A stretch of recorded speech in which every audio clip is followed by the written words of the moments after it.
you found yourself a nigga. You looking for nigga here now, see? My mind is so spectacular. Open up your aperture. You don't like the light that I be shining, bitch, you Dracula. Southern draw vernacular. Flip you like a spatula. Knew that I was built to put this word up on my scapula. I've been on this road so long, my tires bald. I don't wanna text and no, I don't wanna call. Came in this shit running, bitch, I don't know how to crawl. We ain't never folding, I'm holding the highest card. Look, okay, grew up running post routes. Now I'm on the cash route. Better call the plumber, that boy spitting like a bass spout. All these bad women in this club, fuck is you mad about? Word to all my estheticians, boy, I'm about to lash out. Straight from St. John's to the east side. Jigging since a knee high. Watch the way I put on for my state, nigga, yeehaw. Respecting no everything. Crazy how I made it to the league from the bleach eyes. Boy, my shit hair wrong. Black, rich, and bare arms. Smoking on that yogi, this shit stronger than some bare arms. Goku, I'm in rare form. You cannot prepare for him. When I swing, it's like a carnivore. This shit ain't fair for him. Brought intellect back to this rap shit. You niggas need chapstick. Shit been dry for way too long, and I'm the matchstick. You niggas Nickelodeon me. I'm more like Cap Nick. Cap a nigga, throw him in.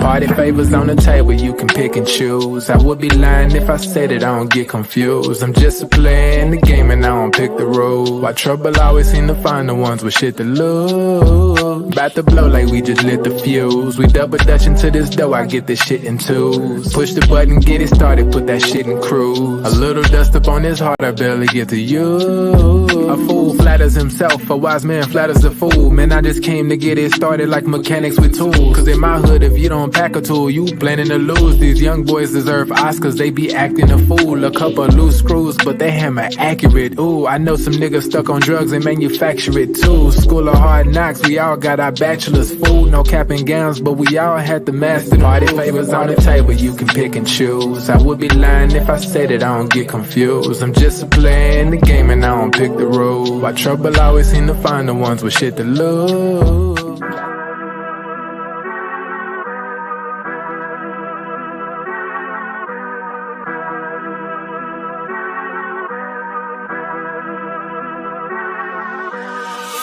I'm lit, it's about to be a late night. Fresh rack, shawty, show me what it tastes like. Niggas know me in my city like I'm Wayne Wright. Got them looking up to me and we the same height. Ooh, I got it bad, leaving my bag. Foot on the gas, they cannot last. Swimming with the sharks, bitch, that's a great white. Never stopping, we don't even need no brake lights. Say she don't smoke, but she always smoke with me, yeah. Back with Finny, yeah, back up in the ovaries, yeah. All my ops, they stay running like they over easy. Even my masseuses can't just get too close to me, yeah. Shout out to Next. Soon as the ink dry, we count out the checks, yeah. I never flex. I bought up a business, you bought up a section. I'm at the top of my class, yeah. Y'all never learned from your lesson. Skywalker gave me the force, yeah. Turn this into an obsession, yeah. I couldn't wait on the team, cooking shit up with just me and Flag, yeah. Things never are what they seem, but we know the facts, yeah. Charging that shit to the game, but now I pull up with a battery pack, yeah. The bigger they are, the harder they fall, and we can just leave it at that. I'm dumb lit, it's about to be a late night. Fresh rack, shawty, show me what it tastes like. Niggas know me in my city like I'm Wayne Wright. Got them looking up to me and we the same height. Ooh, I got it bad, deep in my bag. Foot on the gas, they cannot last. Swimming with the sharks, bitch, that's a great white. Never stopped and we don't even need no brake lights. Big bro, why they call you big bro? Every time we hit the bank, we deposit zip codes. Well connected with the streets like we out in Skid Row.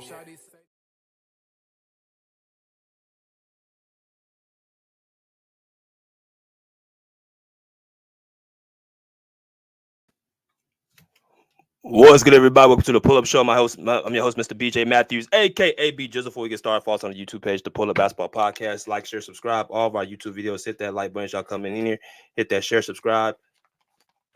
Hit that Cash App, $ Slick Rick 1991 Son, $ Slick Rick 1991 Son. As y'all come here, make sure you guys continuously smash that like button. Very, very important that you guys get the notifications out there, and hitting the like button is the way to do it. All right? It is the way to do it. Make sure y'all smash that like button. Very important. Wipe the fever into this house. Let me know in the comment section that y'all are in here as well. Shout out to the people in the comments right now. We got Thomas Townsend, my man Sean said, after watching KD get his ass handed to him and Kawhi range at 30, 40 points on a one leg again in the 2023 playoffs, I think this is the best now. And 2023 regular season was in MVP and Defensive Player of the Year talk. Toronto regular season wasn't MVP and Defensive Player of the Year talk, so it can say it was better. Cap P5 don't like the truth. You don't want to hear that. All right, appreciate you, my man. He said Kawhi done. Craig Stevens said Kawhi is done. Salute to DFJ, who's my man. Andre, shout out to my man Philly. He said salute. Don Kedrick said, was he really an MVP in DPY discussions? I don't think so. Maybe just on this channel. Okay. The realist said salute BJ in chat. This is actually a good question. Okay. The realist also said the same thing. Good question. Shout out to my man Chico Johnson. He said salute, pull up. All right.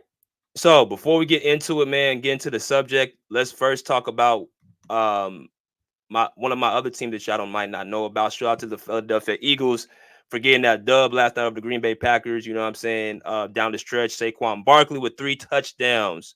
You know, the man of the hour. Jalen Hurts had a good comeback after the first stint, those first 2 drives in the first quarter where he had an interception and a fumble.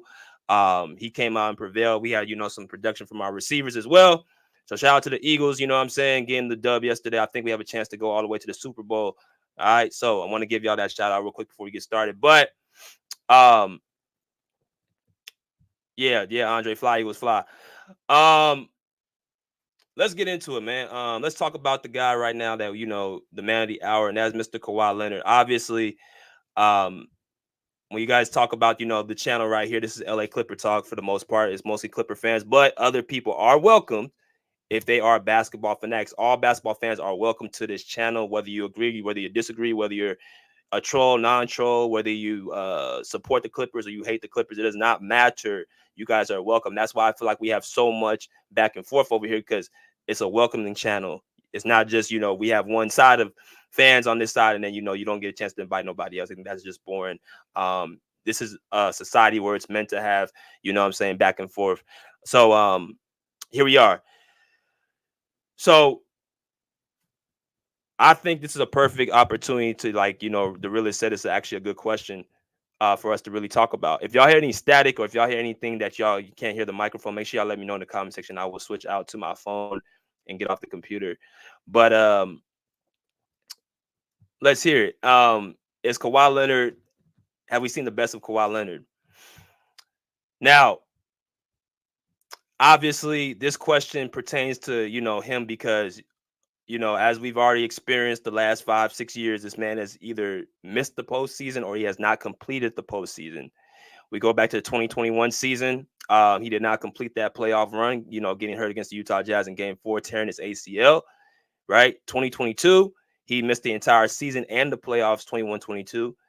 So that's another, run that he missed. 22-23, which was, not this playoff run, but the series before that against the Suns. He finishes 2 games, and then he ends up going out after that. And then this year, of course, he experienced what they had, knee inflammation. So that's another playoffs he actually missed. So that's 4 playoffs in a row this man has not either completed or he has not fully played. So people who are from the outside looking in are saying Kawhi Leonard is pretty much done. He's toast. He's never going to be the same. His knees are too creaky, and he can't, hold up, and he should retire. There's people who's even saying this man should retire right now. I could say at one point I was kind of at that point with Kawhi Leonard where I feel like either the Clippers should either trade him or he should think about more so his life after basketball. Because my thing is, as much as we love this game, these players have lives outside of, basketball. Kawhi has a family outside of basketball. He has 2 kids. He has a girlfriend. Of course, his uncle Dennis. Of course, his team around him. He has to, think about that when he finishes ball. This is only a short stint of his life, right? So you can't just really just look at it like, okay, Kawhi has to go out there and just, put his career or put his, his body on the line if it means, risking, his career. And that's why I felt like, it might have been a good idea to look at possible retirement. So that's how I felt about it. Now, what we're gonna do, we're gonna, compare and contrast, like I always do on this channel. What I like to do is always talk about, what I'm saying, Kawhi Leonard in a whole, and also talk about something, pertaining to his game and what he's able to do on the court at this point. So if we look at Kawhi Leonard, the last few years, I'm gonna go ahead and pull up his numbers, right? From the 2016-17 season all the way to 23-24. If y'all can see his numbers right here, let me know that y'all can see in the comment section. This is 3 different teams. This is 1, 2, 3, 4, 5, 6, 7 seasons of Kawhi Leonard. This is what we call, his best basketball as far as his prime and his peak, right? As I said before, I think Kawhi Leonard's prime started in 2016. His peak started in 2016. I think his actual physical ability to, have the ranks to carry a team from the season to the playoffs started in 2016-17. He was top 3 in MVP voting that year. He averaged 25 points per game. Tim Duncan had left the team. He also was able to, carry the mantle, deservedly so. Right. You guys remember that, historic game 1 against the Golden State Warriors in the playoffs in the Western Conference Finals. This was the year in 16-17. The Spurs were, I think they won 67 games or 60 something games that year, 62 games that year. And they were the third seed in the Western Conference. So they didn't miss a beat. And then you fast forward, from there on out, that's when you started seeing Kawhi Leonard become better and better and better. Right. Every single year he averaged flirting around 25 points per game. So when you look at these numbers, right, and I'm gonna even expound a little bit more, get a little bit more and deeper into that. This is what y'all are getting. Now, not just the numbers, but if you pay attention to the first 2 columns, the games played and the game started, this is what y'all are getting. Every single year, this is what y'all are getting from 2016 all the way up into now. So I want y'all to pay attention to that as well. One of the good things about Kawhi Leonard this year, he played the most games he's played since he was starting up in his prime in 2024. This is the most games he has played, right? He has started 68 games and he's played 68 games, right? The big backlash on Kawhi Leonard that he didn't take the regular season very seriously. Well, you can no longer say that about Kawhi Leonard at this point because he took the regular season seriously, only missed, he missed 14 games, right? So he took the regular season seriously, played. And we're going to talk about that comment from, I think, Don Kedrick saying that, Kawhi was never in the MVP or Defensive Player of the Year talks. I want to, bring that up as well. Shout out to Shab 9000 says, salute. He certainly passed his peak, and I prefer to be wrong. 55, 45, 89 last season ain't bad either. Okay, so for y'all that say he's past his peak, I want y'all to explain also. Make sure y'all get the comments going. Why is he past his peak? I want y'all to really explain because we're gonna, get into all that type of stuff because I really want y'all to expound on that. Why is Kawhi Leonard past his peak? And then for the people who say he's not, why is he not past his peak? Thomas Town says last season he spent the first 2 months getting back into full court shape. The full season averages are irrelevant. I need y'all to use more common sense and stop thinking stats whole way. So I use stats for the most part, I do use it as, I'm saying, just as a starter. I mean, yeah, start stats are not everything, but they do mean something. But you have to look a little bit deeper when it comes into those type of things as well. You have to look at the minutes. You got to look at the games played. You got to look at, the time of the year they were playing. Were they playing hurt? Were they playing minutes restrictions? You got to look at a number of different things before you guys just say, well, stats. Right? So he played the most games this year that he's played since 2016, 2017, which is a great sign. If you look at the shooting percentages, he shot the best he shot since 2016, 2017, right? He shot 52% from the field last year. He shot 52% from the field last year, right? Which was the highest he shot, since that year, right? He shot the highest from the 3-point percentage this year, 41.7%. As y'all can see, the last column right here, 52.5%, 41.7% from the three. Oh no, I know. I was just pointing that out, man. I was just it's all good, Sean. I was just pointing that out.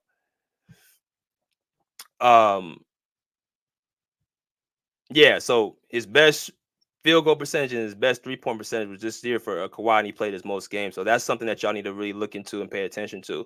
And then you look at, beside all that, you also look at, what I'm saying, his free throw percentage. He's shooting around 88% from the field, right? Was obviously something that, he's been shooting since he's really been, in his prime and his peak. So his field goal, his 3-point, and his free throw was as good as any year of his prime or his peak. Right? Y'all can see that last line. So that checks that box. And then if you look at the impact he had on his team, they went on a 26-5 run with him playing his best basketball. Now, again, Don Kedrick said that, Kawhi Leonard, was he ever really in the MVP discussions and conversations? If y'all don't remember, I actually told y'all I had like a source that told me Kawhi Leonard was going after the MVP and the Defensive Player of the Year. This was like, around December and January where the, Clippers were, rolling, and they had Kawhi Leonard as one of the best players, not just as an MVP, but also on the,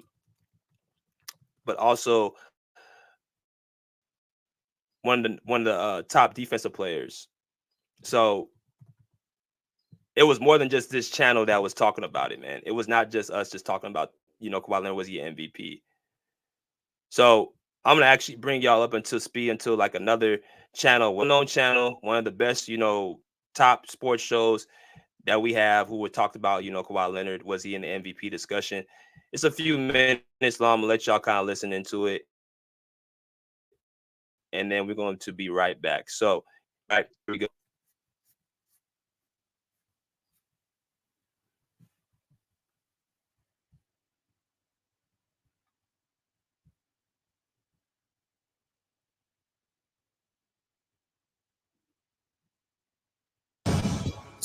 Skip. I think that's tough. I don't think it's high at all. I think it's relatively low because he doesn't have the numbers. And you know how I am, Skip. Here we go again. Yep. Regardless of the spot. Yeah. You got Jokic averaging 26, 12, and 9, I think. You got Embiid, he's hurt right now, but averaging like 30. You got Luka Doncic averaging 35, 10 and 9, or 9 and 10. Yes. Like, Skip, you're not going to 24, 4, and 6 is not going to get it done for the MVP. Giannis is averaging 31 and 11. You're not going to get MVP over those guys with 24, 4, and 6, regardless of what your team's doing. If they're number one in the West, I mean, it would be cool. It'd be a great story. Hey, they got a great team. They're doing great things. But the MVP of the league is probably one of these other guys that's carrying their team statistically, and that's usually who it goes to. So I would think it goes to Giannis, Jokic, Shai Gilgeous-Alexander. I mean, it could go to Luka, but I don't think they're playing well enough right now for him to get it. Yeah, this is the beginning of the MVP. So I'm gonna come back to that was Richard Sherman, who was a former cornerback for the Seattle Seahawks, and the San Francisco 49ers in the 2010s. He was, a prime, cornerback at that time. So he spoke about Kawhi Leonard. As y'all can see, he was not high on Kawhi Leonard being the MVP. This was during the season, right? And it says right here in the catch that the Clippers have won 25 of the last 30 games, right? So I want y'all to look at that caption right there. They have won 25 of the last. This was a time where they actually had this as a discussion. So I'm responding to this dude, Don Kedrick, who said that he was not this was not an actual discussion. Well, that's actually cap. And like I tell y'all all the time, if y'all gonna put something out there, make sure y'all know what y'all talking about. This was not just this show, but it was many shows who were talking about Kawhi Leonard was being in the MVP candidate because how well the Clippers were playing. But I'm gonna let Keyshawn Johnson, a wide receiver, talk about what he thinks about Kawhi Leonard in the MVP discussion.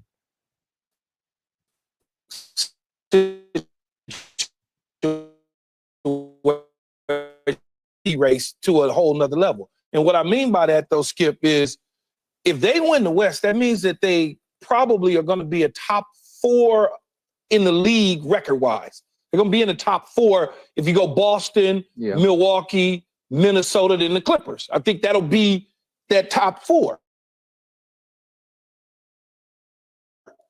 He plays on both ends of the floor, though. So when you start talking about opportunity, Embiid's hurt. So he's going to lose. He's out. He's going to lose on that. Yes. Kawhi Leonard has been known to do what? Rest, not play, load manage. Well, he's played 43 out of the 47 games this year. So that's the whole season to me. He's played the entire season thus far. Now when you start talking about the 24, 6, and 4, he's shooting 45% from 3.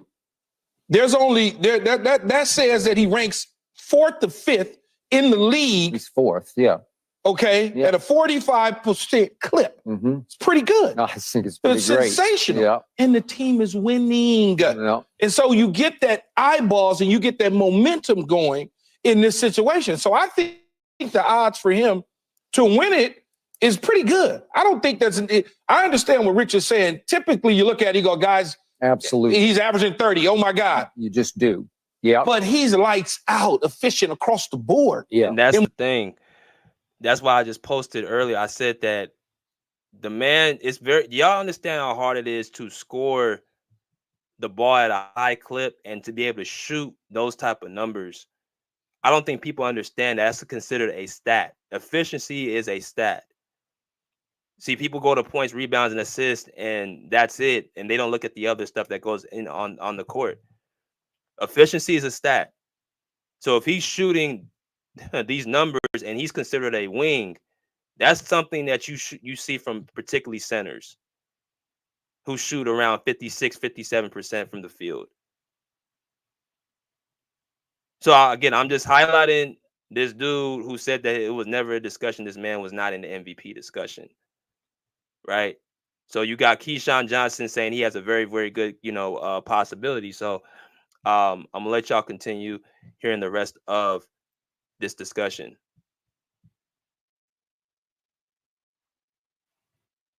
Because there's no way Kawhi is going to have quote unquote MVP numbers unless you start going second level and third level to the beloved, the honored, the adored 40, 50, 90 club. You were alluding to it, Keyshawn, where you shoot 50% from the field, you shoot 40+% from 3, and you shoot 90+% from the free throw line. He is right on course. He's at 89% from the free throw line, but he's on course to join that hallowed group in the 40, 59. He's shooting 53 from the field and 45 from the 3. Yeah, and to your point, that's 4th in the league in three-point shooting, even though in overall attempts, he ranks only 24th in the league. So he's not gunning. He's not shooting the way Luka shoots, where he's just going to jack up a whole bunch of shots. He's going to make a whole bunch of shots.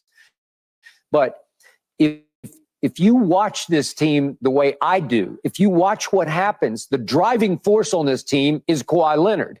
And this team will go as far as Kawhi takes them. And to Keyshawn's point, he's already played 43 games. If you look at the first 3 years he was a Clipper, he played total games in seasons, 57, 52, and 50. So he's already at 43. He's just going to blow past He's going to blow past that. Yeah. And trust me on this, because I know on this one, he is as healthy as he has been since his rookie year in the NBA. And he worked his tail off. He does not post about it on social media like a lot of people do, but he worked his tail off in the offseason to get this healthy. And he has no plans to be avoiding all the back-to-backs. I'm sure they'll pick one here and there. But the point is, he's been playing back-to-backs. He's been playing higher minutes than usual. He's been playing his tail off the way he worked his tail off in the offseason. And if you know about like Keyshawn said, if you look at the second-level stats on defense, he's been top 10 in individual defensive win shares the whole year. He's 11th right now, but he's on the verge. He's on the edge of the top 10. So that goes to the point of him being a DPOY. He's not only topping the field goal. And as y'all come here, smash the like button. The subject is, have we seen the best of Kawhi Leonard? So this past season, which we can only go by, is but the last time we seen him, He was almost part of the 50-40-90 club. He was I think 2 percentage point away from being the 50-40-90 club at this point of the career of the season. Right? He shot 53% from the field and 45% from the three. So he was top 4 in field goal 3-point percentage in the league at this point. And he was top 10 in defensive win share. So that tells you when he's on the court, defensively, his impact as well. But I'm gonna let Stip continue, and then we're gonna finish off, and I'm gonna give my soliloquy. Well, that's sensational when you can lead efficiency. It almost seems like y'all are describing Giannis Antetokounmpo because their record is better in Milwaukee. So you're talking about what they could be with the Clippers, but they're not. They're third in the West. So Giannis is averaging 31-11, always in the running for Defensive Player of the Year. And so that's what your MVP looks like. That's 24-4-6 is not impressive, even with the 45% 3-point. He doesn't shoot that many. So cool. It's a high stat. Fourth. I got you. 29th in field goal percentage, not top 50 in assists, and so you're 20th in scoring. It doesn't sound like MVP numbers to me. No. It sounds like when you're saying, hey, he's leading his team, that's what Giannis is doing. They go as he goes. That's what they do in Milwaukee. They go as Giannis goes. If Giannis is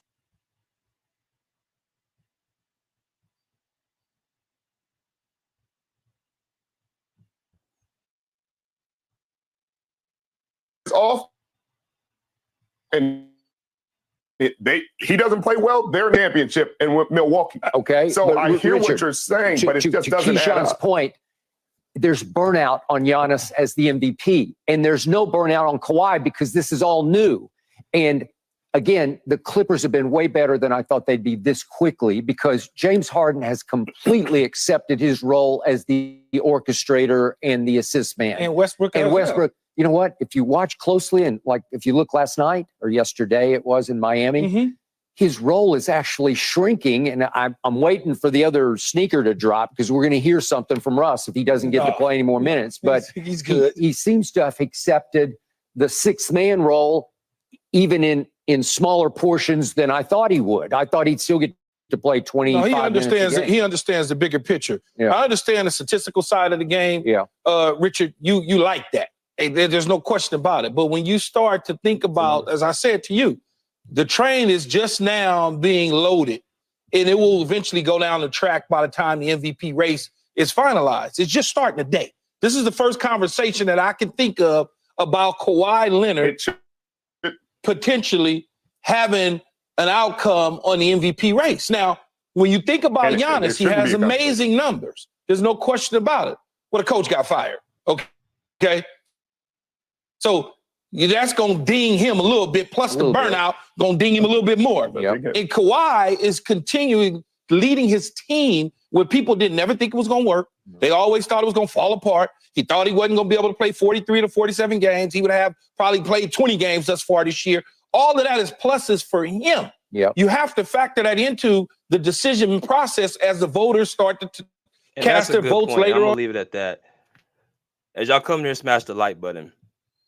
So, again, we're talking about as Kawhi Leonard lost a step. So that was about 7 minutes of, ESPN Undisputed. So this was definitely a discussion throughout the regular season. Was Kawhi Leonard part of the MVP vote? And you guys have noticed that dude has not commented since. So like I said, trolls are welcomed in here as well. But y'all belong in the chat. Now, this is the thing. Richard Sherman, let's start with him. He said that Kawhi Leonard's numbers don't pop out, which is why he doesn't belong in the MVP discussions, right? His numbers don't pop out. You don't see 28. You don't see, 12. You don't see, 6 assists. You don't see that from Kawhi. And as I mentioned yesterday, you're not going to see that. You know why? Because the fact that he doesn't have the basketball, Richard Sherman, this is why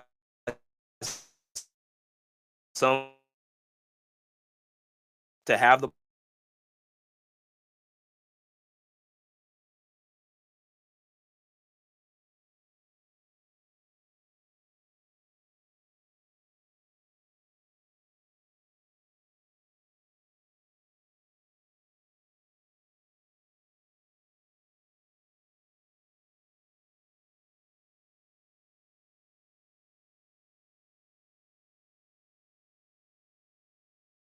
He technically has the ball. Even if Dame Lillard is there, he has the highest usage rate on the team. But get assist. And of course, he's by the basket, so he's rebounding the hell out the ball. He said that basically what that they described as him was with Giannis Antetokounmpo. When Giannis Antetokounmpo can't shoot the way Kawhi Leonard, that's the main difference. That's why the efficiency stats matter. And this is why I tell y'all, it's hard for me to put Giannis as the best player in the league. He's the most dominant as far as his force, but to be the best, he has too many holes. He's not a good free throw shooter. He's not a good three-point shooter, right? He's not a good on-ball defender. He's a good help side defender, but he's not a good on-ball defender, right? So you have a number of holes where you can't be the best player in the league to me. But stats. Let me pull up this piece of paper. Let me just take it off and let's just read them all out. And let's just say that's the best player. And I tell you all the time, that's not how you do it. You don't look at a piece of paper and say that's the best player. You have to watch the games. You have to see how they get their points, how they generate their points, what their winning is, and yes, Milwaukee did win games. But last I checked, the Clippers were able to have the better record this year in the tougher conference. So Kawhi has already beat Giannis in the playoffs. Kawhi Leonard has a better all-around game than Giannis Antetokounmpo, right? So Giannis is a very, very he carries his team, no doubt about it. But to sit up there and say that it was a big difference when you have this team, the Clippers were at 25, that they won 25 to 30 games with Kawhi Leonard being the helm of it.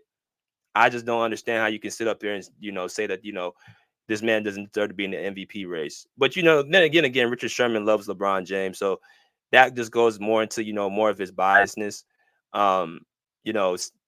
Just basically saying 24, 6, and 4 are not MVP numbers when the year that he actually was in the MVP voting, he averaged 25, 5, and 3.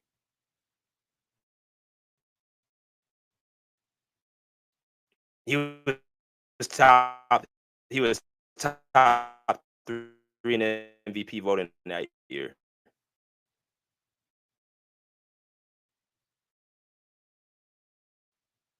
So how is he not? You had Devin Booker and you had other players who are nowhere near what he's talking about. But stop. Make sure y'all can hit that like button. What's good, Clip Gang? What's good, JM? He said, hey, there's a video that has Kawhi shutting down folk at Fave 5 from Steph to KD to Giannis to Westbrook, and of course, yeah. That's the problem. That's why a lot of people are mad. A lot of people are upset because he tends to always beat y'all favorite players. He sends y'all favorite players home. So you can only really talk trash when he had his back turned. When his back is turned, when some people want to be, they want to talk trash, i.e. using the injury excuse. And I understand injuries are a part of the game. But this is why I say when he's on the court, he goes at your favorite players nonstop because of the nonsense people got something that people be talking about. Keyshawn Johnson and Skip Bayless broke it down perfectly. Kawhi Leonard has played his most games this past season, right? He played his most games this past season. He has his highest shooting percentages this past season. He was top 10 in defensive win shares. And these are the years over that people say that they saw him at his peak in 2021 and 2017 and 23 and 2019. He shot better from the field and he played more games in each one of them years. Right? So, again, people who say we've seen the best of Kawhi Leonard, what is really the crux that y'all have to stand on with that? What do y'all say? When do y'all have that to send? What do y'all have to really stand by that? So I'm gonna take it a step further. Let's go to the postseason.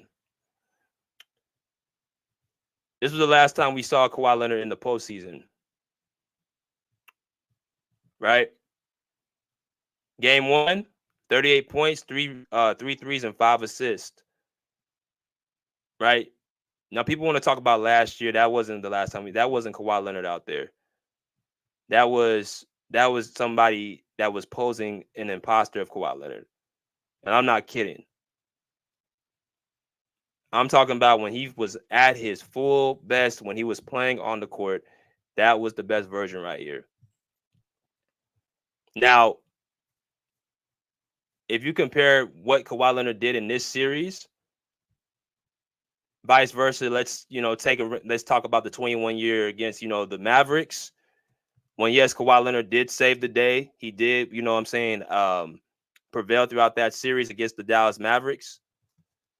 But one of Kawhi Leonard, if you want to call this a weakness, if you can do that, he tends to like to let people kind of get a little bit too long of a. He tends to really come alive when it's time. If you guys watch Kawhi Leonard's career, he usually starts off, a little slow, and then he, ramps it up towards the end. But in this sequence, he decided to start off with a bang in the first game. For him having 38 points and then being able to guard on the other side of the floor, and I'm talking about guys like Kevin Durant and Devin Booker. I mean, he was on a mission, and basically it was because, they didn't have Paul George that series. So he had no choice. So he did that in game 1, and in game 2, he followed up with a 31, 8, and 7. Right? 2 separate games, best player on the court.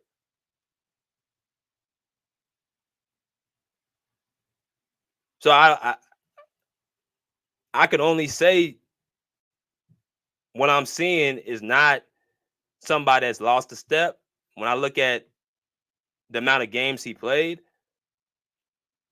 I don't see where anybody can say we've seen the best version of him. And not to mention, when he was doing this on the screen, he was playing on a reported torn meniscus on one leg. Shout out to Sean for telling me this as well. He said some of his best performances have been on one leg. Right? The 2023 playoffs, one leg. 2019 playoffs against the Bucks, and then followed by the Warriors, one leg. Even the 2017 Spurs, even if it was like for a short period of time, he was limping around after he stepped on his own teammate's foot. That was going to be another performance on one leg. So, if you would ask me, I think he has not. Nothing's really. What is really, really altered? What's really changed? He's averaging better shooting splits. He's playing more games. He's still as effective on the defensive end. And his offensive game has went up since his first year of his prime. He's more polished. He's more controlled. Everything.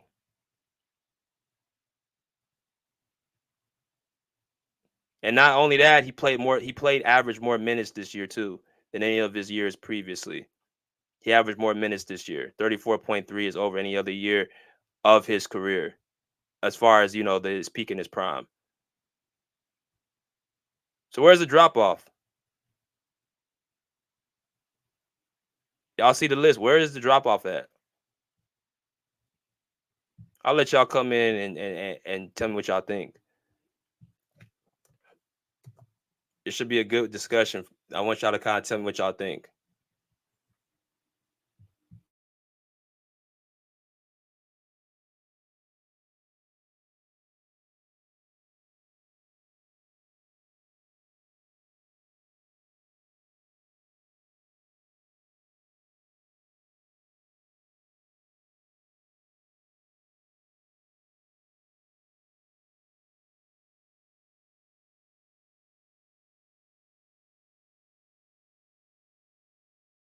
That's what your peak looks like. Your peak looks like what do you see when I see you on the court? If I'm out there scoring at a high clip, averaging a great percentage and locking up on the other end, that's all that matters.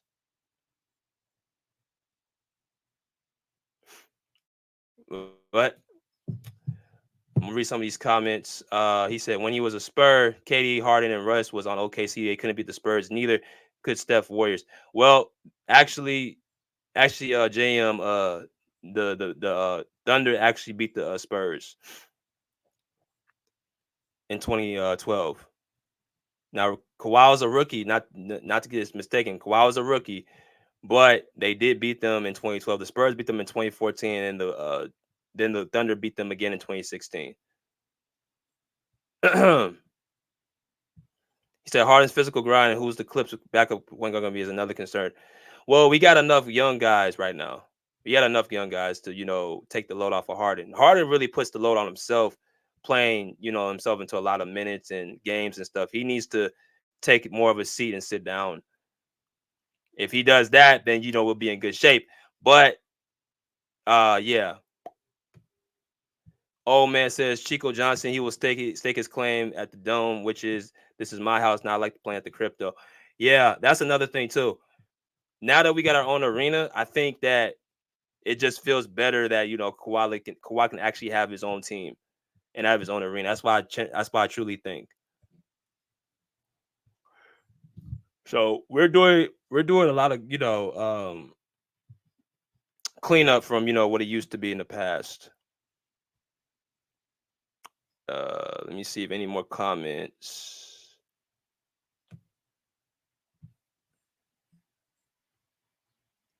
He said Kawhi was in the MVP discussion when the Clippers went on the 7. He peaked at 7. But when the season ended, and that's fine if you had him. At least if you had him in the MVP discussion, that's all I wanted to bring up. If you don't have him in MVP discussions, that's one thing. But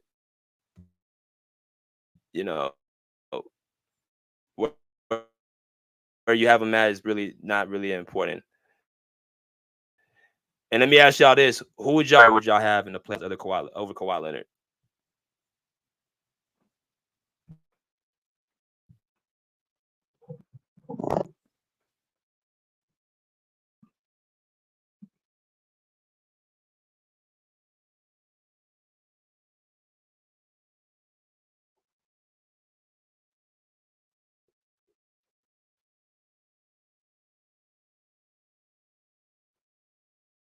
BJ, you breaking up or I'm breaking up? I don't hear nothing at all.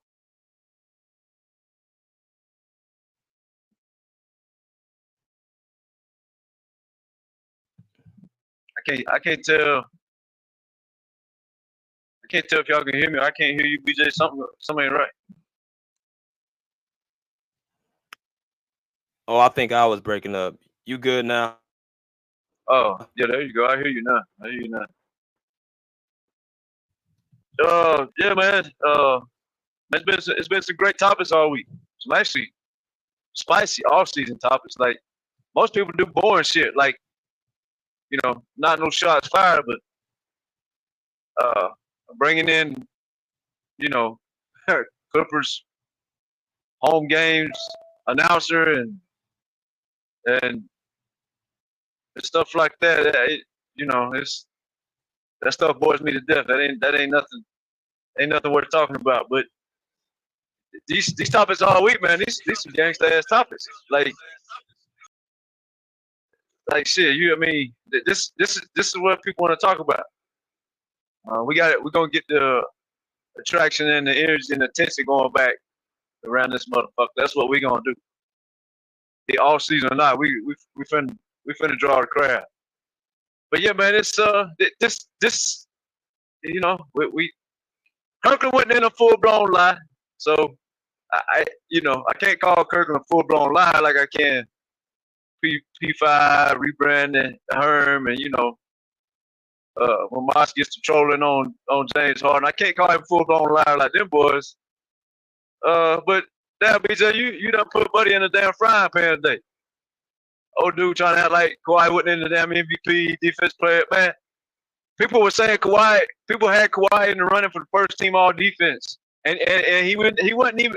This is the thing people fail to realize. Kawhi spends most of the first 2 months of every season damn near. The man had cleanup surgery and full-blown surgery like 4 straight off season. The first 2 months, he's still trying to get into basketball. So you can run a treadmill all you want to. That's not full court basketball. I had a scholarship in high school. I had offers to go overseas. I played baseball. I went out there and played flag football in all season. I went to Jacksonville, one of them, the Nike aired out down there. There's 1,000 teams in that bitch. I got the trophy at my mom's house. That's not in shape though. Basketball, even soccer, a lot of motherfuckers don't even cross half field. Basketball, full court shape, 92 feet, lining up on one baseline, and the coach. Listen, a lot of you people who watch college basketball, you ever heard of Rick Barnes? He coached at Texas. I went to Rick Barnes' basketball camp. I thought I was in shape. I went to his basketball camp again the second time at Clemson because I live in Georgia. Rick Barnes had Clemson looking good. Then he went to Texas, had Texas top 25 a couple times. I went to this man's basketball camp, thought I was in shape, and his guards ran me to death. They ran me to death. Once I got tired, they started cooking me. I would do my thing in the early part of the camp. By the end of the day, but they was running circles around me. Basketball shape, full court. The NBA court is longer than the college court. When I'm at Clemson, I'm on the court, it's not as long as the NBA court. But I just thought I was in shape, BJ. I wasn't in no fucking shape. I was in high school shape. I wasn't in Rick Barnes shape. If y'all want to know what years it was, in 1990s, I graduated in 96. Y'all want to fact check it, go look at Rick Barnes coaching at Clemson. I don't get on here and cap and lie like everybody else. I give you the dates, time, state, city, all that. Go look it up. That man's basketball camp, BJ, about murdered me. I thought I had good handles. I went to his basketball camp.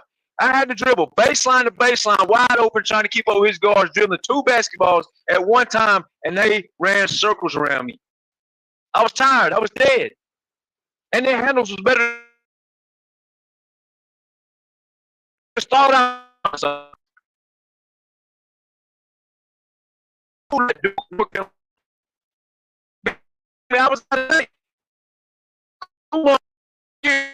in shape. I don't see all the time.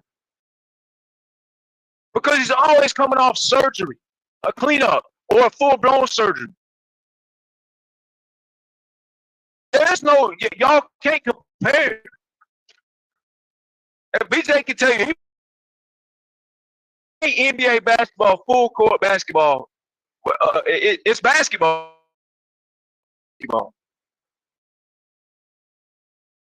That motherfucker Paul George still running bleachers wide open, and he wasn't so called in shape to get on a basketball court. That's what Kawhi deals with every year. So when he's on minutes restrictions, you got to realize he ain't even in shape. And then he gets to the playoffs on one leg and outplays these motherfuckers on 2 legs. You know, you got Melo up in here capping the world around, talking about KD. Oh, KD stats, this, that, and the third. Kawhi was on one leg, bitch, and was annihilating KD. He didn't just outplay KD a little bit. He annihilated that motherfucker. And he was on the torn meniscus. And he was going to play until it swole up. It swole up the morning he woke up for after the game. He couldn't move, so that's why he didn't play. He would have kept playing. The bitch had to swole up. They said that bitch was the size of a fucking volleyball, softball. They said that bitch was swole up, big. Said he couldn't even bend his knee. Or he plays. Same way with the swelling. This past playoff. If that swelling was just half. If they got it down a little bit, the motherfucker probably plays. But so to talk about stats, if stats is your standard, you just need to go ahead and look in the mirror in your bathroom right now and just say you don't know basketball. If that's your standard. If you talk about people and stats, you're not understanding the game. You got no idea. And here's a prime example. Let's put Steph Curry in Toronto, right? and take Kawhi off the team and put DeRozan in San Antonio, the Bucks are up 2-0. The Bucks are up 2-0. Is Steph Curry kicking Giannis off of Giannis? Kicking Pascal off of Giannis to take over the series, to win the series 4 straight games? No. Curry can average 30, but he can't have the impact of a Kawhi Leonard. He can score 30, so what? Kawhi scored 31. He can space the floor. It don't matter. Who was stopping Giannis? So if you kick Pascal off Giannis, put Curry on Giannis, they get swept. So where's the Curry impact? You can't do that. It's stupid. It's ignorant. KD couldn't do it. So we just watched Kawhi in the 2023 playoffs annihilate Kevin Durant. And shout out to Bookie. Bookie said he also was getting on Booker sometimes, and Booker was running like a scared pussycat.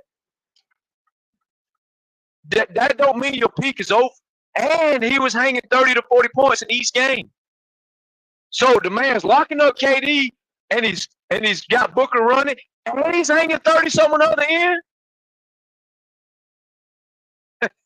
Where's the end of the peak? After he got in shape last year, he averaged damn near 30 for a month and a half. And he was on pace to make the all-defensive team.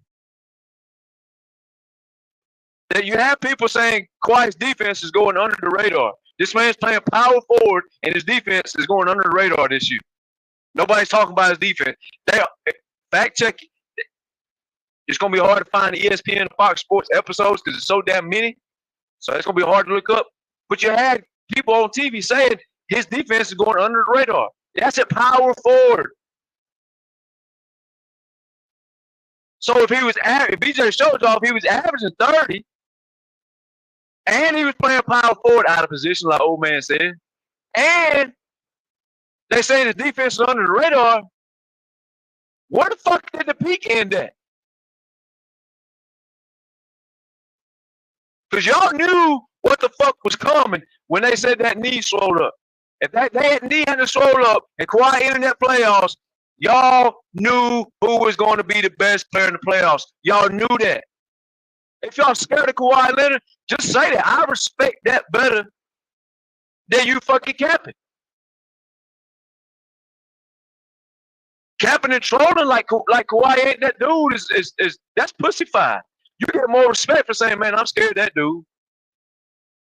BJ, you know what you ought to do? You ought to play that clip of that humbled ass Melo when he announced on the pull up to Thomas's face for 4 weeks that KD was about to cook Kawhi. And then after let me go Kawhi, around this whole shit. Right there, he then had to come in and with the most humblest voice ever and say, man, that fucking Kawhi something different, man. So just say you're scared of the dude, man. Go ahead, BJ.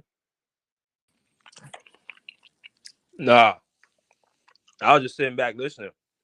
I'm just posting all this. No. I thought I heard you say something. Nah, I was just sitting back listening. Yeah, let's listen to that audio of Melo again. The same guy that said Kawhi ain't this and that. Look, can we hear what he said? Is that audio sitting around? Is that bitch on speed dial? I have to look that up again. Hey, that bitch on. Hey, you gotta keep that bitch on speed dial. That motherfucker sound like this, BJ. I imitate. Yeah, I had to come on the show, man. Man, that shit I watched, man. They just is no answer for Kawhi Leonard. Torrey Craig. Let me get back in my voice. The same Torrey Craig, man, that you said was the Kawhi stopper? Because Kawhi didn't score some points in the first half of a fucking regular season game where he probably didn't give a fuck, where he might have been on minutes restrictions, or he might have been in foul trouble, or he might have been like it's a lot of shit that goes into a basketball game. But he didn't have the stats, BJ, in the first half. BJ, yeah, I had to come on here. I had to own up. That Kawhi, man, he's just special, man. there is no guarding Kawhi, man. That dude is that dude is great, man. That dude is special. There's no answer. There is no answer. Torrey Craig cannot guard. Torrey Craig cannot guard Kawhi Leonard. Man, I don't even know what to say, man. That's all I got to say, sir. Come on, man. What the fuck is we doing around here, bro? The fuck? Like, who in their right mind ever thought that Kevin Durant was gonna do something to Kawhi Leonard? Who fucking thought that? And BJ, this is another thing to go back to the 2019 run. BJ, oh, did y'all saw what happened when KD and Klay Thompson was playing? Let me clear my throat. I saw what happened, BJ. BJ, would you like for me to tell the chat what the score was after the first quarter? I saw what happened. The man said, did y'all see what happened when KD and Klay Thompson played? Sir, the score was Golden State had a big whopping 30, which is a lot of points in first quarter. I agree.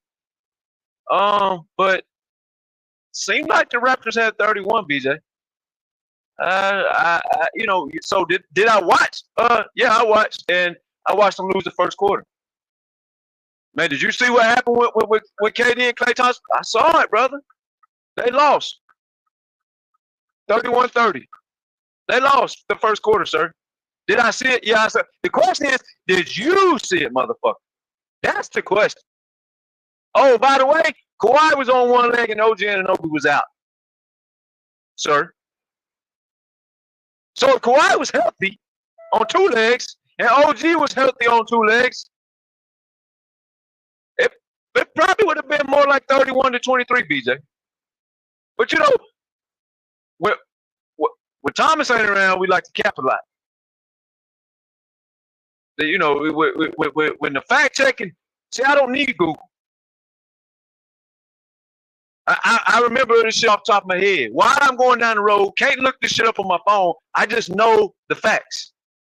The facts was Golden State lost the first quarter. So if you got BJ, let's get this right. So we got they try to tell us KD's over Kawhi and Steph's over Kawhi, and they put them on the same team. BJ, shouldn't they beat Kawhi by like 28 points in the first quarter? That sounds like a jump to me. That sounds like you. Yeah, that's a good. Sound like, so you need two. That's you need a great, two guys. Yeah. You say these two guys are separate, better than this guy, but you need two guys together to beat this guy, and you still lost. man. So y'all said two guys is better than Kawhi, and they faced him, and they lost the quarter, and he didn't have the second best defender on the team. Oh, since Andre wants to troll a little bit, BJ, let me do some trolling. BJ, do you know that Andre told me the other day that Pascal Siakam defense is overrated? Yeah. So if Pascal Siakam defense is overrated, BJ, then who was the second best defender on the Raptors? You telling me Danny Green was a better defender? Old ass Danny Green was better than OG? I don't give a fuck OG the rookie or not. No, Danny Green's not defense. It was old Danny Green's defense is not better than OG Anunoby, young OG Anunoby. Nope. You telling me old Kyle Lowry's defense is better than OG Anunoby? Nope. Yeah, and Marc Gasol can't do nothing but guard centers? Nope. Serge Ibaka, dude was old. He did he participate? Yeah, he participated. You want me to give him a participation award? He participated. You telling me his old man Ibaka with defense, the same Serge Ibaka who just went straight irrelevant and ran up out the league as soon as Kawhi left? That same dude better than the rookie OG Anunoby defense? Nope. Powell? Nope. Fred VanVleet? Nope. Pascal Siakam? Nah, hey. The 76er guy, he said Pascal Siakam defense overrated. I don't know if that's because he's scared of the Pacers. Maybe it's because he's scared of the Pacers. I don't know. But that's what he said. So if we go by what y'all say, see, this is where y'all stick y'all foot in your mouth and I bust your ass. We go by y'all's words. If Pascal should be the second best defender on that team, But y'all's words, some of you guys' words said Pascal defense overrated. So that makes the so Kawhi won the championship, BJ, without his running mate, his second best defender on the team. OJ Anunoby was out. Guess who would have been guarding Klay Thompson, BJ? OG. Guess who would have been on KD's ass again, BJ? Kawhi. So we had Lowry and Danny Green to worry about Steph Curry. 3 sets of fresh legs. So if I neutralize KD and I neutralize Klay Thompson, BJ, what was Curry going to do? He had to carry everything by himself. Yeah, he going to have to score 40. BJ, I bust Kyle Lowry's ass all the time because he's overrated. But guess what? I will say this. Danny Green, even old that Danny Green right there, he was old. He couldn't keep up with OJ, but he still had enough defense to share the workload with Fred VanVleet and Kyle Lowry, who are not bad defenders, and to keep fresh legs chasing Curry around the block. So let's get this straight. Y'all took away y'all took away Kawhi's second best defender. So Kawhi's out there with third best defenders and worse. And Kawhi, without his second best defender, had to play 2 guys that you motherfuckers said on this panel all week long while I wasn't around, capping your ass off, telling me there in the panel that KD Curry's better player than Kawhi Leonard. You had 2 of the motherfuckers on one team. Yes, KD went out. I understand, but he played. Klay Thompson played. And BJ, Klay Thompson was actually outplaying Steph Curry in several of those games, by the way.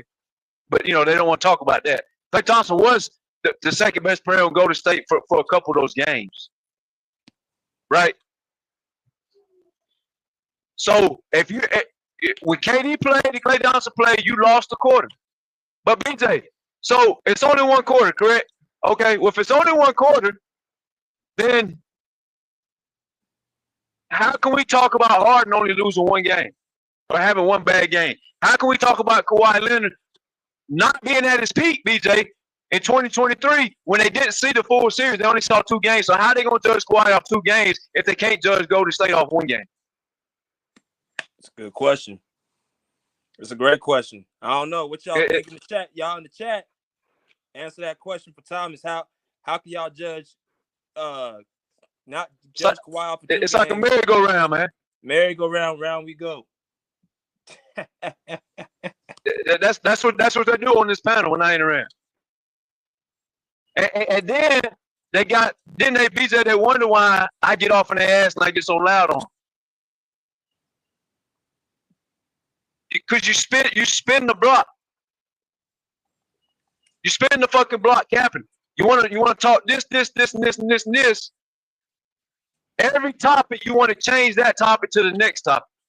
You watch Kawhi Leonard on 1 leg outplay Kevin Durant on 2 legs, and Kevin Durant is still in his fucking prime, BJ. It ain't like this dude is falling off. This dude can still average 30 if he don't get a good defender on him. He ain't same with Steph Curry. Oh, this motherfucker's old. No. Curry will still average 30 if you throw some lollygag defender out there on his ass. He'll average 35 actually if you let him. Because he just cooked up Marcus Smart, Defensive Player of the Year. These bitches ain't old, BJ. That's excuses.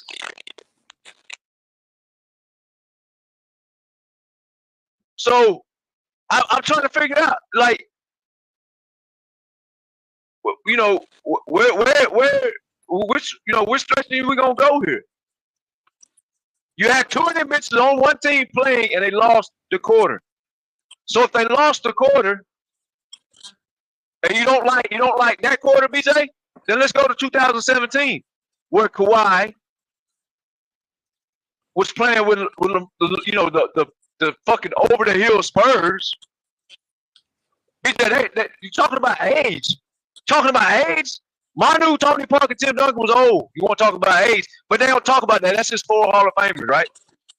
Oh, he played with all these Hall of Famers. So the Spurs wouldn't know, but these other players is old and got excuses. So Kawhi went into Oracle Arena, game 1. And wait a minute. P5. You sat on the panel and said it was only 1.5 quarters. That's a fucking other lie you got caught lying. Kawhi didn't leave the game until the end of the 3rd quarter, motherfucker. He had 26 points. KD had some shit like 13. KD went the fuck off when Kawhi got hurt.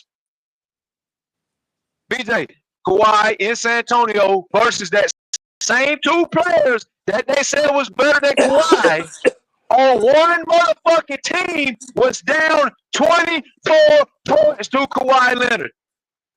BJ, maybe it was because Kawhi was on 2 legs instead of 1.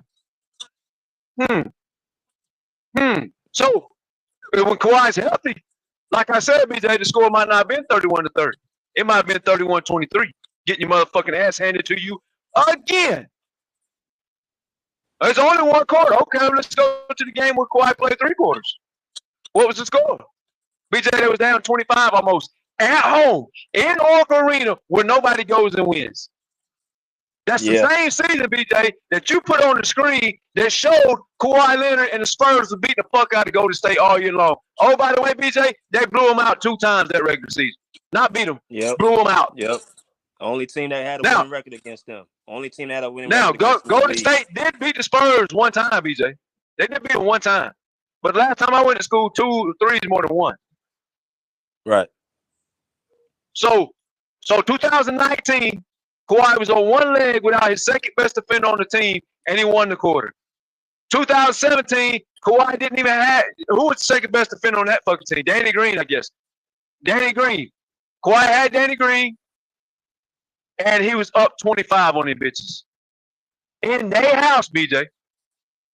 In their house. The 73-9 team added a player that they say is better than Kawhi. So you got 2 players on a 73-9 team, 2 players better than Kawhi Leonard, and Kawhi was up 25. BJ, I mean, what does that tell you? Yeah, there's a lot of capping going on. There's a lot of capping going on. And Thomas, let me add, it was Mother's Day Sunday. What's good, BJ and Thomas? Mother's Day Sunday. Curry mother was out there. KD mother was out there watching their sons get their ass whooped. So yeah, that's facts. That's facts. Like BJ said, like BJ said, and I don't know if most people see it. When Kawhi go up against KD, Luka, LeBron, Curry, you see a different Kawhi, man. You see a different Kawhi, and that's just, and I know why he go at KD. It's because of what KD said, you know. So with him being a system player, man, like Thomas said, man, I agree with him, man. If you don't like Kawhi, just say you don't like him. All this other bullshit that P5 was talking.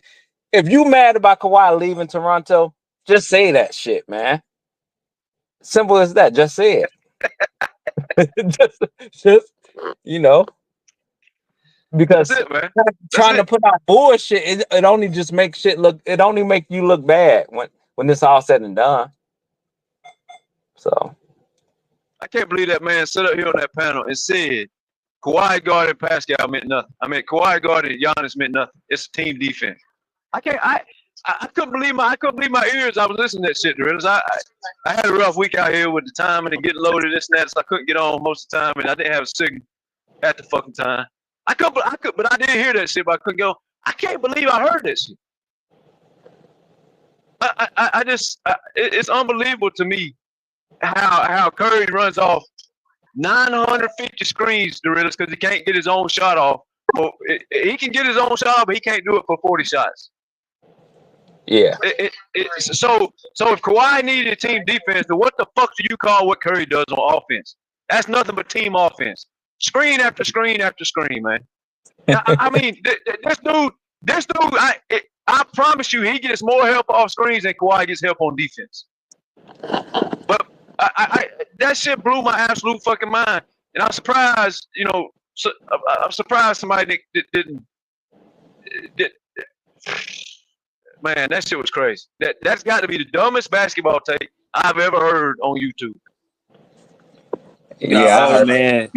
Fire in here talking that bullshit, man. What's good, old man? Hey, What's good, family? Look here, What's Thomas. good? You brought What's up a good? good point good, about man. Steph Curry and Kawhi. When you said or alluded to the fact that Curry, if he was on that 19 Toronto championship team, that he wouldn't be able to do what Kawhi did with that team versus the Bucks. You know, you could put Kawhi on any championship contender, and more than likely, they'll end up winning. You can't put Curry. Guarantee. You can't put Curry on the Toronto Raptors that year and say they will win that championship. You could put Who was gonna guard Giannis, though, man? You could put Kawhi on the Golden State Warriors any year between say 15 up until now, to be honest. And they would be championship contenders. They wouldn't be no play-in team. You could put Kawhi on the Lakers and Anthony Davis would be playing to his optimum level because Kawhi, and BJ, you brought up the statistics, but the real splits that he plays, the efficiency that he plays, it doesn't take away from the other guys.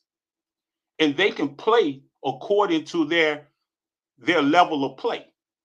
And that's the thing people don't understand about Kawhi. And that's the reason he's one of the best in the league. And I'm not just saying that because he's my guy, but anybody can play with Kawhi and they would not fall off. Look how many guys play with other players that's quote unquote superstars, and look how their production falls off. So the question is, have we seen the best of Kawhi? Yeah, we've seen the best of Kawhi, but the best of Kawhi is not over. See, we've seen the best of Kawhi. Exactly. We've seen the best of Kawhi in 2019. We've seen the best of Kawhi last year. See, last season, we seen 68 games out of Kawhi, and look what he achieved. See, yeah, he was in the MVP conversation. Second team all-league. See, he should be first defense, all-team first defense every year. But when you dealing with the politics of the NBA, he'll never get his just due. See, because it's like one so-called commentator or analyst say on ESPN, he doesn't promote the NBA as a superstar like he should. See, so when you got outsiders like that, that's politicking, they want Kawhi to fail to prop up the ones who they feel is worthy of the superstar status. See, so Kawhi, we haven't seen the best, and I'm telling you, he gonna get a statue in that Intuit Dome. He got a statue coming. People don't see it now because the only thing that people got against Kawhi or can say about Kawhi is this: oh, he's always hurt. He's always hurt. But that doesn't take away from the quality of player that he is. See, you could put Kawhi up against LeBron, you know what he'll do. You could put him up against Durant, you know what he'll do. You could put him up against Giannis, you know what he'll do. Anybody that plays the position that Kawhi plays, that small forward position, even Paul George, anybody, Kawhi gonna come out on top. That's just point blank, period. Yeah, that's true, man. Yeah, and I did forget about that point you made, Thomas, with the whole stuff going to play with Toronto. Like you say, man, you needed somebody to stop Giannis, and Kawhi was that guy. So, like I say, well, P5 and that bullshit. I'm with you, Thomas. I heard that shit. I'm like, man, P5 really talking that bullshit today. That's the dumbest shit I heard. Man, that's the dumbest shit. That's got to be the dumb man. That might be dumber than anything I've heard Herm saying. I've heard some dumb shit. That might be dumber than anything I heard Mookie say. And that's some dumb shit. Before Andre go, man, but hey, Kawhi, he put out, who was that? Embiid, Jimmy Butler, right? All on one leg, right? Giannis, all on one leg. Come on, man. Like I say, if you don't like Kawhi, just say you don't like him. He get injured too much. I give you that. But don't try to talk that bullshit at the end of the day, man. And then they try to take away from his greatness. Oh, he played. I heard the other day when Thomas was on, somebody said the 76ers wasn't favored. The 76ers wasn't favored. You want me to pull it up? Okay, that's fine. That's fine. But let's look at the eye test. We got to look at the eye test. Okay. The players that the 76ers had, they had the best center in the league, if not the second best center. But in regards to center, he's 1-1 with Jokic. Then they had Jimmy Butler. Then they had a healthy Ben Simmons, who was a defensive stalwart. Yes. Then they had Tobias Harris. Old man, can I ask you a question? Go ahead, my friend. Go ahead. What year was Ben Simmons in? What year was Ben Simmons in? It don't make no difference. It makes all the difference. He was an all-defensive player. Wait a minute. He was an all-defensive player. He was in his prime. You can't compare a player in year 2 to Kawhi Leonard in his prime. He was an all-defensive player. That's not what he did, Andre. He named the whole team. He named the whole team. He did not say Ben versus Kawhi. That's not what he said.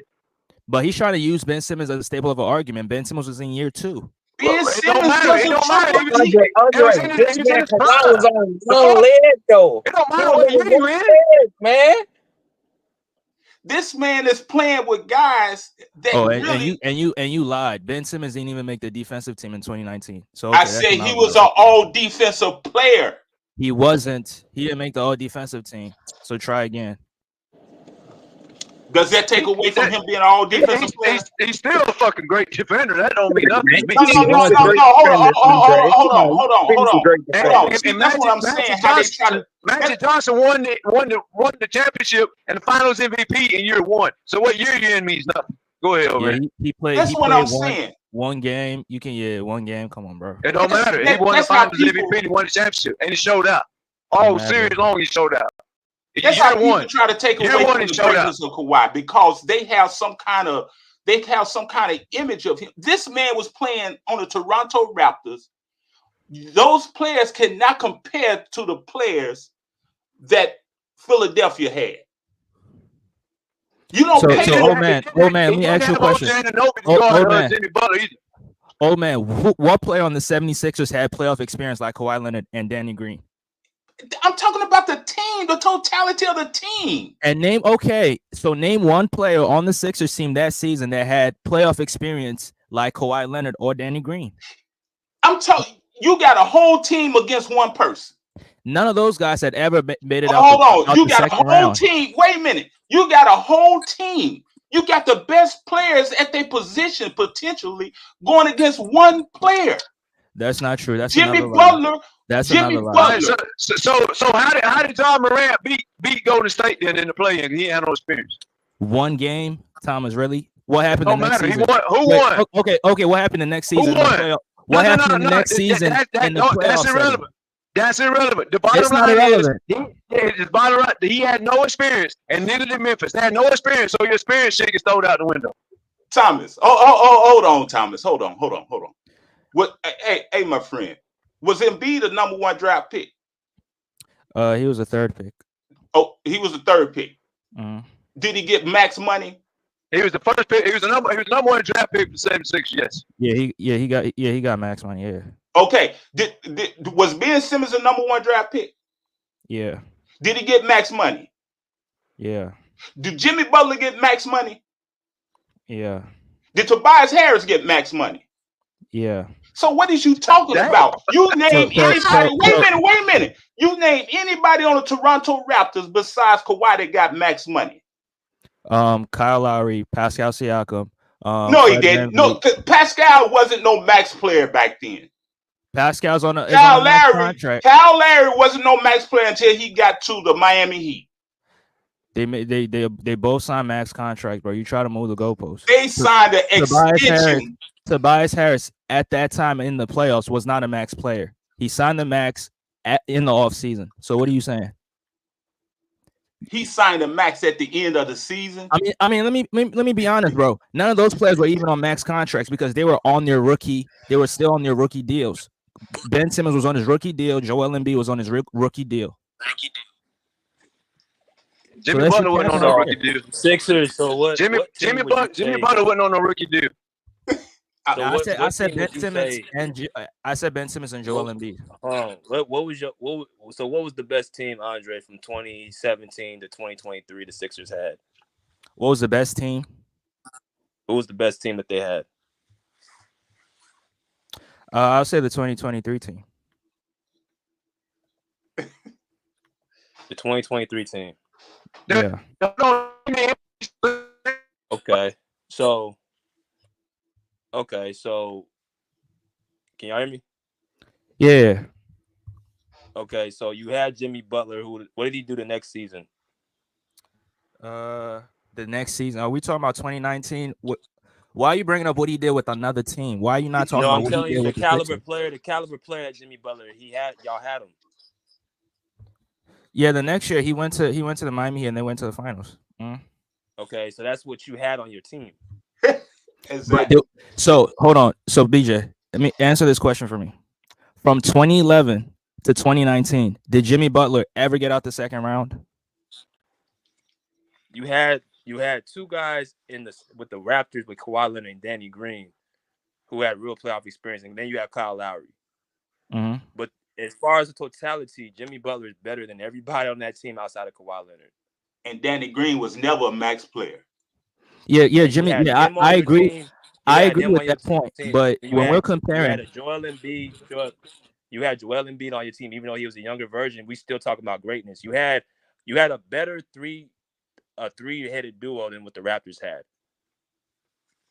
That's what you had, and then you had JJ Redick come off the bench. He was starting. No, JJ Redick started. Yeah, he was starting. JJ Redick. That's y'all always talking about space on the floor. Hell, that's a fucking floor spacer right there. Okay, I tell you what. Let's get away from the Sixers. Let's talk about the Bucks. Y'all had defense. Y'all had everything on that team, brother. Okay, let's talk about Giannis. Mm-hmm. Max player. Yeah. Chris Middleton, max player. Yeah. Okay, you gonna take away from that team also? I mean, you gonna take away what Kawhi did with them also running 4 straight? Well, here's y'all problem. When we try to recognize players on the Raptors, y'all think we're taking away from Kawhi. Nobody's taking anything from Kawhi Leonard. All I did was give recognition to the other guys that was on the team. So when I bring up a Kyle Lowry making the All-Star team 6 times in a row, that matters, right? When I bring up some of these other guys who made the All-Star team that y'all try to downplay and say, oh, they weren't no All-Stars. Like Thomas was saying, oh, he's not All-Star caliber. This is not All-Star caliber. All I'm doing is just giving recognition to these guys. I'm not taking nothing away from Kawhi Leonard. And I told BJ last night, Kawhi Leonard was the best player in 2019. So why would I even take away from him? All I'm doing is just giving recognition to the other guys. Because so let's give him that, old man. Let's go here. Let's give him that. Let's talk about experience. I want to know what Kyle Lowry, if he was so good, what did he do? Kyle Lowry was average on that team. But let's go to Miami. But hold on, old man. Let's use this point. So let's talk about experience. Did Pascal have any fucking experience at all deep in the playoffs as a number 2 fucking option to help Kawhi Leonard? He was in year 3. No. Yeah, no, I'm speaking experience. He had no knowledge, no experience, no attitude, no swagger. He had none of that shit going into that playoff year, 2019. That playoff year, experience-wise, Pascal was his number 2 running mate, not Lowry, because Lowry couldn't hold his fucking weight to be the number 2 scoring option. They had to revert to Pascal. So if Pascal had to be hit, what Kawhi leaned on. Now you backtrack. No, we're talking about experience. I'm speaking on experience. Go ahead. Did Pascal have any experience at all as a second option on a fucking deep playoff run team since we want to talk about experience. No, you didn't. And let me help you out in your own case and argument. Marc Gasol had plenty of playoff experience. You didn't even mention that, so I'm gonna help you out on that. I did say Marc Gasol. That even helps my point. Go ahead, Marc Gasol. Yeah, that's what I'm saying. He was I don't care. I don't care if he was 55 years old. I don't care. No, I don't even care about the experience, but because I've already debunked the experience, old man. Magic Johnson had no experience, and he was absolutely fucking fabulous. Year one of the playoff run when he won the championship. Whether he played center one game or he played center 100 games, at point guard and at center, that man was absolutely fabulous. In his first year, so the experience shit gets thrown out the window right there. All right, and then I gave you another example to back it up. Yes, he was fabulous. He was fake. You realize Kareem was on the Lakers and they were losing every year until they drafted Magic, right? You realize that, right? He averaged 35 and 13. Cut it out. It don't matter. It don't matter. They was losing. Yeah, they was losing. They was fucking losing as Kareem as the number one. They wasn't doing shit till Magic came along. Go look it up. Now, another thing, it's more experience. It don't matter if it's one game. Matter of fact, if it's only one game that Ja Morant played, that should even be more of a choke job what Curry did to Ja Morant in Memphis than any choke job we've ever seen by your word, experience. I'll stick to just experience, right? You had Golden State versus a nobody, unheard of Memphis team coming in with zero experience, and he sent the experienced team home. So that just wipes experience completely out of there. But and then you take Pascal as a number two option. Pascal's a number two option. Can't fucking see Jimmy Butler as a number two option. That shit ain't even a debate at all. And as a matter of fact, if y'all give Jimmy Butler the ball, which I'm sure Kawhi would have jumped on him, probably wouldn't have mattered anyway. But if y'all let Jimmy Butler close instead of Embiid close, you might have had a different outcome in that shit. As BJ reverted to the next year, when Jimmy became the closer, he went to the finals, and that same team that Jimmy left couldn't go to the finals. So you had a finals entry player on your team in his prime, and you didn't let him close. But I'm pretty sure Kawhi would lock this shit up anyway, because he did lock up Jimmy and Ben Simmons every time they tried to move. He locked up both of them anyway. But the spirit shit is completely thrown out the window. But go ahead to the Bucks. It's not thrown out the window because Kawhi Leonard was a better player than anybody that the Sixers had, and he had all. Yeah, but you had four players, Andre, that you're not giving credit to. Embiid was at the time, these guys never been out the second round. Jimmy Butler at the time never got out the second round. Joel Embiid. Okay, so why was all y'all picking? Okay, I give you that. So why was all y'all picking Embiid to cook Marc Gasol then? Because I wasn't. Say it again. Why was everybody on earth, and I'm sure you was, because you're a 76er fan, that's where you're from, you're going to be biased to your team, I'm sure you were doing it, but the whole world was saying, old man Marc Gasol is not going to have no answers for Joel Embiid. The whole world was saying it, except me, because I knew who Marc Gasol was, and I know how Embiid plays, and he plays with strength, and that shit ain't going to work on Marc Gasol. But the whole world, besides Thomas, had Embiid absolutely frying Marc Gasol. They predicted that shit to be an ass whooping matchup. So y'all had the matchup. And Ben Simmons, he was defense player of the year, but you had Ben Simmons and Jimmy Butler, two all great defenders. Just because you don't make the team, don't mean that you're not a great defender, right? That don't mean a fucking thing. When you're fucking great defender, you're a great defender. Whether the popularity of the world puts you there or not is fucking irrelevant. Ben Simmons and Jimmy Butler had hellified defense. And going into that series, I'm pretty sure nobody was going to have J.J. Redick being a less of a shooter than fucking Danny Green or Kyle Lowry or Fred VanVleet. I'm pretty sure everybody had, 76ers got a better shooter than fucking what Kawhi's got on his court. But that turned out to be a different case. But I'm talking about going into the series, y'all had all kinds of fucking answers over there. And Ben Simmons dude putting up triple doubles 24/7. I'm pretty sure he was a mismatch if Kyle Lowry or fucking Danny Green tried to guard him and he posted him up.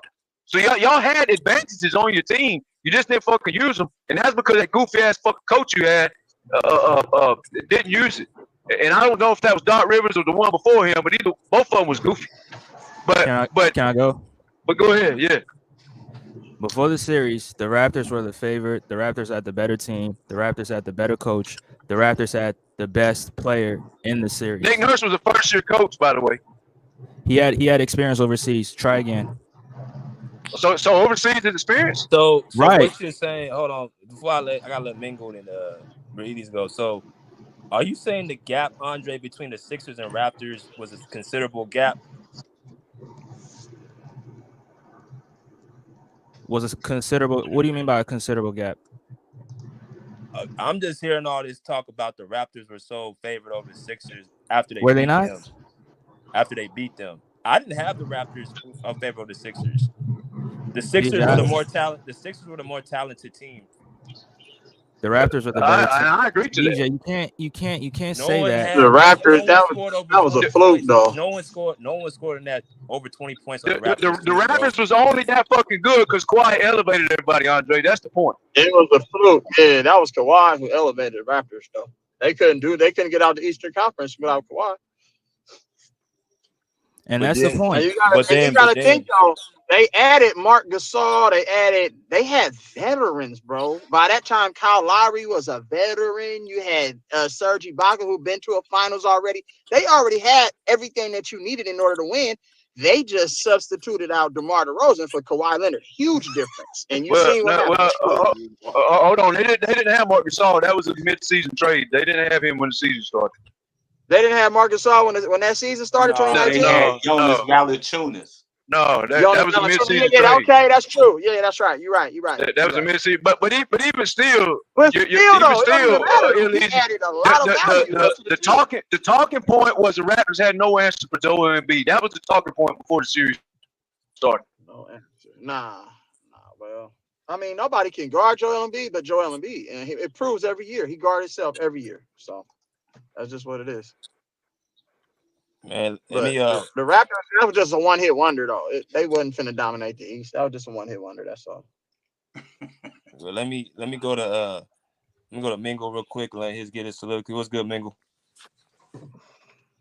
What's going on? What's happening? What's good, Mingo? Yeah, what's going on? What's the conversation? Cause y'all, what are we talking about here? So we was talking about the conversation supposed to be, have you seen the best of Kawhi Leonard yet? That's supposed to be the conversation. Have you seen the best of Kawhi Leonard yet? I don't know. That's kind of a tricky question. It depends on how you coming at it. Because, most people, the first thing most people going to go to is the injury. So if you're looking at it from that point of view, then I guess you have seen the best of Kawhi Leonard. But if you got the fans that you got the people that's like, well, hey, if he stay healthy, Kawhi can be this or Kawhi can be that, or he can do this or he can take a team here. It just depends on how you're looking at it. Now, how I'm looking at it is, like I always said, and I'm gonna keep saying this: when Kawhi Leonard is healthy, I still think he's the best player in the NBA when he's healthy. I've always said it. I'm gonna keep saying it, and I believe it. When he's healthy, fully healthy, I think he's the best player in the NBA. That's just me. And as far as seeing the best of him, I don't think we have. But I think he can elevate, and I think he can do his thing if he could give you a full season plus the playoffs, a fully healthy Kawhi. I think he can still do special things, but I don't know. I'm optimistic on that part of it, but I don't know. We'll just have to wait and see, I guess. Hey, BJ, make sure you clip that shit, man. Let me go, bro. Because Mingo known for saying he didn't say some shit. I said it. Bro, you don't have to clip that because I say that every screen. I literally say that every screen. Any script I'm on when they talk about Kawhi, I say that. And I keep saying it. And I'm going to keep saying it. He be doing that Gilbert Arenas shit, boy. No, bro. If I said it, I'm going to say I said it. I stand on anything I said. He said, make sure you clip that shit. All right, bro, let me go to my man E. What's good, E? All right, what's good with y'all? Hey, I think we have seen the best of Kawhi. He ain't gonna win another Defensive Player of the Year award. He ain't gonna win no regular season MVP awards. The only thing that he can still probably do given the opportunity, if he would just play in the playoffs, is win another championship and another Finals MVP.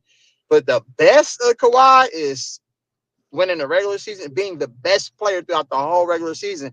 The question we should be asking: are we gonna have we seen the most durable Kawhi Leonard? Because he played the most games he's ever played since 2017 or something like that last year, and then we see what happened at the end of the season in the playoffs. But that's the question we should be asking. But as far as have we seen the best Kawhi Leonard? I think we have seen the best Kawhi Leonard. Like, you know what I'm saying? I don't think Kawhi Leonard is gonna dominate the NBA.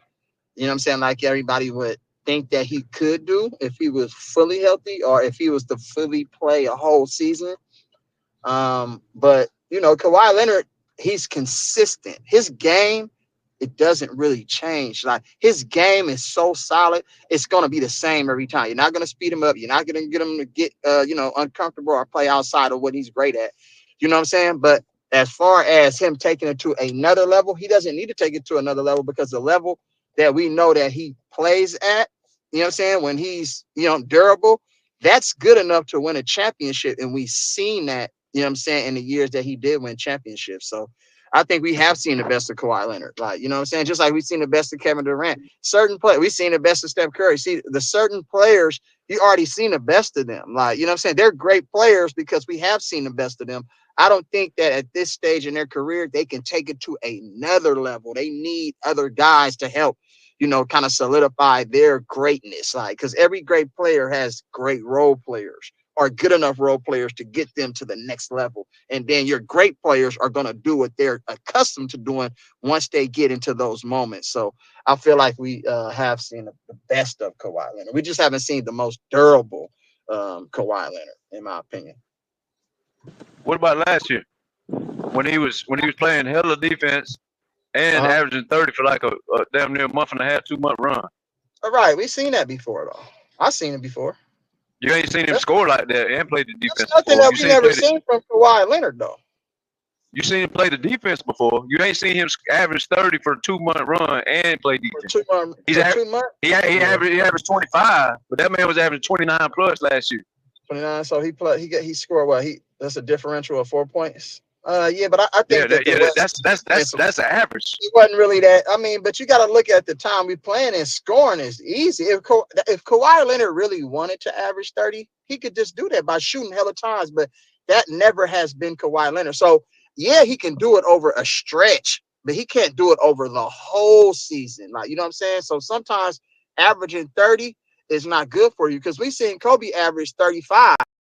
And then his championship season, he only averaged 28. You see what I'm saying? So he scaled back to win more. You feel what I'm saying? So I think less is more. I don't think I need to see him average 30. That really doesn't tell me anything because I know he can average 35 if he wanted to because he's that great of a player. So the averages really that doesn't mean that you're just great. That just means you're shooting more and you're more aggressive. You know what I'm saying? So some shots that he might have passed down in years past, he's taking those shots now and they're going in. So you're going to see a point increase, like, you know what I'm saying? So I still feel like we've seen the best of Kawhi Leonard. If he next year go and average 32, I still feel like we've seen the best of Kawhi Leonard. That just means he's being more aggressive. That's it. That's all. You feel me? But that's why I say you need great players. He needs. So are you speaking 82 games? So are you only speaking on 82 games, or are you speaking on the playoffs?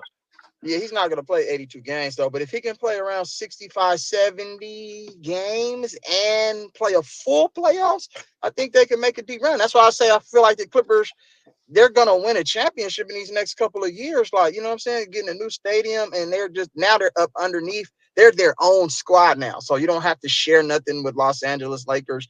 Now they can kind of be their own squad. They brought Jeff Van Gundy back. I feel like the pieces that they added with Jeff Van Gundy and the coaching staff, Ty Lue and all them. And now you got rid of a couple of cancers that was on the team crying and complaining about playing time and all this other stuff. So, and contracts. So now they can kind of just focus on being free and playing basketball. And I feel like Kawhi Leonard is healthy. In my mind, I always felt like he's healthy, but it's NBA. It's more to the NBA than what people like, you know what I'm saying, see on TV. But I feel like the Clippers can win and Kawhi is going to just be Kawhi. Like, I don't need Kawhi to be Kobe. So when they get in the playoffs, who's going to be the best player on the court? Kawhi Leonard's going to be the best player on the court. Okay, so we ain't seen the best of them then, because all these other people that supposedly is younger and better, just like in 2023, the best player on the court was Kawhi Leonard. He was on one leg and he was guarding the best player. So he showed you he will score 30 to 40. And I know it's only 2 games, but that's all I can speak on. I can't speak on assuming this and assuming that. 2 games happened. The man was the best player on the court, scoring between 30 and 40, and he was locking up. What they said all week long when this panel, well, I wasn't here, was that Kevin Durant was one of the best scorers we ever seen. He locked up the best score, and he hung 30 to 40 at the same time. How is that not the best Kawhi Leonard? Not the best. So you think that Kawhi can get better then, is what you're saying?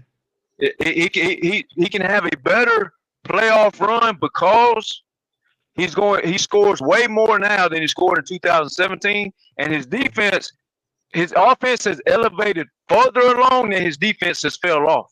If you go gap for gap, 2019 he was great, but I believe his offense is better now than it was in 2019 because he has reverted to the mid-range post-up elbow offense instead of, because you remember 2019 he wasn't catching the elbow post-ups and taking advantage of his size. He was just playing basketball and still dominate. Now he's using his size. Right. In 2019, he wasn't posting up like he does now. And I think that post up, not like he is now. No. They really feature him in the post up game now. In 2019, he had a lot of shit where he was just scoring the ball around the court. They wasn't actually posting him up like y'all did with Kevin Durant. What you seeing out of Kawhi now is what you saw out of Kevin Durant to Golden State. Remember how y'all used to run him around the screen on the baseline, and then you try to get him up at the elbow and post him up and get him in a great position where he's most efficient at. That's what they're doing with Kawhi now. About KD? Yeah, with KD. When KD was with y'all, especially in the playoffs, y'all kept putting him at the elbow. Yeah, you ran pin downs and put him at the mid range and the elbow, and that's why you saw the inflection, the increase in points per game, because y'all utilized him the right way. Whereas now over in Phoenix and in Brooklyn, he don't play like that. That's why the best point all week long was by BJ.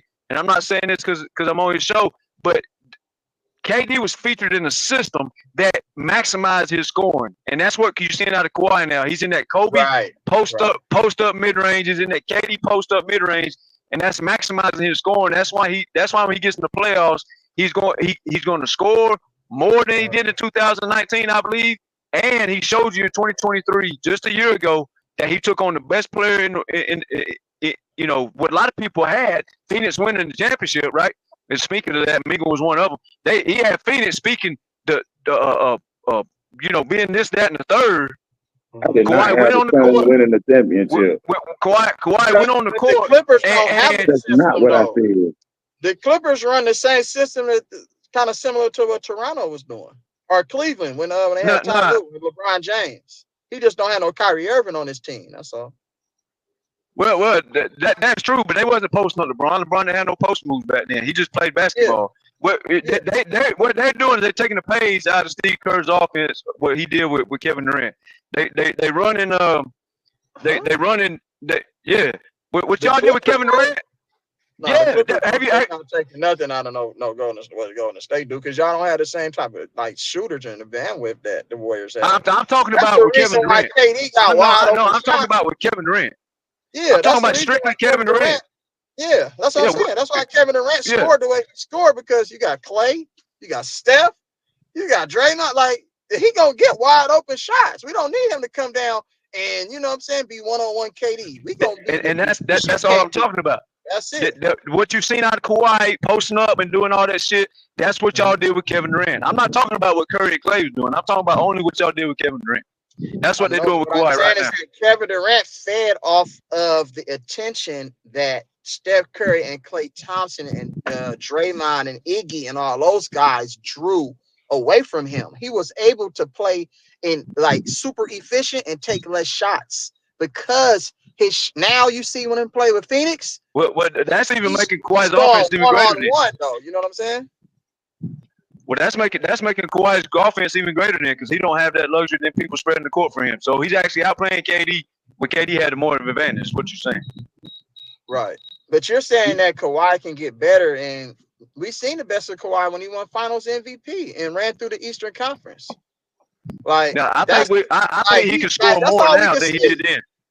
But you say he could score more, and I just feel like, and I said that, yeah, he can score more, but that's only because he's just taking more shots. But as far as getting better, I don't think that he can get better. His passing and his playmaking, maybe he can improve on that.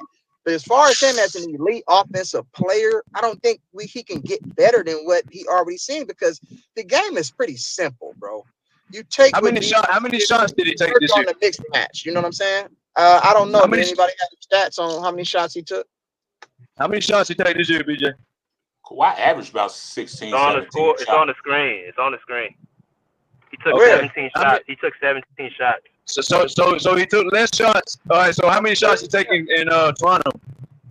He took 19 shots. He took 18 shots in Toronto. So he took 18 shots. shots in Toronto So and he's averaged taking less. Then, right? Yeah. There you go. There you go. Time. But I would hear you out though, at least. Like I can hear out a sensible argument. Like I can hear you out about 2019. You know, 17.1. So hold on, you mean to tell me in 2019, 2020 he took 20 shots a game? Yep. That's what I'm telling y'all. You gotta remember that was probably his best. That was after this year. That 2019-2020 season was probably Kawhi's best regular season he's been with us. Where's the points per game at? Which one is the points per game? The points per game is this one right here. He averaged 27 in 1920. He averaged 3.7 this year. So 23. Yeah, he's pretty consistent. So his best season was 2019. That's what I said. I don't think he can get better than that. Now, it's easy to average 30 over a 5-game stretch, but I'm talking about your average per season, bro. So let me ask you this. But he took two lesser shots. That's the reason why. Right. He's going to take. His free throws went up more. That's why he scored more. But did you all see the interview? He's going to get more shots this year than he did in 2019. We can agree on that, right? So 74 games. Do you think that he can play anywhere between 65 and 70 games next year, including playoffs? Or is that just regular season? That's No, he's not playing 70 games. And again, I'm not talking how many games he played. I'm talking about what he does on the court when he says I'm taking over this game or this series. The best Kawhi you're going to see is this year in the playoffs. Is this year coming up? You said. Is this year coming up? Because you got to remember in Toronto he had Pascal scoring, he had Lowry scoring, and then he had a bench scoring. Pascal, but this year is him and Harden. Everybody else is defenders. Now the secret sauce nobody's gonna talk about is gonna be when KPJ either gets past his suspension or if he don't get suspended. Once he kicks in that offense, now they're gonna have offense off the bench besides power. Once KPJ gets rolling, they're gonna have to win. But if you look at, they're gonna play all defense and the ball's going through Kawhi. In Toronto, as all y'all like to discredit Kawhi, Kyle Lowry ran the offense, this, that, third. That's cool and all, but they have Pascal scoring 20 a game. Then you had Kawhi too. This year, the ball is going through fucking James Harden and Kawhi, and I wish they'd go through Zubac a lot.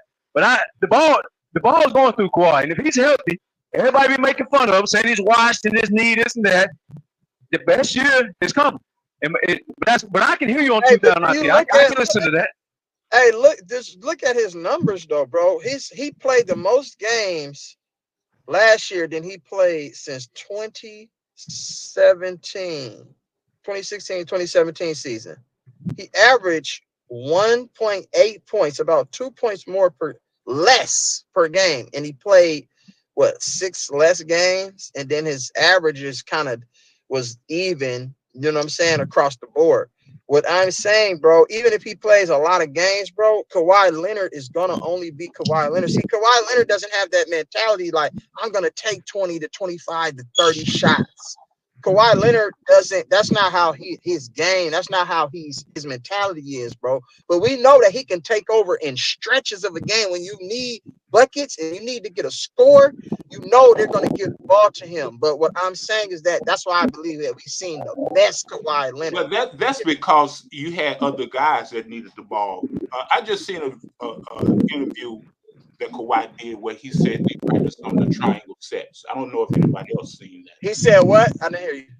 That they've been practicing some of the triangle sets. The triangle sets, okay. Gotcha. Right. All right. And so that's going to allow Kawhi to open up and expand, like Thomas said, his offensive game even more. Yeah, he just going to play out the Paul George jacked up 16, 17 shots a game. That you ain't going to have that. Mid-range. He just going to play out the mid-post. That's it. Yeah, that's what I'm saying. And that makes him more deadly to me offensively than he has been. But for the longest time, especially with the knee injury, he should have been doing the post-up mid-range game. He should have been doing shit 5 years ago. But the only way the triangle going to work is if James Harden pass and cut. That's the only way. And he's not doing that. And that's what y'all need to understand. It's about the role players that you have on your team, bro. James Harden is not the Scottie Pippen to Kawhi Leonard's Michael Jordan. He's just not. So it's a different dynamic. It's going to be a lot of wasted possessions where James Harden dribble. And you ain't throwing the ball to Kawhi Leonard on a catch and shoot with 3 seconds left on the shot clock. That's not what's going on. You know what I'm saying? You're not going to put Kawhi Leonard in those type of bad situations. You know what I'm saying? So if Kawhi Leonard doesn't get the ball early to initiate the offense, then it's going to be James Harden initiating offense. And I don't believe that Kawhi Leonard is a catch and shoot player like that. Kawhi Leonard needs to run. You need to run your offense through Kawhi Leonard and not use Kawhi Leonard as a spot-up shooter. You feel what I'm saying? And that's the problem with the Clippers have with their offense, and that's the Ty Lue system. Their system isn't predicated on ball movement. It's a lot of one-on-one ISO, high pick and roll, and it puts certain players in uncomfortable positions to be successful. And that's the only thing that I have on the Clippers where I'd be like, man, that's why they don't be winning. And you know what I'm saying? You know Kawhi is one of the most elite catch and shoot three-point shot makers in the league, right? No. He can catch and shoot, but that's not who he is. Is what I'm telling you. You don't want to put him in those type of positions. Bro. Well, he's going to be in that position. I know, but you don't. That's not what you want. But that's why you have certain players to play certain roles. You have catch and shoot guys. You put catch and shoot guys around Kawhi Leonard. You don't use Kawhi Leonard as the catch and shoot guy. Trust me when I'm telling you this. Kawhi Leonard should be passing it to the catch and shoot guy, not somebody passing it to him to catch and shoot. Right. Okay, so if you run that offense, if you run your offense, you don't have nobody else to draw that type of attention away from them. Kawhi Leonard has that type of game to draw all the attention to him, to suck a defense in, and at least to turn people's head to be looking at what Kawhi about to do. And now, so you want to run the ball through Kawhi Leonard, side or the back door. So you want to run the ball through Kawhi Leonard, which is gonna make him average a lot more points than is what you're saying. No, I think Kawhi Leonard would be a better playmaker if you run offense through him. It'll free up a lot of other guys, and everybody else will be able to excel. And then the offense is going to go through him, and Harden. It's going to go through both of them. I know, but once you do that, if you come down and get the ball to Kawhi on that mid post, if they're going to implement the triangle offense, now what you have is, okay, do I help? Do I sag? Do I come double? Do I stunt? You have to really pay attention to Kawhi because now he's effective in that mid-range area, especially with his big hands, like the way he can just throw the ball up at the hoop with that soft touch that he has. That's going to be a problem for a lot of teams. And then he's doing less, so less is more. You don't want Kawhi getting off into the ISO, dribbling, No, less is more. You catch, you use your body, create your space, shoot your jumper, step back, whatever. And then suck in a D and then pass it to your shooters and let your shooters do what they do. Because then once the shooters start getting off on the role players, what that does, now I can't help off Kawhi. Because if I help off Kawhi, these dudes going to be shooting 39 and 35 to 40% from the three, and that's going to kill us every night. So I can't do that. So now Kawhi going to be able to be free to go to work one-on-one, and nobody can guard him because he's too strong, too big. So we're going to see the better version then. Because he's going to be featured. I'm saying that we're going to see probably what I said earlier. He needs to get better at his playmaking, making other guys around him better. Like, you know what I'm saying? As far as his offensive game, we've seen the best of Kawhi Leonard already. Yeah. I don't think so. I think what you saw. Kawhi Leonard add to his game till you be like, man, damn, I ain't never seen that. We've seen him do. You just spoke on. Do pull up threes. We've seen him do fadeaways out of the post. So what else is he gonna add to? You be like, damn, he got that too. That's what I'm telling you. When he starts posting up, you're going to have to start double teaming. His points are going to go up. His assists are going to go up. No, but what you're saying is what you're saying is lazy playmaking. That's what I said. Playmaking. Oh, okay. So you're going to get a better version of Kawhi. That's what I said. Yeah. So you're going to get a better version of Kawhi. You're going to get a better version of Kawhi. Okay. So if his scoring is down, but because it's scoring, then I guess that's the best version of Kawhi. His scoring is going to go up. He only averaged 23 points last year, at least. If he's featured how you want to be featured in the post, he's shooting over the top of the people and he's getting assists. The man's going to average 30 and 8, according to how you say use it. Okay. I got you. That's the best version of Kawhi. It's 30 and 8, and do they win or do they lose? Which one? They're going to win because defense is going to be a priority. If you look at what the Clippers have done, this team mimics the Raptors team. Defense all over the court, a ball-handling point guard who will shoot the ball. You got a center that protects the rim. Okay. You got another center coming off the bench. No matter how much he plays, they still got enough to give Zubac a break. You got Batum. You got Batum playing like Serge Ibaka. You have Powell taking the Fred VanVleet role, and then you got KPJ, which is the X factor that the Raptors are not going to have. The Raptors didn't have two. Hold on, you said you got Norman Powell playing the Fred VanVleet role. Yeah, but because everybody likes to refer to VanVleet as the scoring off the bench. Because remember, Powell wasn't the scorer off the bench back then. Powell barely played back then. Fred VanVleet and Norman Powell are two completely different players with two completely different IQs. I'm talking about scoring. Fred VanVleet, everybody wants to give Fred VanVleet credit for scoring off the bench. Yes or no? Yeah, but he did way more than just scoring. I understand that, but I'm talking about scoring. Powell is going to be the scorer that Fred VanVleet was. KPJ, Chris Dunn, and Coffee are defenders around Powell. You're going to have, and KPJ actually played defense. He had 107 defensive rating in Houston, but everybody always talks about his offense, which is cool, but whatever. But now, if you go compare anybody to Fred VanVleet, it should be Kevin Porter Jr. Not no damn. I'm talking about just scoring points off the bench. I'm not talking about how they play. I'm talking about just the points. Yeah, Kevin Porter Jr. is gonna come off the bench, right? Ain't Kevin Porter Jr. coming off the bench? Kevin Porter Jr. is gonna come off the bench. That's why I said the Clippers have an X factor nobody's talking about. That's your Fred VanVleet right there. Right, but I was only speaking on the points total. Don't mention Norman Powell. That boy ass. But Norman Powell scores more than Fred VanVleet was scoring in Toronto. That's what I'm saying. I'm not comparing their games. I'm just talking about the role. The role was for him to score, and the role was for this guy to score. Just because he offered more, don't mean he wasn't there. They wanted the man to score when he come off the bench. That's all I'm saying. Just because he did more, that's a plus. How much did Norman Powell average? The man was averaging 19 points per game before Westbrook got in the damn way. Oh, really? Wow. Okay. Yeah, he was predicted to be the sixth man of the year before the season started. Wow. Because Westbrook was told he was getting the keys to the offense and play point guard. And it just so happened he got demoted, and then he got demoted to the bench, and then he took away from the. And I told BJ that was going to hurt Norman Powell's running at the sixth man. Because a lot of people thought it was going to help Powell. No, at the end of the day, man, when Westbrook gets tired of passing the ball, he's going to jack up shots. I don't give a damn if you like the man, if you dislike the man. At the end of the day, he's going to start taking Powell's shot attempts. That's just how it's going to go. It don't matter if you like him or dislike him. The facts is the facts. He is going to take the shot attempts away from Powell, and that's exactly what he did. They both started averaging like 10 shots a game, where Powell was averaging closer to 15, 20 shots a game. And you know what else hurt the Clippers that Westbrook took away? When Powell had the ball, he drew fouls and went to the free throw line to stop all the bleeding.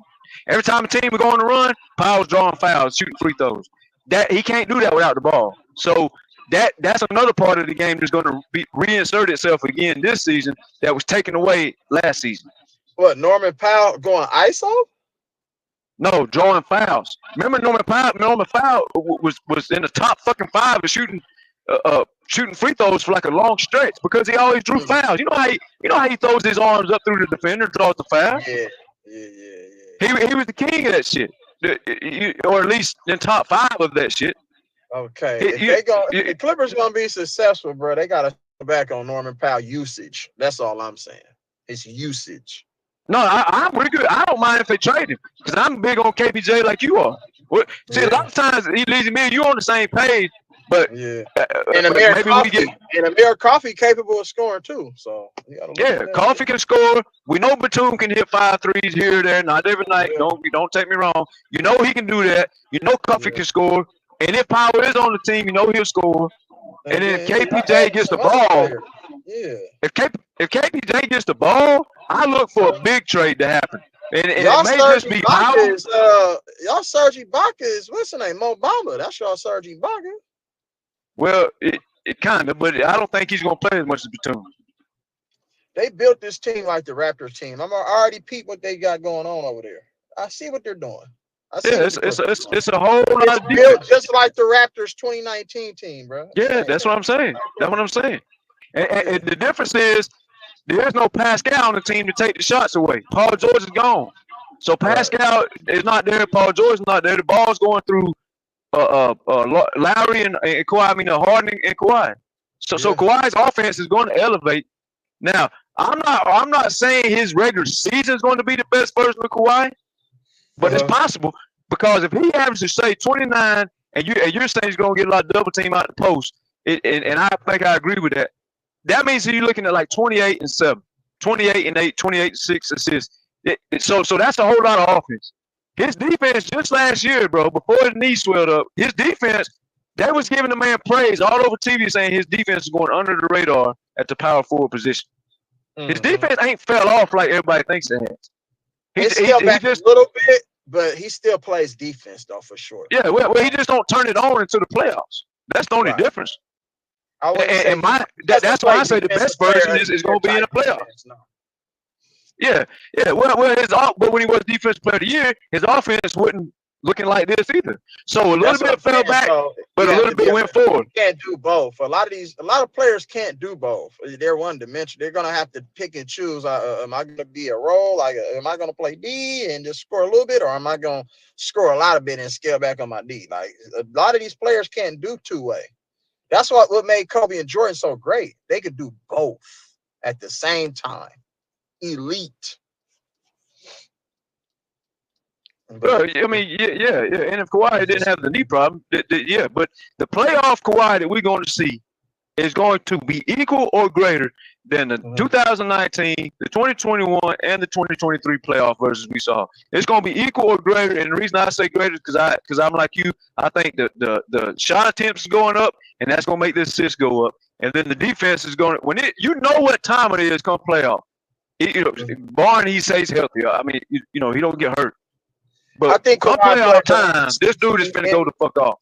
Yeah, I think Kawhi plays anywhere between 58 and 65 games next year. I think he's going to average about maybe 23.8, 24 points a game, maybe like 7 rebounds, 5.3 assists, somewhere in that range, maybe like 1.5. You really think he's only going to average 23 or 24? You think that? Yeah, I do because less is more, bro. I think they're going to use Kawhi. They're going to manage him through the season so he can be available in the playoffs. You know what I'm saying? That's the only thing, because when Kawhi goes hard, bro, for whatever reason, when he gets to the playoffs, he's done. And then he has to sit. He just low managed though, injury and all this shit. And I'm like, what the fuck wrong with this nigga? They just low managed him for 2 or 3 years in a row before last year, and he still was hurt. I don't think it has nothing to do with it. I think that pattern is gonna consistently be the same, and he's gonna be available for next year's playoffs, which is gonna help them tremendously. Because when you got Kawhi Leonard in the playoffs, it's a different story, and we've seen that. I think they ought to ramp him up early in the season. And if that way, if it does get a swelling or something, it swelling's in mid-season, and then you got it back down by playoff time. And if you ramp him up early in the season, you also gonna be a lot higher seed. So if you start losing some games, you won't fall. Yeah, you don't have that type of bandwidth to throw games away like that, because if y'all don't have Kawhi, bro, y'all might struggle in them games that y'all don't have Kawhi. Because I don't think James Harden is that type of guy who can carry the load. You know Well, what I'm I saying? think that's the reason. I think that's the reason they went defensive this year is because to give Kawhi some rest on defense. That's what I'm saying. So Kawhi Leonard doesn't have to overexert himself on that end of the floor. You feel what I'm Right. saying? So I can see that's exactly what they did. I can see him playing the same amount of games. I don't think it's All going to right, be a so problem. so let me ask y'all this, oh man, easy. So if they take the Kawhi's defensive load off, that means they're gonna feed him the ball more. They got no choice to feed him the ball more. So if his offensive stats goes up, y'all realize that's gonna make his MVP talk go up because they love to talk offense in MVP. Yeah. Right. I can see Right, that. right. But it all depends on where Right. the Clippers finish in the standings, because we know they always give the award to the top 3 teams. If you're like below all like 5 and 6, you might get an honorable mention. But to be really considered as like an MVP, you're the best player on the team, and you got one of the best records in the NBA, then you'll get your, consideration. So we'll see what happens with that. But I mean, I don't know if I want Kawhi averaging 30, to be honest with you, for me. Because I that's don't care something if he he averages never 30 did. if Chris Dunn and T-Man take all the big matchups. And that's I don't the care thing. if he I averages forgot about 30. Terrence Mann. I forgot about Terrence Mann. Yeah, see? Got Terrence Mann. If Derrick Jones Jr. because this is people's gonna guard the best players. This is what I envision. I envision Kawhi's average going up close to 30. They want more offense out of Kawhi. T-Man, Derrick Jones Jr., Chris Dunn, Batum, and Coffee are gonna take all the defensive assignments. That's what I see. Well, the thing about it is this year he's not going to have to play that much on point of attack defense, and then hopefully he don't have to try to guard a power forward or somebody in the post like he's been doing. So I think he played great last year as the power forward. Yeah, but he got hurt. That's the thing about it. Too much Well, stress. fuck old man. He got hurt. He got hurt. Low manager playing small forward.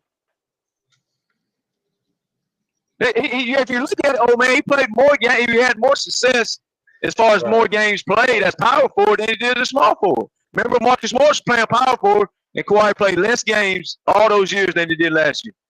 Yeah, but he had to defend. He had to utilize himself more defensively. He don't have to do that this year. So you think playing power forward, guarding guys that hang out in the corner and don't do shit is more stressful than guarding point of attack? It's just like earlier this year when we was talking and we had some back and forth about the position he was playing, and come to find out playing against Karl Anthony Towns and people like that takes a lot away from you when you originally a small forward. See, so I think it's easier being off of the perimeter playing power forward on his knee than it is. So how many games is Kawhi gonna play? I think he play about 60, 65. Yeah. I think they're going to overthink it and low management. But if you really think about it and look at the facts and not the feelings and this and that, he played more games.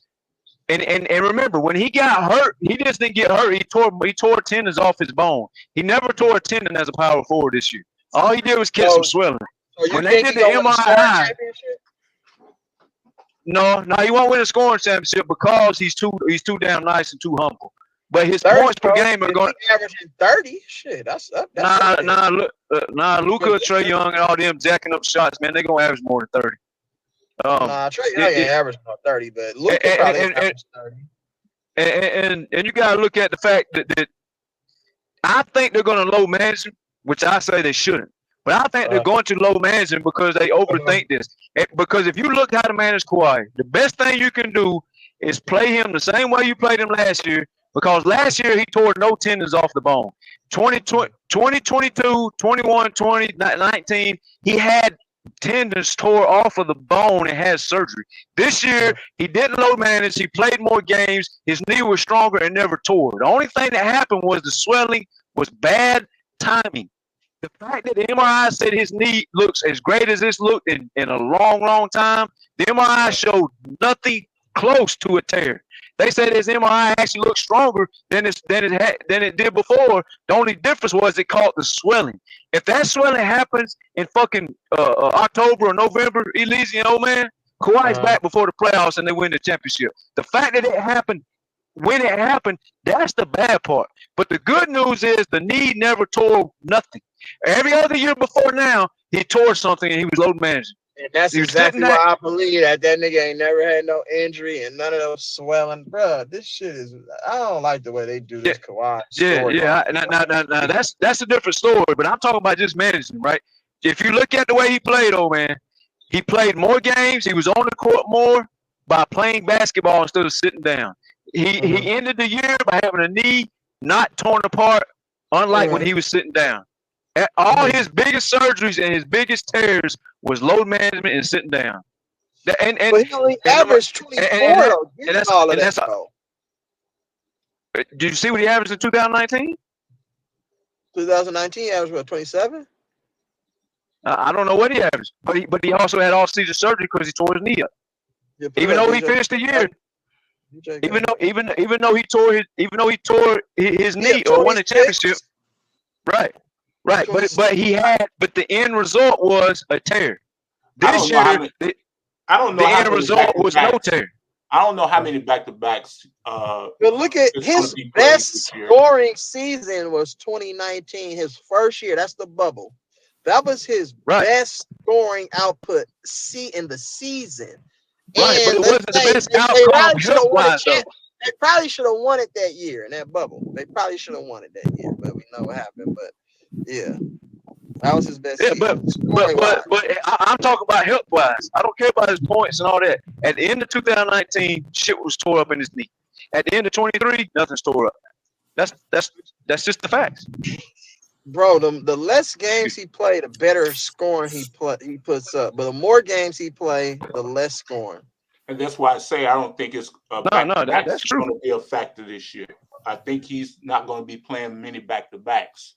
I don't know how it's going to be at home, but I know on the road they got 16 back-to-backs. By the way, what's their strength of schedule? Do they have a tough strength of schedule? Where do they rank as far as all? Well, I mean, you playing the down West, so it's gonna be hard at least. Hey, so let me get to Kirk real quick, y'all. Let me get to Kirk and let me get to Bruce. What's good, Kirk? What's good, BJ? What's going on, chat? What's good, Kirk? Ain't nothing, y'all. So we can't hear you, Kirk. You can't hear me? Yeah, we can hear you, BJ. We can hear you. Okay. BJ, can you hear me? We can hear you, Kirk. Go ahead. That's a bet. We talking about the best Kawhi we seen. Yeah, that's tough. I'm not gonna lie to y'all. And this is my honest opinion too. And this might surprise y'all, but I'm probably gonna say the best Kawhi I've seen was probably 2017 before he got injured. If we talk about just like athletic and just scoring ability, mid-range threes, like Kawhi against that Memphis Grizzlies series, I'm not gonna lie, he looked like MJ to me. So I'm just like, before he got injured, like before Zaza fucked his whole knee up, like, of course the 2021 like Kawhi is like damn near right there, but before he fucked his whole knee up, that 2017 Kawhi was about to be MJ like. So I don't know. To me, that's the best Kawhi I've seen because he was just so dominant, like defensively, offensively, you couldn't really do anything with Kawhi. Like when he was going off in that Memphis Grizzlies series, just particularly, and then he faced the Warriors that game one. I was like, damn, I haven't seen a player like that since MJ. So I mean, that's the best Kawhi I've seen before he got injured because he was so dominant, and I was like, damn. Like I mean, of course, the Raptors Kawhi, of course, I like the Raptors Kawhi, of course, but he was still like he wasn't like fully like his. Like, he was 100% in 2017, even though he was getting better every year. But before he got injured, he just I don't know. It's a close second between that 2021 because I like that Kawhi a lot. I think that Kawhi was. I'm gonna say the 2021 Kawhi, but that 2017 Kawhi before he got injured was dominant as any player I've seen. To be honest with you, that's just me. Yeah, that 3 quarters versus Golden State was some nasty fucking shit. I mean, you realize they said on the panel all week long and said that Curry and KD had better impacts than Kawhi. Well, they had both of those guys on one team, and he was destroying both of them. So I can hear you out on 2017. I can hear Elise out on 2019. But because 2017, what he did to Golden State in Oracle Arena Game 1, if Elise is a true Golden State fan, he knows you can hear a fucking pin drop in that arena. And ain't nobody done that since Kawhi. That motherfucking ring was shook. Yeah, but even the Grizzlies series, like if you go back and watch that whole Grizzlies series, he was just, I'm like, damn, like he was doing like anything, like he was just going to the rim, like doing whatever he wanted, like he was like at his athletic peak. Of course, he wasn't like he was a better scorer, but I was like, damn, like if he didn't get injured, I'm not gonna lie, I don't know what that Kawhi was something. That was very MJ like, I ain't gonna lie. And to me, that Kawhi was better than Kobe. That like to me that was better than like I never seen Kobe play like that. So I was like, damn, like yeah, that 2017 was absolutely nasty. That's what I'm saying, bro. But that 2023 guarding the best player and hanging 30 to 40s for those 2 games that shit was fucking ridiculous, dude. That man took Kevin Durant and mano that motherfucker and just was taking his lunch money, man for man. No help, no none of that shit. And he probably did that 2017 too. Like that's why I said, Kurt, I can hear you out. I can hear it easy in 2019. The shit in 2023 though, scoring 30 to 40. The only time he did that for scoring 30 or 40 and guarding number 1 was man. It might have been. It might have was going to happen to Golden State because Iguodala was getting his motherfucking head split wide open, and KD only had like 13 points when Kawhi had 26 in the third quarter. So, man, and y'all know what we doing right now. All we doing is telling how great this man is. The fact that we got to argue years of this man destroying everybody's favorite player. The fact we've been having this conversation, man, that just solidifies what the fuck we've been saying. All right, Nah, that's straight like that. Let me get to Bruce real quick. What's good, Bruce? What's up, Bruce, BJ? What's up, everybody? What's good, Bruce? How you doing, Bruce? We have seen the best of Kawhi. Great Kawhi is not gonna come back anymore. Right now, we have good Kawhi. I've been in the comments, and I'm hearing Thomas glazing, man. You should be a baker. You know, you should open a Kawhi bakery with all the glazing of Kawhi. I just got to spit the facts, brother. Your facts are screwed. I mean, just prove all it. They put them on the screen. All last season, some of the times Kawhi was not even the best player on the team. Paul George was the best player on the team, and Kawhi had to rest and was load managing some games because Paul George was in charge of the scoring. And if the Clippers believe in Kawhi so much, why did they get James Harden during the season?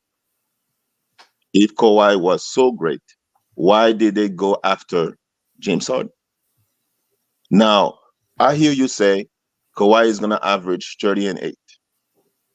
How is he going to average 30 and 8? I don't see how he can average 30 and 8 with some players that cannot even shoot around him. Right? And the Clippers are in a dilemma.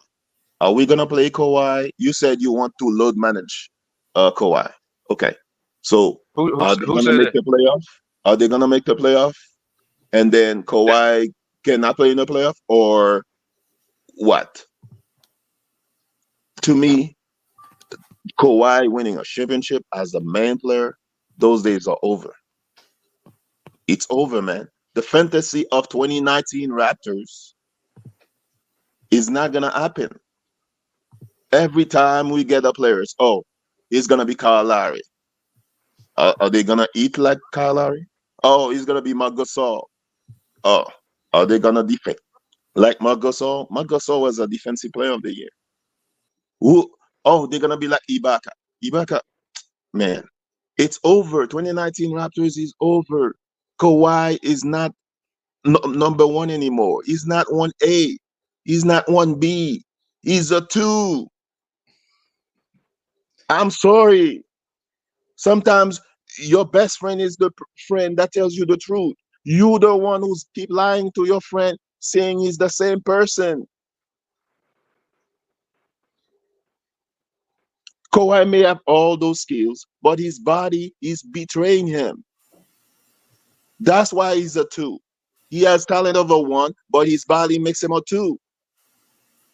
And if I'm the Clippers, I trade him during the season. Hey, Bruce, how old is Kawhi? I don't know, 32, 33? 32, 33, that's all? That's all. He's 30. He just turned 33. He 30. That's all. That's all. 30. How old is LeBron? 39. Did he win a championship at 35, 36? You didn't hear what I said. Kawhi can still win a championship, but he's not going to be the main player. He's not the main player. But no, because of his body.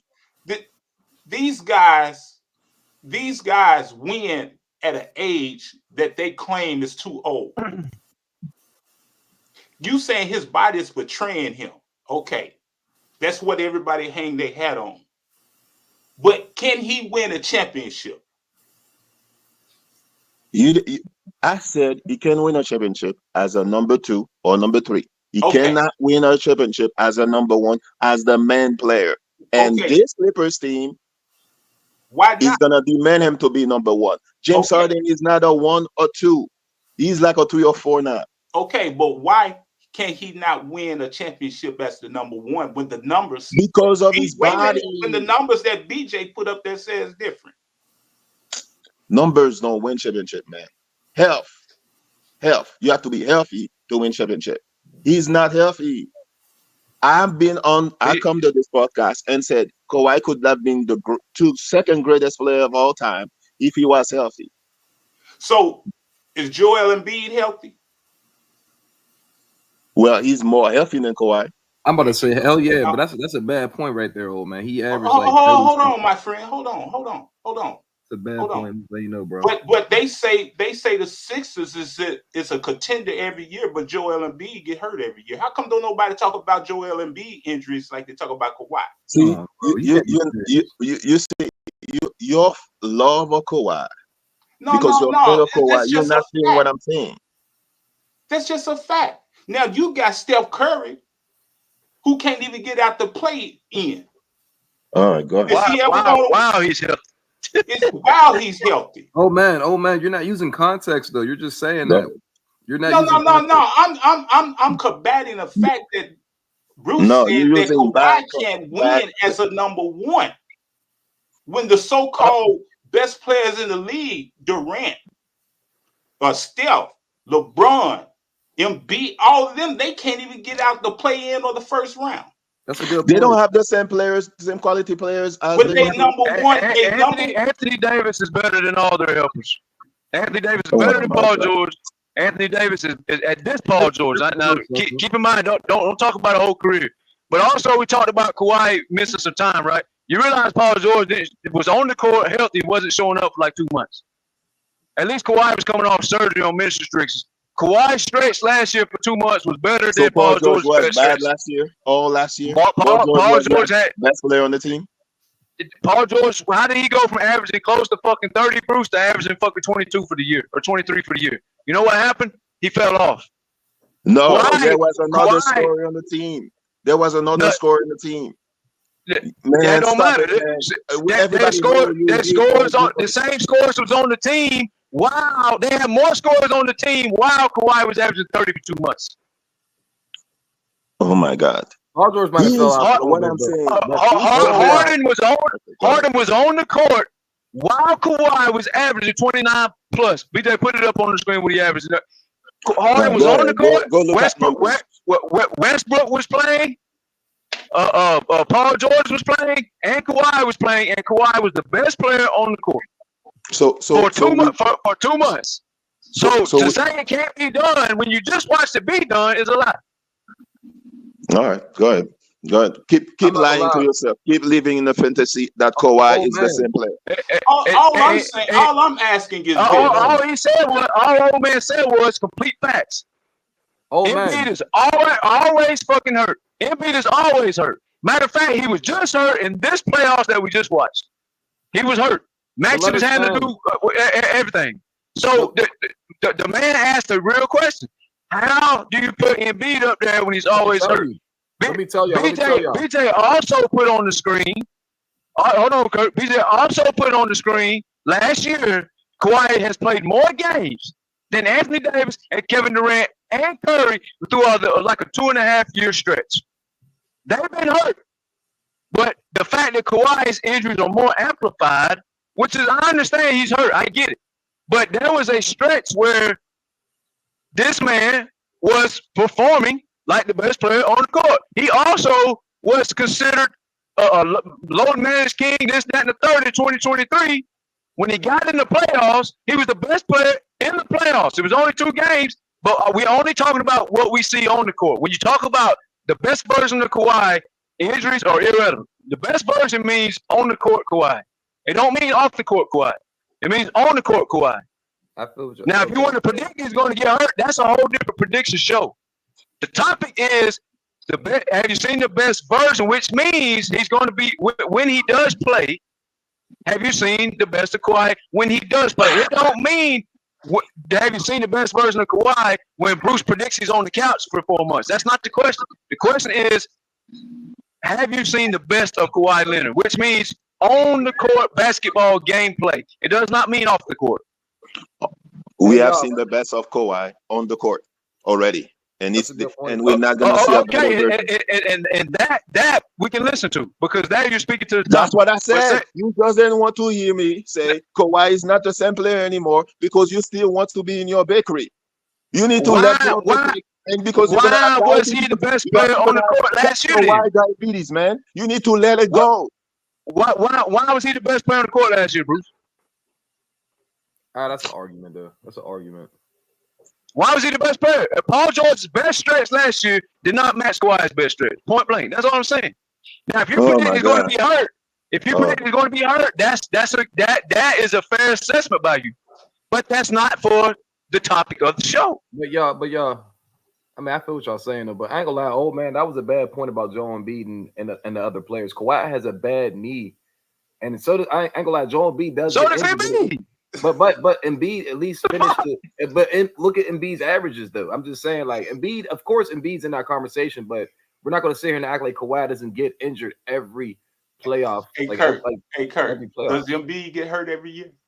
Embiid does get hurt every year, but I ain't going to lie to you, bro. Kawhi. Hold it. I asked you a simple question. He does. And you answered it. So that negates anything else you say after that, because I just asked a simple question. Because what we tend to do, we look at Kawhi, and the only thing we say is, oh, he injury prone. But when you look at other number one options on other teams, they get a pass. That's all I'm trying to say. Joel Embiid doesn't get a pass. So the question was from Bruce, can Kawhi carry the team as a number one option to the playoffs? If healthy? If you look at other players, and compare him to other players that are number one options, he most certainly can do it. That's all I'm saying. I see what you're saying. Bruce is saying that he can't do it because his health. I agree with Bruce. He has already determined that Kawhi is not even going into the season healthy. I'm not going to say when did I say that? I don't think Bruce said that either. Yes, he did. What? Yes, he did. Yes, he did. When did I say that? I know I have an accent, but I know my English is good enough. I did not say that. Hey, Bruce, is he going into the season healthy? I mean, he should be healthy. No, I'm asking you. I'm asking you. Is he going into the season healthy? Is he going to be healthy? He should be healthy. I'm asking you. I'm asking you. Is he going into the season healthy? We don't know that for sure. Okay, so Ty Lue didn't say that last week that Kawhi will be 100% healthy for training camp. Ty Lue didn't say that. Y'all want to bet this? He said that. See what I'm saying? Look, listen to yourself. You ask me a question where you don't even know the answer. I know the answer. See, we backtrack from our assumptions. Y'all that's what old man's telling y'all. Y'all just talking with no fucking. Y'all sound like a fucking politician. Well, I predict that Kamala Harris ain't gonna do this. I predict that Trump ain't gonna do this. No. What did they do or what did they not do? It ain't no fucking prediction. You the politician. The fuck? Yeah, but I speak facts though. Who was the best player on the court last year when the Clippers went 25-6, Bruce? Who was the best player on the court? You the politician, because you keep sticking the same Who agenda, was the best same player? policy. Kawhi is the same Who player. was the best player? Who was the best player? What?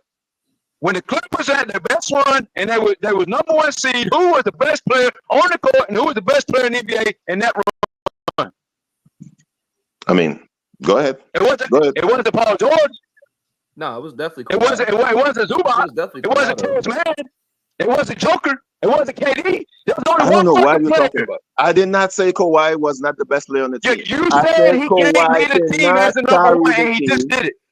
No, I said Kawhi cannot carry a team to a championship. He cannot be #1 anymore because of his health. The reason why I'm saying So this. you saying he's not healthy? That's what I just asked you. Oh my God, that's No, not what he's I saying said no, either. old man. He's saying overall old man. He's not saying. Listen. That's not what I said too. No, Kurt.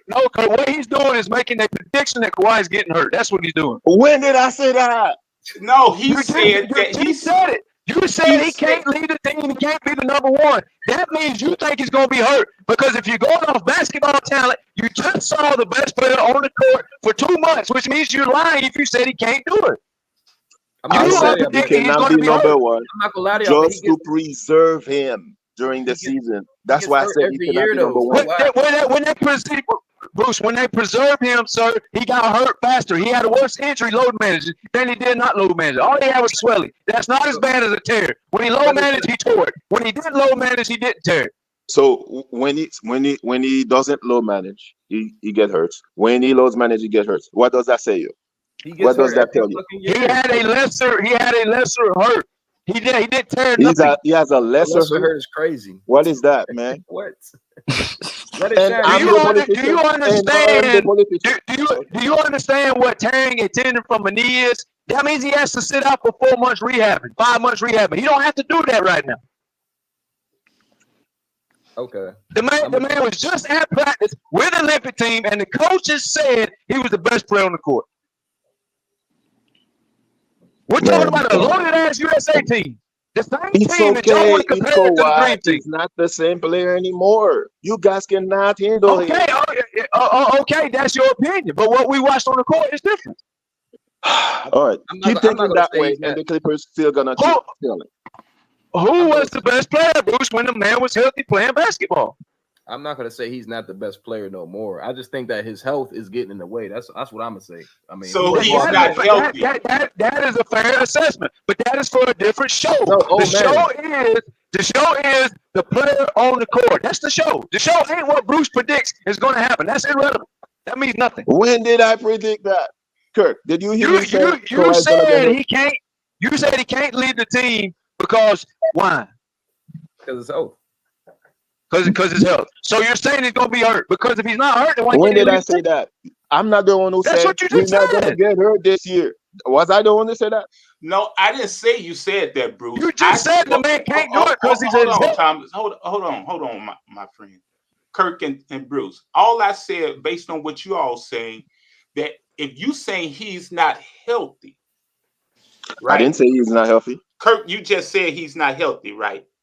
I didn't say he's not healthy coming to the season. I'm just saying his knee is the problem. Okay, that means he's not healthy then, right? That does not mean that. I'm saying that does not mean he's not healthy. He might be healthy, but his knee might fuck up in like 4 or 5 months. Doesn't mean. Okay, so now we're assuming. See, that's what I'm saying. He either is healthy or he's not healthy. Okay, so let's say he's healthy then. He's healthy. Okay, then. So now let's get to Bruce's point. If he's healthy as a #1, Bruce, can he lead the team to a championship? Yes. Okay, then. Well done, old man. Well done. But you all are saying that you all are saying, especially Bruce, you saying that he can't be a #1 this year because he's not healthy. Is that what you said? I said he cannot be a #1 anymore because he is not healthy. Okay, that's what I said. Point that you can stop right there. That's it. That's what you've been saying all along. Done, man. I see what y'all saying. Though. I see what y'all saying. Yeah, man. Well, If we're fuck talking you. about a healthy But Kawhi coming to you the guys are season, not seeing what I'm saying. Are not seeing what I'm saying. What are you seeing? What are you seeing? I'm saying that he cannot be relied on be healthy the whole season anymore. That's what basically I'm saying. That's why he cannot be Okay. number one. Okay. hasn't- Did they make the playoffs last year and he wasn't healthy all year? All right. And he what was healthy the whole year until the playoffs. Then what happened? No. The first 2 months of the year, the man was not in shape And what and he was happened the not last going 2 hard. months? That And man what was happened the barely last 2 playing months? basketball the first 2 It's months. not the beginning. I mean, he was it's the okay though. finishing. I mean, we don't count the Hey, first. you know why they made the playoffs? You know why they made the playoffs? Because they went on such a fucking great ass 25 or 26-5 run and gave them a cushion. They gave them a cushion for Kawhi to, if he was hurt. They got that cushion because And what of happened? The Kawhi, cushion pop. because of Kawhi Leonard.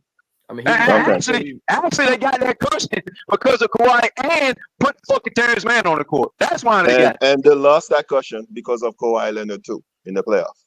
That's a good point. That's a good point. That part is true. He got hurt. That part's true. And then what happened this year? But right now, the man is healthy going into the regular season. Okay, Like last He year. will be. He will be the number one option on day one. Okay. And what's gonna happen on day 400? They're gonna be a top 3 or 4 seed. Okay. If Kawhi gets hurt, I don't know. if If Kawhi gets hurt, then it's a different conversation. As of right now, like old man said, that's not the conversation. You said top 3, 4 seed. I mean, This is why. Who was the best 4 teams in the playoffs last year when they was healthy? Oh my God. you said 4 teams. The top 4 teams last year in the playoffs when they was healthy. Who was the top 4 teams? Boston. One. Boston, the Thunder, Dallas, Minnesota. The Thunder. The Thunder was healthy and got sent home. You ain't got Minnesota and Dallas over the Thunder in the playoffs? Wait, say that one more time. You said I got who over what? Who was the top? I got 2 questions. This is the first one. Who was the top 4 teams in the playoffs last year when healthy? Oh, you said when healthy. When healthy Correct. doesn't win championship, man. When healthy doesn't play. When healthy does matter because the team was led by defenders, by defense. Who was the top 4 teams when healthy? The Knicks, Boston, Minnesota. Okay, bingo. Nah, the Knicks got sent home in the second round. No, he said healthy though. Exactly. Shut up, Andre. You don't know what he's talking about. You can't. Minnesota. But then when Kirk Minnesota, brought up the Thunder, when Kirk brought up the Thunder, you said they got sent home. When Kirk brought up the Thunder, you said they got sent home. You can't have it both ways, Thomas. Right. They got sent home healthy. Now shut up. The Knicks wasn't healthy. Knicks got sent home. You got Boston. The Knicks wasn't healthy. You got Boston, the Knicks, Minnesota. Now who was the 4th team, Kurt? We said Nuggets. No. How the Nuggets the best team when they got sent home healthy? Who was the top 4 teams? When Jamal Murray was not healthy, but you see what time Jamal Murray was healthy. He played. Who was healthy? He was hurt. He was hurt. It don't matter. OJ Anunoby didn't play. Randall didn't play. And Bogdan didn't play. It doesn't matter, but Kawhi. It does matter. It does matter. OG didn't play. OG didn't play. Bogdan didn't play. Randall didn't play. That's 3 players who didn't play. 3 players. And you put all 3 of those players together, they're by far better than Jamal Murray. Now, next topic. No, Dallas. Now, the top 4 teams in the playoffs when they had the team, and guess what? The Knicks was a top 4 team and didn't even have Randall and Bogdan. They didn't fall off until they lost OG Anunoby. So if they had more players, they went even further. But here's the thing: the top 4 players. All right, to get to what we're trying to tell y'all, the top 4 teams: Dallas, Minnesota, Boston, and the Knicks. They all led by defenders, defense. That was their protocol. That's how they won the games. Those 4 teams is why, Kurt, to answer your question that you asked me, those 4 teams is a prime example of why the Clippers will be just fine because they're going to lead with defense. Every season is different. Hold on. We got named defenders on the Clippers. I mean, who's going to be the defenders on the Clippers now? Let's be honest. Okay, have you got a pen and paper? Because this list is long. Okay, let me hear it. Let me hear it because I kind of. All right. Just to start the 5 starters we got. 4 of them are defenders. Zubac, Kawhi, Derrick Jones Jr., T-Man. That's going to be elite defense. Okay, I like that. Now, I like that. Now the bench. KPJ, whether he plays or not, I'm starting with him because I'm not sure about his suspension yet. Right? See what the NBA does with him. But when he did play, when we last saw him play in the NBA 2 years ago, he had a 107 defensive rating. Right? I didn't know that. Terrence Mann's like 111. So KPJ's actually got a better rating than Terrence Mann did. All right. So, but I'm not sure about him. But when he does play, even though he scores the ball, he's still a good defender. Chris Dunn, elite defender. Coffee can defend. Bethune can defend. And Mo Bamba, we're not asking this man to be fucking Hakeem Olajuwon like Andre wants to make it out to be. All he's got to do is just protect the paint when he does play. When he does play, I'm not speaking 40 minutes. I'm not speaking 2 minutes. When he plays, all he has to do is protect the rim because Batum will take on the best scoring big on the bench of the other team, not Mo Bamba. All he's going to do is guard a nobody and protect the rim. So therefore, Batum, Mo Bamba, Chris Dunn, Coffee, and KPJ, all defenders. So our bench defense is going to be one of the best defenses in the league. The starters are going to be one of the top defenses in the league. The Clippers will be led by defense. And Jeff Van Gundy on the bench when he coached in the NBA, all 6 seasons he coached, he had a top 6 defensive team in the NBA, and 2 of those finished in the top 15 of defense in the NBA history. One of them was the 92 or 94 New York Knicks. It was a top 5 defense in NBA history. The other one was top 15. That's the coach that's coaching defense for Ty Lue. So you cannot tell me they're not leading by defense first as a Clipper. They got offense. They got KPJ when he does play. You got power. You got Harden. You got Kawhi. And Zubac needs to be fixed more on offense because a lot of motherfuckers can't even stop him. They got plenty of motherfuckers to score the ball, and now they loaded up on defense. So how in the fuck are they not going to win? We're gonna see about that. I mean, I got the Clippers like a top. I mean, they're not gonna be the best defensive team in the West. That's gonna be the Thunder, by the way. But the Thunder are fucking loaded defensively. I agree with that. The Thunder is my number 1 seed in the West. They picked up 2 gangster motherfuckers. They already was good. Whoever fucking allowed that shit to happen, Kurt need to be shot. I ain't gonna lie, bro. They coming out the West to me, bro. I ain't gonna lie. Man, they bitches. Yeah, I know. You love Shea. Right. Them bitches is loaded. They picked up Caruso and Hartenstein. Now, big dude just gonna go out there and play small forward all of a sudden. Yeah, I'm about to say the Thunder's loaded right now, and I don't know if you've seen that stat, Bruce. Yeah. You love Shea. Shea averaged 30 for 2 seasons. Where was he in the Olympics? Bro, we ain't gonna talk about the Olympics. That's hold on. Good point, Bruce. Let me show Bruce some love. Oh man, check this out. Watch what I'm about to do. Let's give Bruce some love. Hold on. Oh man, where you at? I'm right here. Oh man. No. Sleep, bro.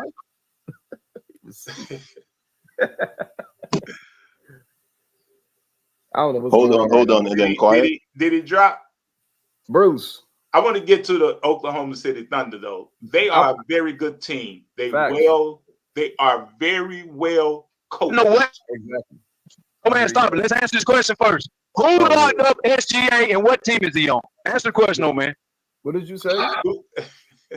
There you go. Who locked up SGA better than anybody else in the Olympics? And what team does he play on? Terrence Mann trying now.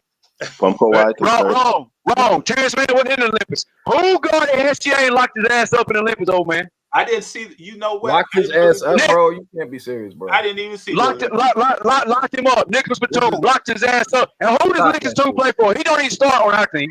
The Frenchies. You're talking about the Olympics, man. Good point, Bruce. Nicholas Batum put SGA in a fucking jail cell. Good point, Bruce. Go ahead, old man.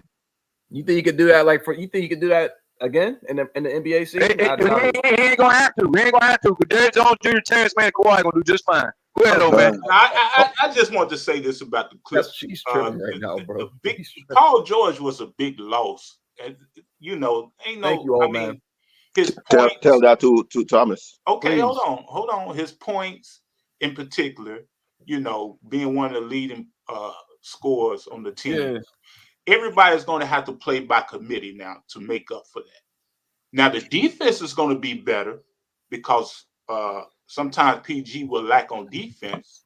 I disagree, but okay. By committee, Yes, The yes, point, he's lazy on defense. Go watch Kyrie at Irving times he elevated, shoot played threes in his lazy. face I with mean, no shot contest. Yeah, go watch that. No Paul shot is one contest. of my favorite Paul George players, is still one man. of the So best I'm defenders on gonna that keep team, it. by the way. Huh? Paul Paul George George is is one of good, but we got a lot more defenders to make our defense 3 times better than what it was last year. A lot more bricks too. keep Okay. going over. I don't know how you The got. I don't know fact how of you the got more matter bricks is, because shoot with See, you're cooking your phone KPJ's too. going You're cooking your foot too. KPJ's going to outshoot Westbrook. Chris Dunn Chris Dunn and Dave Jones Jr. can't shoot no worse than Westbrook does. So I mean, you lost players, but y'all only want to talk about the players coming in. Talk about the You're players leaving. celebrating Paul now George because was you great hate Paul George offensively. and Westbrook. So I don't hate Paul George. I just ain't gonna fucking lie for him. The man is lazy on defense. He's a good defender, but he's still lazy. The players we brought in are not lazy. So that's gonna override that. You lose 22 points a game, but you brought in 5 more defenders. Paul George is only one dude. He can't play defense for 5 people. We brought in a hell of 5 defenders on the team. Matter of fact, we brought in the same dude that made us talk about Paul George. And he locked up Jason Tatum. And he was on fucking Ant-Man. Go ahead, old man.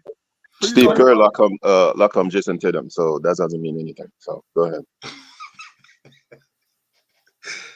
well, all I'm saying as far as they being competitive in the West and whatnot, I think the Clippers are going to be very competitive. Now, as far I want to get back to Kawhi and his have we seen the best of Kawhi, because BJ put those numbers up there, and Kawhi has the opportunity. He has the opportunity to score even more points and be even more productive. That's if he playing at the small forward position. This is just me. Now, the reason being is if the other guy committed, that means that now Kawhi has to take more shots. So 16, 17 shots a game is not going to cut it for them to be competitive. That's the reason. Which is better for the Clippers' outcome. Good point. That's the reason, Bruce, I said that Kawhi, being the number one option, is going to be able to carry. Not only is he going to be able to carry, he's going to have to carry more of the scoring load. See? So, but it's all predicated to the offensive scheme also. You can't put Kawhi in positions where Kawhi is not going to be efficient and then also have to stress out or be guarded to play defense like he's been doing. The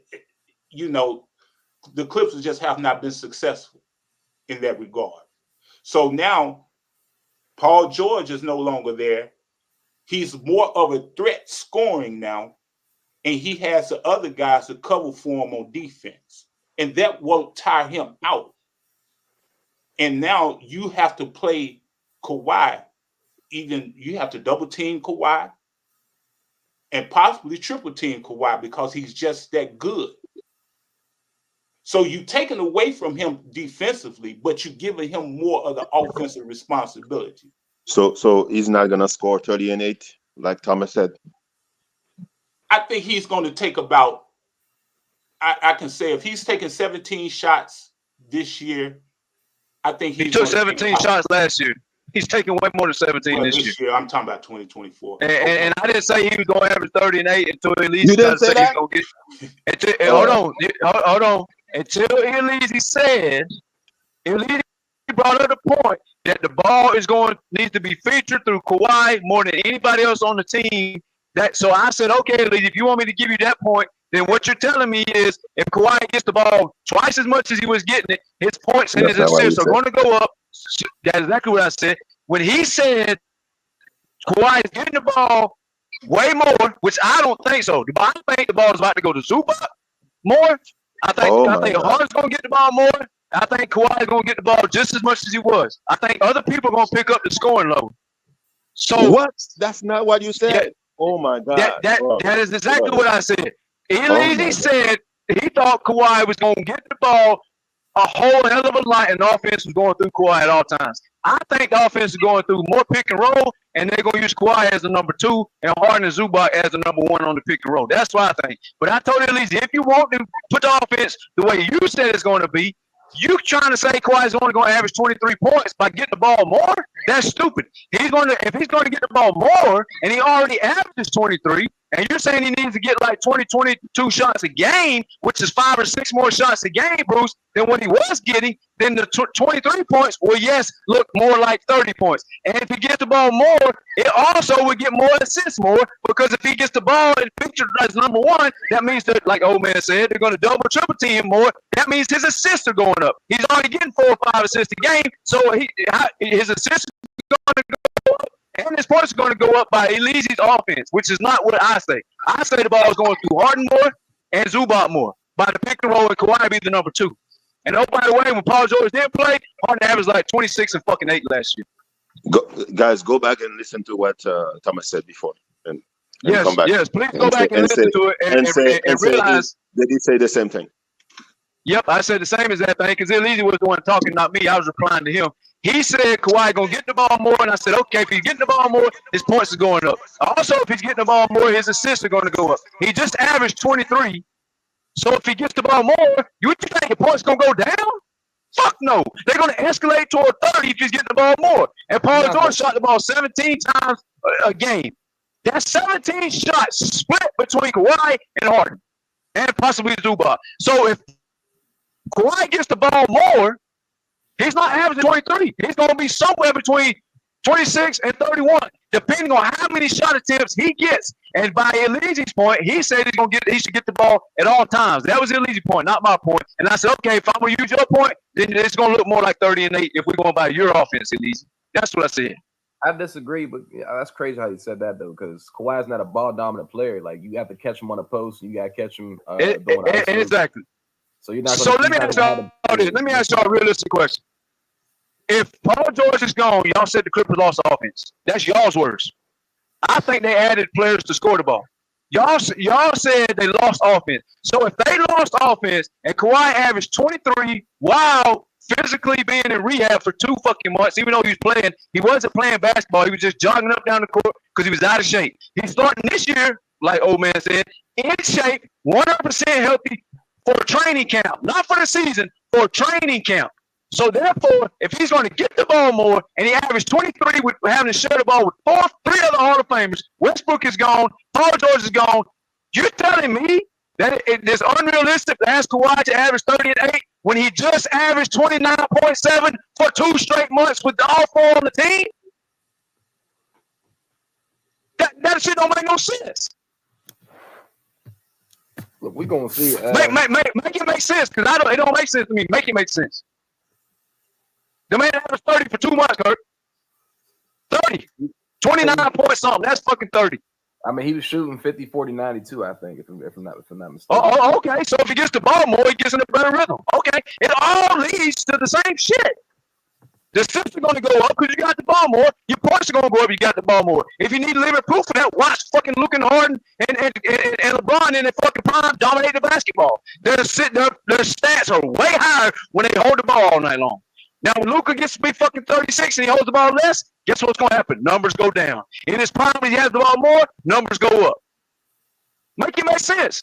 Kawhi averaged 30 sharing the ball with fucking Westbrook and Paul George and Harden. Now he's only sharing the ball with fucking Harden. Because Powell will play with Kawhi on the bench. That's pretty safe assessment, no? So if he gets the ball more, how is his numbers not going to go up? That mathematically makes 0 sense. You know, when you talk about Kawhi, people going to always say he's injured or he's low managing or he's this, that, thus, or so. But people never talk about his productivity. If you zoom in and talk about his productivity, you really will see how good this gentleman really is. And come on, man. And then you'll have a better perspective on the possibilities. But if we always talking about what's done happened with him and then want to project it to happen to him again, then you will never be able to see Kawhi for who he really is. Right. What are we doing here? Oh man, are these guys speaking voodoo on Kawhi or something? Like, what the fuck are they trying to say? Like, well, when they're predicting the dude to be hurt. Okay, that's a prediction. That's not facts. That's the because facts probably some of their best players that he don't went up against know they can't do nothing with Kawhi, so they have to justify Kawhi not being as great or as good as some of their favorite players. That's what it is. So Exactly. The man can average 30 for 60 days in a row, but it's and then that's sharing the basketball. But it's ridiculous to think he can average 30 by getting the ball more. And he only 33. That shit don't even make no sense. He's only 33. Kawhi's not old, but I'll tell you about his injury though. For me, it's different. To me, I'm not saying he's going to be injured, or I'm not saying like he's coming to the season injured. I just know from like the last 3 years I watched Kawhi, and he's one of my favorite players. Obviously, I mean, I like SGA. I like players in the NBA. I'm a basketball head at first. I like Kawhi over SGA. If I'm being honest with you, SGA is just honestly the new thing out right now. But Kawhi, like he has to me, like it's just weird with Kawhi because, like you just said, he was a top 3, top 5 player last year, and then coming into the playoffs. Obviously, like his, it wasn't a bad knee injury, but you knew something was going on Kawhi again. And I'm like, damn, like it seems like every time he tries to ramp up his body into that dominant player, that his body, like his mind's there, but his body won't go. I don't know. So like to me, it's regular season Kawhi is not a problem for me. I know he's going to be a great player. He's going to be a top 3 player next year. But is he going to be a top 2, top 3 player in the playoffs? That's our biggest question. I don't think regular season's a problem for us because Kawhi's going to give you what, 25, 51%, shoot 40, maybe 43. I mean 39, 40% from the 3. He's going to give you what, 88% from the free throw. He's going to play defense. To me, it's his whatever he's going to do in the playoffs. I don't know what it is for the last 3 years, but that's the only thing that worries me about Kawhi. I don't think he's not going to be a top 10 player. He was a top 5 player last year. Kawhi is kept before the playoffs. So that's just me. That's just me personally. He was playing the best. You said he's going to be a top 3 player. So if he's going to be a top 3, if he's going to be a top 3 player, yeah, and our defense is loaded, then how in the fuck are we not going to be in the top 4 seed? I see what you mean. I mean, you guys actually might, because I ain't gonna lie, because guess what? The Nuggets, actually they gained a little bit, but I think Dallas. The Nuggets are going to fall back, and I can explain that to you real fast if you want me to. You know why they're going to fall back? Because for 2 straight years, for 3 straight years in a row, they've lost defender after defender. They didn't just lose Caldwell; they lost a whole list of fucking defenders for 2 or 3 years in a row. Caldwell was just the icing on the cake. Picking up an old-ass Westbrook who gambles on defense all the time that nobody wants to talk about. He gambles, and when he misses, when he gambles and he misses, he fucking stands there like a statue while the other 4 people are chasing 5 players. His fucking effort and his defense is overrated as fuck. If his man gets the ball and tries to cook on him, yes, he's a good defender. But P5, you want to use your team defense garbage you used another day. Westbrook's team defense is the worst shit on the court. He's not going to rotate. All he's going to do is gamble. He's going to miss 98% of those fucking gambles. He's going to get 1 steal. He's going to dunk the ball, and he's going to pound his chest, and the crowd's going to go crazy. And we're going to say, oh, my God, he hustles everywhere. Wrong. He gambles all the fucking time. He gambles all the time. Guess what? Guess you know what else he does? He turns the ball over in bad situations. Guess what? That's 2 positives that's going to be in the plus for us this year that was in the negative for us last year. All right, and Paul George, good a defender he don't rotate that fucking much either. But he rotates more than Westbrook. But he still don't rotate a lot. Chris Dunn, Batum, Terrence Mann, Dan Jones Jr., a young KPJ, Kawhi, they ain't going to have no problems rotating because they're not fucking lazy. Half the Clippers' problem is fucking laziness. And with Jeff Van Gundy on the team, it looks like to me that Ty Lue is kind of taking a step back and saying, "Man, get all the defenders you want, coach. I believe in you. I'm not so sure that I've been cooking up the right shit to stop certain people. I'm gonna lean into you. And by the way, they're best friends. I'm gonna lean into you, buddy. You run the defense. You go sign who you want to sign. And what did they do? They went out and signed a whole motherfucking list of defenders. And every one of those are athletic, speed, play with heart, have good IQ, and are not stupid. Every last one of them. Ain't none of them lacking. They might be lacking a little bit in offense, but what you lost in Paul George's offense is going to be nullified by what you gained in defense. Because there ain't gonna be no more Norman Powell, fucking Harden, and Westbrook on the court at the same time. 3 bad defenders. One defender is try. You know, I say Westbrook probably a better defender than Powell and Harden, but he's still fucking lazy. He still gambles. He's still an idiot. He still plays stupid. And Now, I'm going to have to push back a little bit on the Westbrook situation. I think Westbrook going to the Denver Nuggets is a perfect situation with him. How's it a perfect situation? You know he's not going to play with Joker, right? Because he's going to be on the bench. Okay, fine. It's fine. So who's going to play pick and roll with him? I'm talking about his production. His production fits what Mike Malone really wants to do. And that's to run. If Westbrook run like he been running and he run up in that 5,280 feet area up there, man, he gonna tie out every player on the court. See, and then he has guys that he can throw the ball to. If he fast breaking or if he trying to get to the goal, the floor is wide open for him, and he can throw. Who's he going to throw the ball to? He can throw it to Michael Porter's a starter. Westbrook's not going to start. Kevin Porter, but Michael Porter Jr. He can throw it to Aaron. He can alley-oop to Aaron. All right, so hold on. So when Westbrook comes in the game, Michael Porter and Aaron Gordon are not going to get no rest. They're going to play 48 minutes a night. Michael Porter Jr. is a spot-up shooter. Michael Porter Jr. is a starter. Westbrook is not going to start, and if he does, it takes the ball away from Jamal Murray. When he's in the game. So when are these guys going to rest, though, man? They're going to play. You only got 5 starters worth of fuck on that team. So all the starters going to play. And this is your point that you made last year. You said Denver has to play their players 48 minutes to be. And I agreed with you. So now what you're saying, they're going to play 48 minutes again. Because when Westbrook plays, who's resting?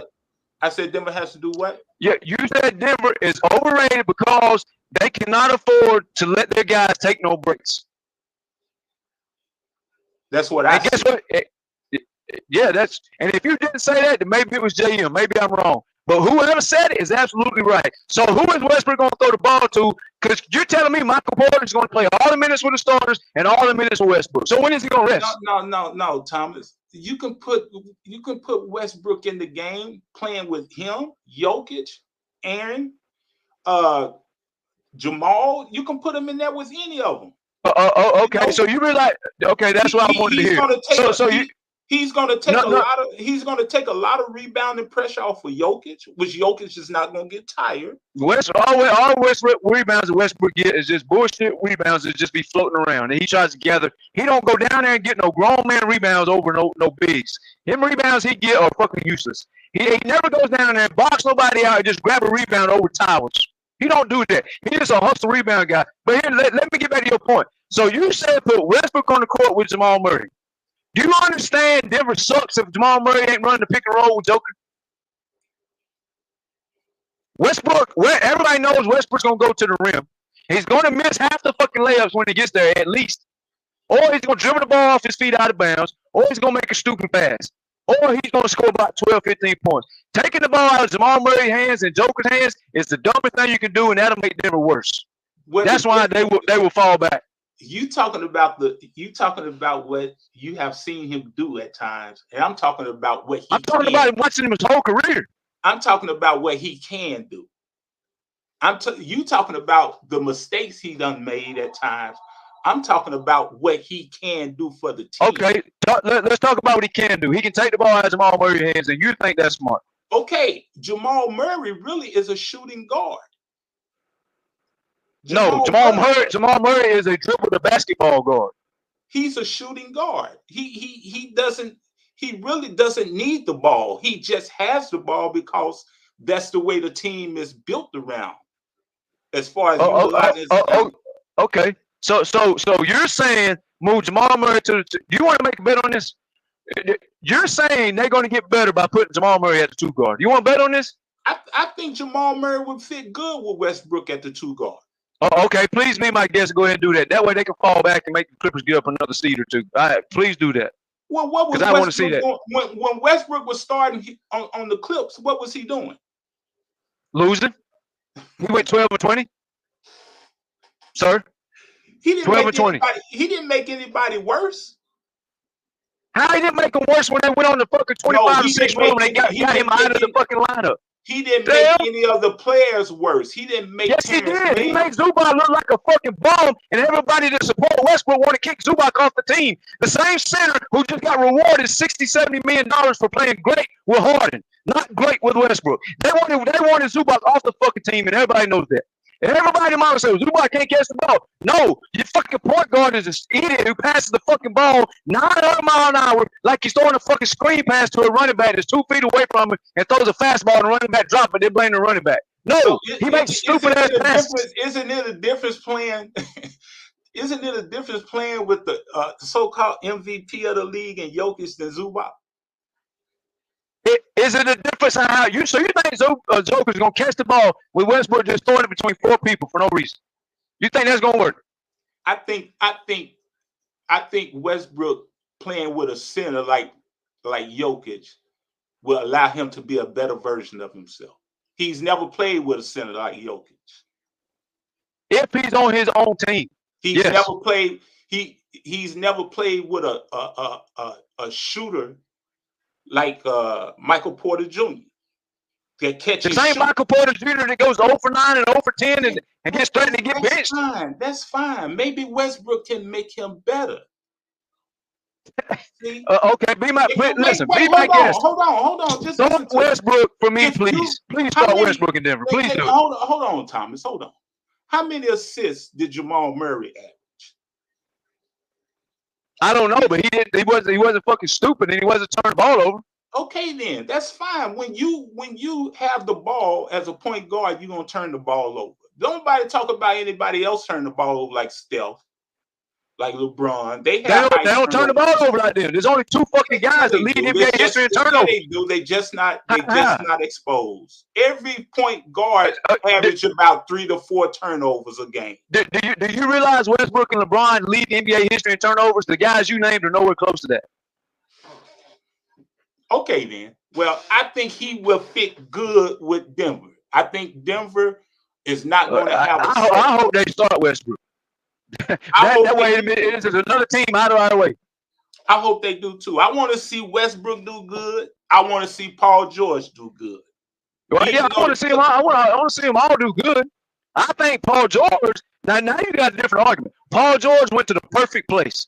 The 76ers fan didn't even want that motherfucker, and I said it was a good trade. The Clippers should have traded him to 76ers. I told Andre this a fucking year and a half ago.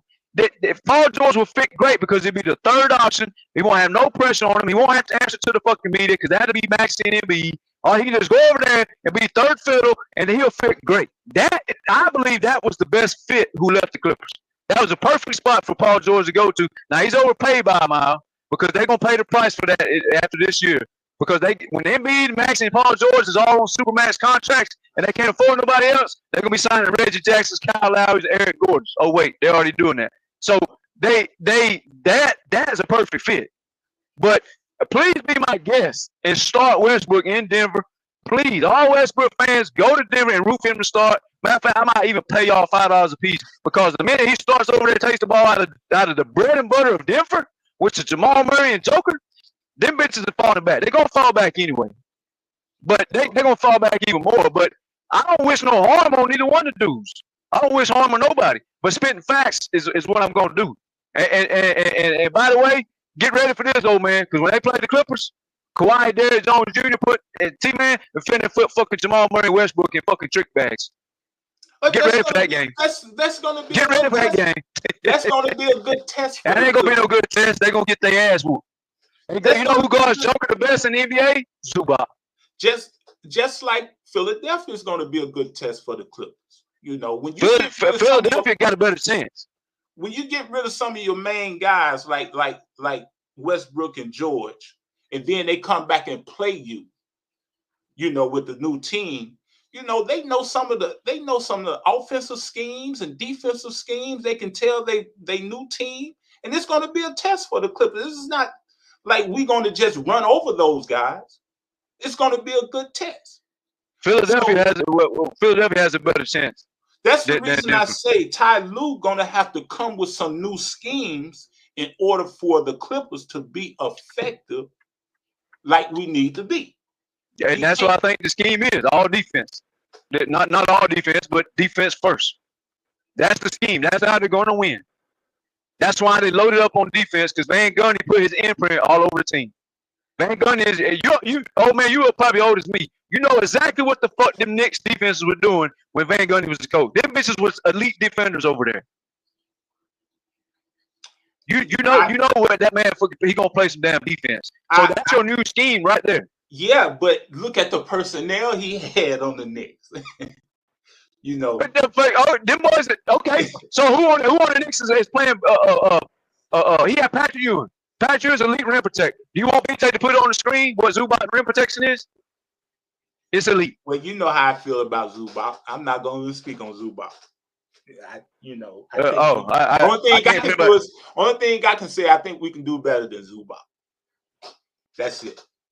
And offensive wise, yeah. Offensive wise, we had an opportunity, and like you said earlier, with Westbrook, you know, he tried to play with Zubac, this, that, and so. We all know Zubac. He stay on the floor too much, and he got butterfinger hands. You know, what was the butterfinger hands at when he was the best player in the series besides Harden? What, for a game? But I'm not going to get off because they didn't feature him. You know damn well Dallas couldn't stop that dude. He was killing that whole team. You know why he was killing the whole team? Because he wasn't dropping the ball. You can't kill the whole team, oh man, when you're dropping the ball.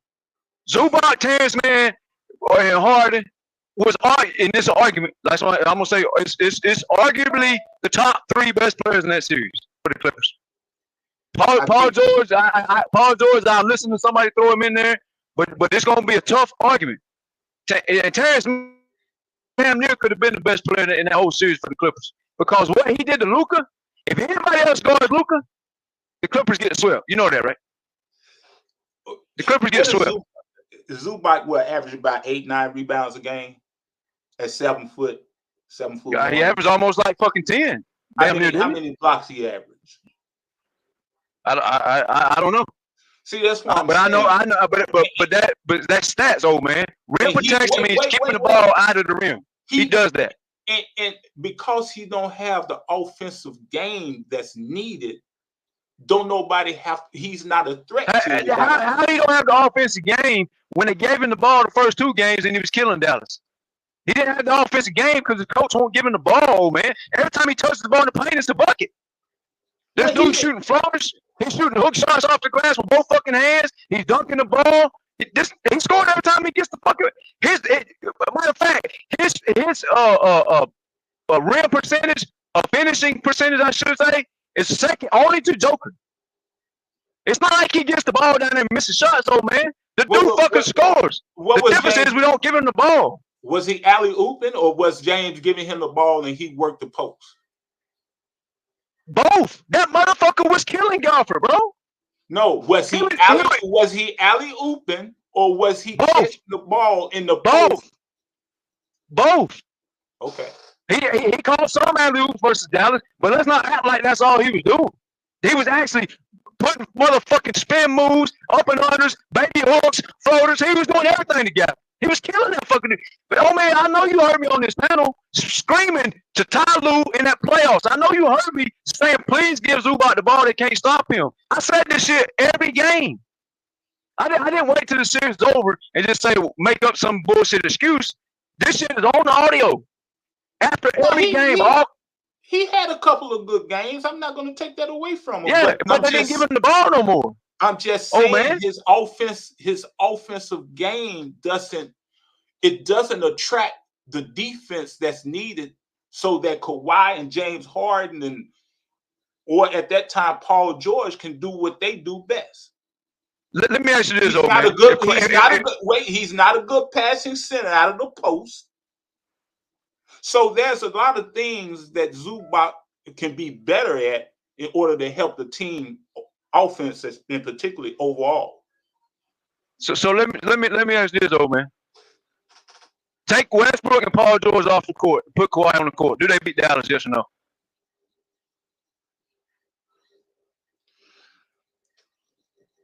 The fact that you got to think about it says it all, man. And guess who been starting center of that team? The same starting center, old man, that was the starting center in the Western Conference Finals without Kawhi Leonard. Paul George and Zubac and Reggie Jackson, bum ass, went to the Western Conference Finals after Kawhi got hurt, and their starting center was Zubac. So you can't say he's not doing enough, because if he wasn't doing enough, they never would have saw the Western Conference Finals, and we've been all up here blaming Zubac. You realize people calling Zubac a top 10 center in the league right now because of James Harden. They was just screaming, fire this dude, when Westbrook was the point guard. And Westbrook was 12 and 20 as a starting point guard. Okay, Clint Capella got a big contract with Atlanta. Why did he get a big contract with Atlanta?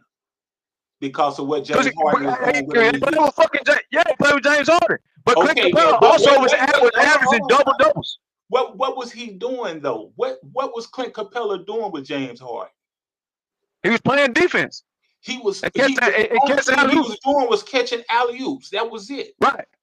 That's all he could do. Zubac, however, has a way bigger bag than Capella. I don't think he's better than Capella.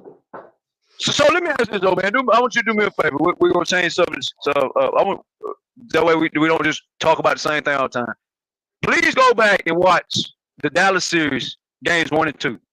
And I want you to tell me how many times Zubac scored and it wasn't alley-oop. Okay, I would do that, and I'll get back with you on that. I would do that. Yeah, but I know. Take a pen and paper with you because it's gonna be a long list. I know. Last year when Zubac was playing against centers that he had to play against, I mean, he was either average or below average. He really didn't do anything for the offense. And it was a stretch. Oh man! How's he gonna do anything for the offense when he has to wait on Westbrook, wait on Harden, wait on Paul George, and wait on Kawhi? What do you expect him to do, bro? He don't get the ball. That's like saying Terrence Mann can't. You watch Terrence Mann this year, oh man. He will average 15 plus points a game. Why? Because he's getting the fucking ball. The dude has got a bag. He's got a post-up game. He's got a finish at the rim game. He's got a stretch the floor game. He's got a midi game, and he's gonna make his free throws. And he's not going to miss layups over and over. He's going to make those. That's what he does. And so when he gets the ball this year more, and I'm not saying Paul George didn't deserve to have the ball because Paul George is a good scorer, but it's the fact that you get opportunities. Just like you just preached, old man. You just told Bruce, you said, man, Kawhi has to get the opportunity to touch the ball more and things will be different. That's all. That's the same shit. Zubac and T-Man will have career years this year. Guaranteed, because they don't have to wait on nobody to get the fucking ball no more. Because you know Kawhi's not shooting the ball 30 times. James Harden's not going to shoot 30. Not this version. James Harden not going to shoot 30 times. So they're going to get the ball, and they're going to score. Well, me and BJ have been in a heated argument about Terrence Mann before. Because I said Terrence Mann can score. Offensive scheme, though, if those guys be successful. That's what I'm saying. I agree with you 100%. You're right about that. But don't you think by the way Van Gundy put his imprint on all defense, Ty Lue's not going to have much of a choice now? Well, Ty Lue got a 4-year extension. So Ty Lue, I ain't happy about that either. No, what I'm saying is Jeff Van Gundy can say whatever the hell he want to say. Tyronn Lue is saying this is my team and I'm going to do what I feel that's best. That's and see, just because we got Jeff Van Gundy doesn't necessarily mean that Ty Lue is giving up any kind of control. See, no, I didn't say he's giving up control, but his options to put guards on the court are limited. If he put it this way, if he tries out Coffee, Terrence Mann, and Dunn, 3-guard lineup, right? That ain't gonna hurt too bad. Because Terrence Mann can guard bigger small forwards, and some of them small, he can't guard Giannis, obviously, but he can guard other small forwards that are like stretch fucking small forwards who don't play in the paint. T-Man can guard those. Chris Dunn is going to play defense. So if he trucks out a 3-guard lineup, Coffey's going to play defense. So at worst, old man, they just not going to blow the lead. They might not extend the lead, but at least they won't blow the lead. They ain't going to blow the lead because the other team can't score. So even if he tries this shit, it's only so limited that he can do. The worst thing he possibly can do, and I believe Powell's gone. If KPJ starts cooking, I think he can cook, and he gets opportunities, he's going to outplay Norman Powell because he plays both ends, not one end. And he's a better passer than Norman Powell. He's going to outplay Norman Powell. He's going to make Norman Powell spendable. Once Powell's off the court, he can't try to out Powell hard no more.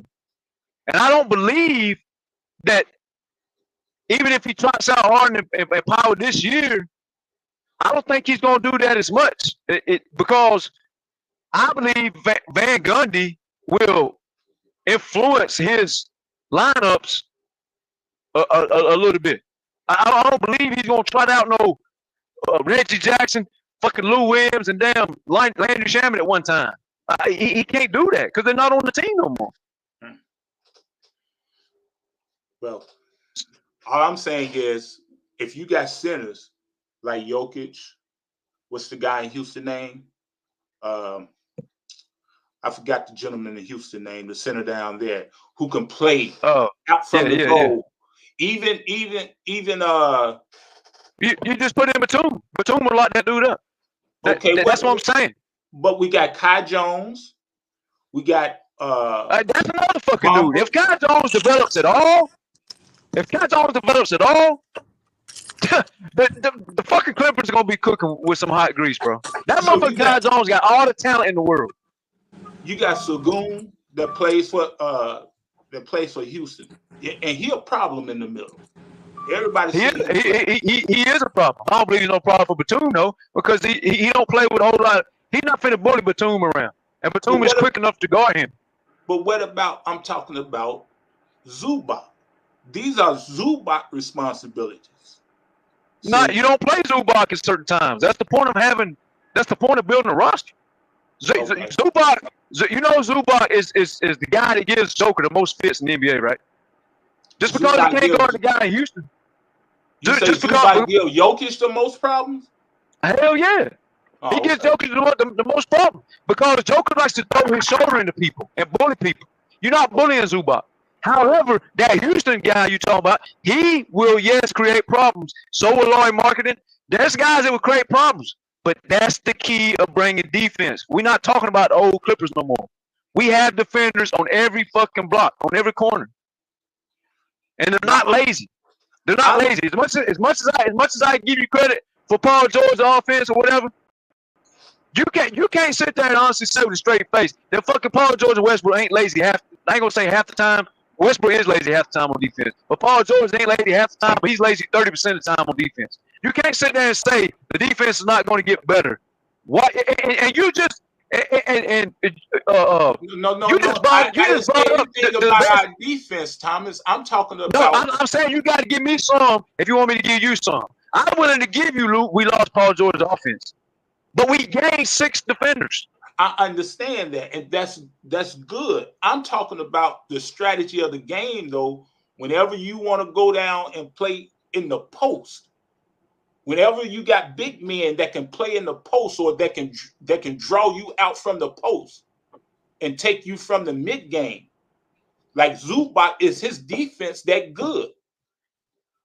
If you got a center that wants to go outside, bro, you just put in Batum and Kawhi. It's really that simple. Embiid, as much as he shoots the ball outside, you can't take Zubac out the game versus Embiid. You just let Embiid shoot them jumpers because one thing about it, Embiid's gonna shoot him out the fucking playoffs. He's not clutch like that. So, and they ain't got to worry about him unless he gets to the fucking finals. So he's a non-topic.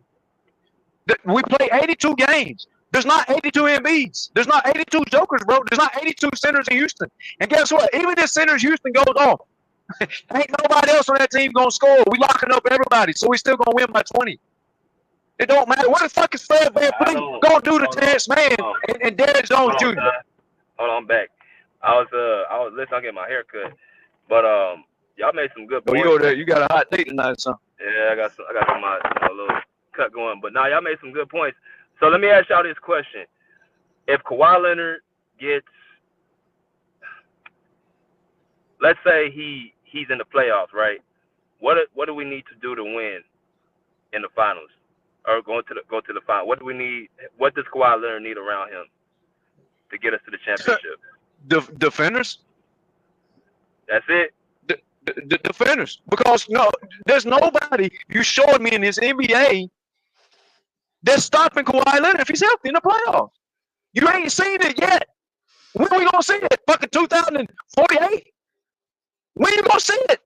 He had one bad game in the bubble, BJ. One bad game. So what? LeBron had a whole motherfucking series. The bitch averaged 17 points in the finals. Kawhi had one bad game. What did he fucking do? Who's guarding Kawhi Leonard if he's healthy in the playoffs? Nobody. He's gonna do what the fuck he wants at will.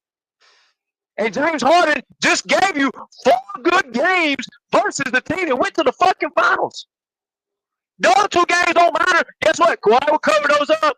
Kawhi's not going against Derrick Jones Jr. at 6'6" and only averaging 19 points. It's not happening. Kawhi is cooking that motherfucker. Kawhi is stronger than Paul George. He's stronger than Derrick Jones. He's longer than Paul George. He's longer than Derrick Jones. And he's mentally tougher than both of them. So he's not going to get locked up by the dude. I don't give a fuck if he has to play power forward or not. He's averaging 30. This dude averages 30 every time he gets the playoffs. Let me ask old man the same question. Old man, what you think Kawhi Leonard needs around him for us to win? Well, you know what I've been saying all along.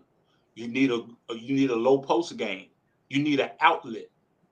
You can't allow Kawhi to be zoomed in on like Paul George in the playoffs last year against Dallas. He was zoomed in on because it wasn't a consistent low post game. And James Harden, he's done got to the point where he's up and down now. He's up and down. And his thing is, okay, I'm going to run the pick and roll. And if you shut down the pick and roll, James Harden is ineffective. He's not even effective if you shut that pick and roll down. And we've seen that at times. So you put who's shutting him down, old man? When you shut James Harden pick and roll down like Dallas did at times. They couldn't do it for 4 games. You only need 4 wins, old man. Okay. Where you want to We don't need 7 games. We need 4. Hold on, y'all gotta let him go. Let him finish, Thomas. Then you can respond. Go ahead, old man. Y'all get off topic if everybody keeps going interrupting. You got to have a low post game in order for the offense to run effectively, and that's what Tyronn Lue, he needs to expand his playbook.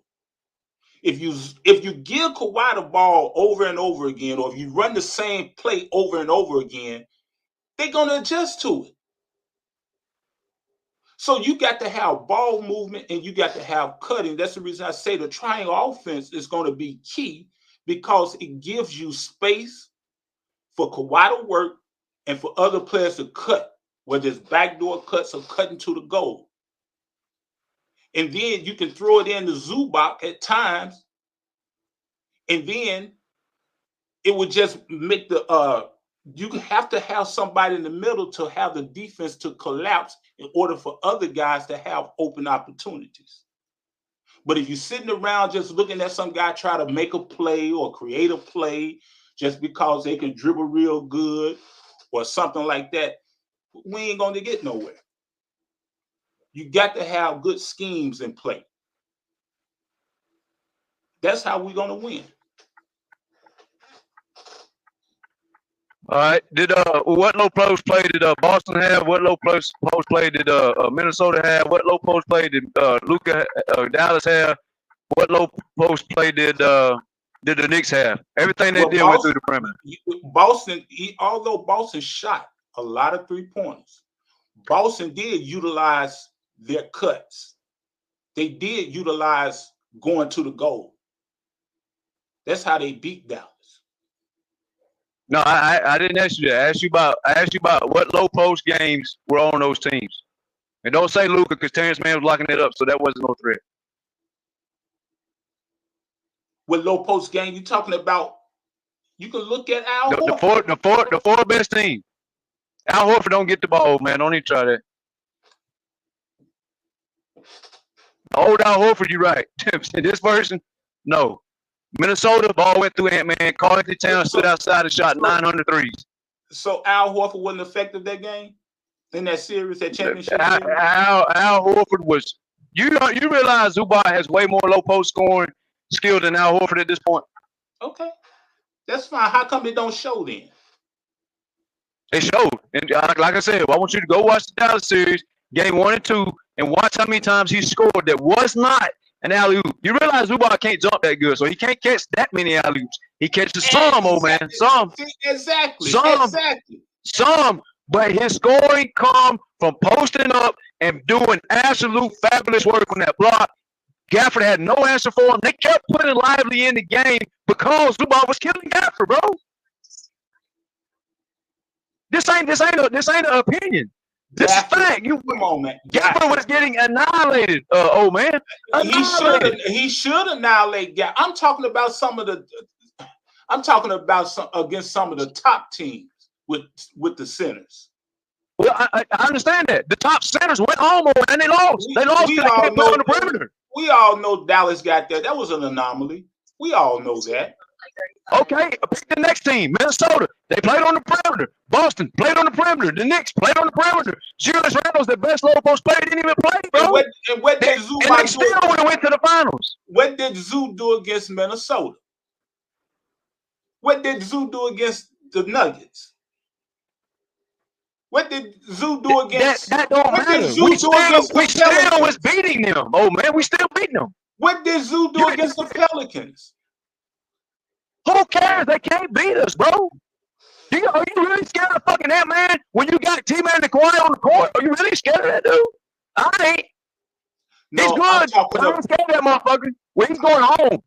I'm talking he about went the fuck home when Kawhi plays. I'm talking about Zubac productivity. I'm not talking about nobody else. I'm talking about Zubac productivity. What is it going to take for us to win the championship? And I said we got to have a low post game as an outlet for Kawhi and James Harden. So how many championships do the Clippers have if Kawhi plays over the past 4 years? That's hypothetical. I'm gonna ask you again. If Kawhi plays, how many championships do you think they have? I don't care what everybody else says. I'm asking you. It doesn't matter. It didn't happen. It didn't happen. I didn't ask you did it happen. I asked you how many, in your opinion, do you think they have if Kawhi plays basketball without a low post player? Of course, it's a championship contending team. Okay. No. Answer my question. How many rings do you think they have, old man, if Kawhi is healthy every year? How many? I'm asking you. I don't want to hear all the other shit. You can either tell me 0 or tell me 2 or tell me 4. Tell me how many you think if Kawhi plays on the court. It doesn't matter, man. It doesn't matter. That's your opinion. It don't matter. I'm just asking you how many do you think? He can win a championship like we discussed earlier. Oh man, no. Answer the question. Either say 0 or say your number. How many championships do the Clippers have if Kawhi's healthy at this point? I'm asking you a question. You want everybody else to answer your question? Answer the question. But I am not asking no hypothetical question. I'm asking your opinion. It's a prediction. It's called a prediction. It's called a prediction, old man. Now, I can predict from this point on what he can do. No, you can predict that as well. How many championships do you think the Clippers have if Kawhi played? It's a simple question. I don't know. Oh, okay. Okay. Well, everybody else thinks they have at least one minimum. And guess who the starting center was on the team? Okay. That's and then I asked you another question. Who was the Knicks, Boston, Minnesota, and Dallas low post threat? They didn't have one. That was the 4 best teams in the playoffs, family. 4 top teams. They won because of defense. They didn't look. Kyrie Irving only averaged 15 points for 2 whole series. That is garbage. They made fun of Paul George for having 19. Kyrie averaged 15 2 times. And they was in the NBA Finals with no low post threat. Gafford's not a threat. Lively hardly played. He played a little bit. He wasn't a fucking threat in the post. But BJ asked about last year, Thomas. He asked about this year. He asked about this up and coming season. He didn't ask about yes, he did. But I'm not asking his question. I'm asking you, where were the low post threats for the 4 best teams in the league?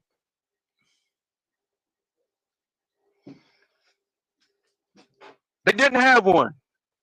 Now, whatever topic you choose next, I'll let you choose it. Let's go to your topic. No, but I just proved my point. I just want to stick to the question that was asked. The question was, what will it take for us to win a championship this year? And I was quiet. I was quiet. You said your thing, and then when you got done saying your thing, you said that's what it'll take. But I didn't want to revert back to history. I didn't want to revert back to 23, 22, 21, none of that. I just want to stick on the question. You don't want to revert back because your answer is going to be above 0. Well, that's fine, but you can't convince me that Zubac is one of the top centers in the league. That's just a lie. That's a flat out lie. That's your opinion. There's a lot of other people that think differently. That's just a flat out lie. He's not one of the top centers. And the only reason he could potentially be because there's really not enough centers in the league that really play center. So that's not my problem. So he's top 10 in the league. You got to put him in the conversation by default. But his you put him in the conversation because he's an elite fucking rim protector. Nobody can score the ball around. How come he never made an all-star team then? How come he's never been on the 3-level all NBA team? You know how many players don't make the all-star game that are good ass matter. I'm just saying, if he's this all-world center or one of the best in the league, how come he never made an all-star team or all NBA team? But because they do this fucking shit where they put 1,900 guards on the all-star team. That's why. If they actually go through the centers in the league, bro, you can't name 10 better than him. You can't. The only 2 you're gonna fucking think about is fucking Embiid and fucking Joker. The dude from Houston has no playoff experience, no playoff wins. You just got on to Andre for talking about that. All I'm saying is that's what it's going to take for us if we get to the playoffs to win a championship. We're going to need a low post.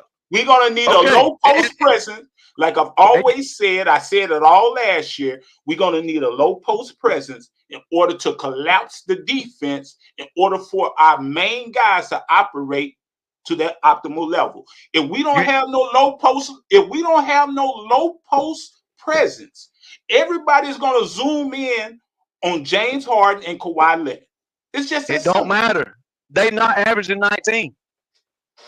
That's the difference. As much as if you think Kawhi Leonard is doing that shit that Paul George did in the playoffs, you lost your damn mind. I don't give a fuck if play power forward tonight. I'm not hearing that shit at all. And ain't nobody else in the league gonna hear that. Nobody in this league is gonna say fucking Derrick Jones is holding Kawhi Leonard 19 points per game. Nobody's gonna say that, old man. Nobody. If Paul George just averaged 24, we win the series. We beat the team that went to the NBA Finals. Do you realize that? We win 6 games, bro. We win 6 games with Paul George having 19 and Harden having 2 bad games. And we still made the series long with no low post press. Wait, you know what? You know what, old man? Zubac was giving you low post press. And when you get done watching the film game 1 and 2, you're going to come back and say, damn, I didn't realize that. And that's not going to be because Thomas told you. That's going to be because you watched the film. I'm not going to be at your house helping you watch. You're going to have to watch and come back. Okay. Or ask BJ. BJ's right here. I won't say a word. Put me on mute. Ask BJ, was Zubac killing Dallas in the post? Ask him. Don't ask me. For a game, my friend, a game. He did it for a game. But your point, old man. I agree with it. Him and Terrence Mann had a good game in that Dallas series. I'm not taking it. No, it wasn't 1 game, sir. It was 2 games. Okay. And your point is Ty Lue don't feature him. I agree with that. I agree with that. I agree with that. But the point is Zubac has the bag to do it. If Ty Lue don't use it, that's not my problem. That's not your problem. That's Ty Lue's problem. But the point is he was scoring the ball way more than alley-oops, man. Way more than that. He was throwing floaters left and right. He was doing baby hook shots off the glass left and right. He was doing the shimmy with his shoulders, spinning this way, spinning that way, up and under. He did all that. It wasn't just alley-oops, man. Go watch the tape, bro. This dude was cooking their ass. So if he is giving that much production, why go away from it? This we agree on. Ty Lue is a fucking idiot. We both going to argue and come up with the same point. Ty Lue needs to feature the man more. And if you want to talk about a low post presence, the best low post presence in the fucking league is going to be Kawhi Leonard. He's going to post up and he's going to be unstoppable. Not Luka, not LeBron, not AD shoots too many fucking jumpers. Kawhi loves to post up now. That's your low post presence. He's going to draw double teams. He's going to draw triple teams. And oh, by the way, Paul George could have done that. He's 6'8", 6'9". All he had to do is post the dude up. I don't want to hear he had to guard. He had to do this. He had to do. I don't care. You got to pay $242 million on your first contract. That's Supermax. Do Supermax product. Get on the block. You're 6'8", 6'9". Derrick Jones is too soft to guard you.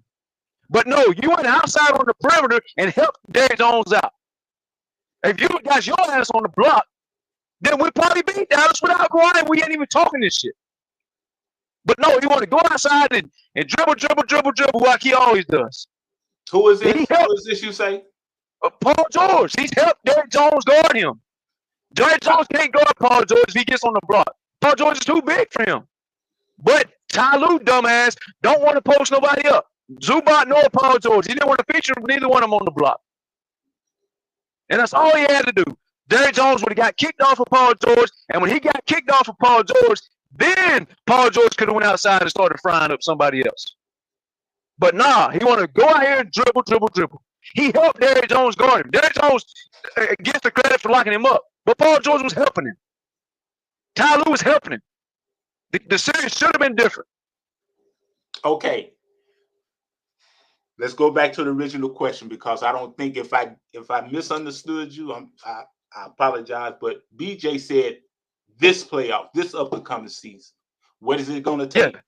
What is it going to take? And you answered that. And that's cool. That's your opinion. No, I'm talking about you. What did you say again? Reiterate it for me. All it's going to take is Kawhi Leonard to be healthy on the court.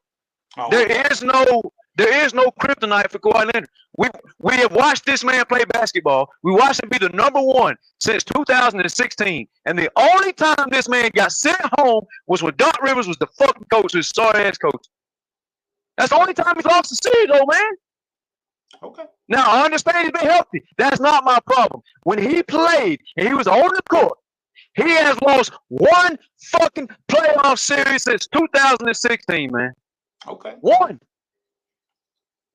That was with Doc Rivers and his dumbass lineups, which is what I think Ty Lue is good. I think the front office and Jeff Van Gundy kind of put Ty Lue in the corner, so you ain't got no way out this time. You ain't playing on offensive guards this time, partner. Okay. Because even if he plays Kevin Porter Jr., even if he plays him, man, if he sticks him out there hard, Porter still plays defense. Now, if you put fucking Westbrook out there, you want me to give Westbrook some credit, then you need to say he's lazy on defense, because he fucking is. And if you say he ain't, we can make a bet, and I'll go make up some fucking tape and send to BJ to put on the screen. Because that son of a bitch gambles all the time. Okay. And when he misses, he stands there and don't get back. And the rest of his team gets running around like a fucking merry-go-round because of his gambling flaws he has. It's a difference when you're an elite Jordan and Kobe defender and Kawhi defender, and your instincts put you in the passing lanes. That's called elite defensive instincts. But when you just gamble for no reason and miss, and then you stand there and watch everybody, and don't tell me I can't put it on the screen, because I promise you I can. Okay. So Kevin Porter Jr. don't do that. This dude fucking hustles. Now, off court, that's a whole different conversation. I understand that dude is wild off the court. I get it. Kai Jones, wild off court. I get it. But guess what? If Kevin Porter Jr. gets to play, his last defensive rating in the NBA, and he's still in his prime. He's not old. His last defensive rating on man was 107. That's fucking good. Okay. Okay, then. Let me ask you this question based on what BJ asked. How many points are we going to have to score in the playoffs to get to the championship? And how many points are we going to have to hold our opponents to? Because we raving about this defense that we have now. So what is the projection of holding our opponents to how many points? You hold opponents to 100 and you score 100. And if you want examples of that, go watch the playoffs. That's what Dallas did. That's what Boston did. That's what the Knicks did. And that's what Minnesota did. They locked up everybody and they barely scored 100 points. As a matter of fact, in the NBA Finals, they won one in fucking games 98-97 or some shit. Neither team even made it to 100. Okay. Unless they got some cherry picking free throws just to put the game away at the end. But I do remember late in one of the fourth quarters, Dallas only had like 92 points. So and if you watch Dallas beat the Clippers, old man, that's what they did. They locked us up and they couldn't score that much. Kyrie had 1 or 2 good games. BJ already showed y'all this. Kyrie wasn't going off. The motherfucker had 1 or 2 good games at the right time. The son of a bitch didn't average 30. Luka was locked up. Anytime Luka got close to 28 points, he had to shoot the fucking ball 100 times. T-Man had his ass in prison. The only problem was we didn't score the ball enough. They played defense. We played defense. They just scored a little bit more. But they wasn't scoring 130 points on nobody. Fucking Luka was struggling most of the damn playoffs. The dude was struggling. And then Kyrie had 2 playoff series, old man. Not 1, but 2 series. In the playoffs, number 2 scoring option averaged 15 fucking piss poor measly points. 15. That's the number 2 option on the team. And they made it to the finals. How the fuck we can't make it to the finals with Powell, Harden, and Kawhi, man? What are we talking? We don't need Westbrook. We don't need Paul George. We can use them, and they should have a ring if Kawhi was healthy. I'll never argue that. They should have some jewelry. You know they had jewelry, and I know they had jewelry. You said you don't want to admit it. That's cool. But you know damn well Westbrook, Harden, Paul George had jewelry, and Kawhi's on that fucking court. You know that deep down. You know that, and I know that. I'm not saying we would have lost with Westbrook and PG if Kawhi's healthy. I'm not saying that. We still would have won. All I said is we can use them, but we don't need them. That's all I ever said. Kawhi can use them, but he don't need them to win. He's already went to Toronto and without Westbrook, without Paul George, and without Harden won a championship. And don't say and fucking tell me Kyle Lowry's better than Harden. Fuck no. We lost. And don't tell me Pascal is better than Paul George. Fuck no. So if he won with them boys, why the fuck he can't win with these? Losing Paul George and Westbrook, we lost 32, 34 points a game. Probably okay. More, probably about 36 what about the other end, old man? How many games we give up 50 fucking points to nobody's? No. I'm just saying that's how many points we lost a game this year. You know, that's fine. That's fine. So that's what I'm saying. Okay, let's counter that with offense. Hold on, y'all gotta go. Time, you gotta let them finish, man. You guys, you talk. You gotta let. Oh man, it's back and forth. It's good dialogue, but y'all gotta let each other talk before y'all can go to the next subject, so everybody ain't all over the place. All I'm saying is by losing that many points a game, and you say we have to hold our team. I mean, we have to hold the opponents to 100 points, and we have to get to 100 points. When you lose 36 points. And you have 2 other players like Kawhi, who averages 24 last year. You have James Harden that averaged, 20, 18, I believe. How are we going to make up for those points in order to do what you say we need to do? Good question. I got your answers. Do you know what Harden averaged when Paul George didn't play? Okay. He averaged 26 points in the games that Paul George didn't play. You know what Kawhi averaged when Paul George didn't play? It's like 25, 26, 27. Okay. All right, that's part of it. Here's another answer. Do you know Norman Powell averaged 19, not 12 when Westbrook wasn't playing? Do you know Kevin Porter Jr., the last time he played in the NBA, and by the way, we have people on this panel a while ago trying to tell us that overseas matters. So if overseas matters, do you know Kevin Porter Jr. averaged 22 points overseas last year? Do you know the last time he's in the NBA, he averaged 19 points a game? Yeah, he was starting. He was starting. Okay. Westbrook averaged what, 12 off the bench, if that? I think it's pretty safe to say Kevin Porter Jr. is averaging more 12 points. Okay. So that covers his ass right there. I think it's pretty safe to say Nicholas Batum is going to average a lot more points than fucking PJ Tucker. So the offense goes up in that category. I think it's safe to say that Terrence Mann averaged 10, easily averages 15 plus. The fact that he don't have to wait on the basketball no more as much. I think that's safe to say. Do you agree to that? Well, Terrence Mann, he's going to get some opportunities. Yes. So he averaged 10 points in 20 minutes. The man only averaged like 19, 20, 21 minutes, some shit like that. So if you look at that, that's 10 points per 20 minutes. And I'm just throwing numbers, just throwing a minutes number out there. I don't know if it was 19, 20, 21. I can't remember how many minutes he averaged, but it was somewhere, let's just say 20, give or take. Okay. He averaged 10 points a game. Okay. 10 points in 20 minutes is 20 points in 40 minutes. There's 48 minutes in a basketball game. I think it's pretty safe to say Zubac, whatever he averaged last year, is going to go up by at least 5 points per game. Because now he's the third option on the court offensively. I don't think they have no choice but to feature Zubac. And I think that primes well for the Clippers. Now, on to Kawhi and James Harden. I think Kawhi is on a mission this year. I think he hears the haters. I think he's averaging 25 to 30, depending on how well the support cast does, will be depending on how well he ends, somewhere between 25 to 30 points a game. Now, James Harden just averaged 17 and 8. Wow, sharing the basketball with 3 fucking Hall of Famers. You removed 2 Hall of Famers. And you got another one that y'all say is going to be on a little bit of minutes restrictions. I think it's pretty fucking safe to say James Harden's going back to 76, where he averaged 22 and 11. I think all this shit is fair assessment. Okay. And that's not counting Coffee. That's not counting Obama.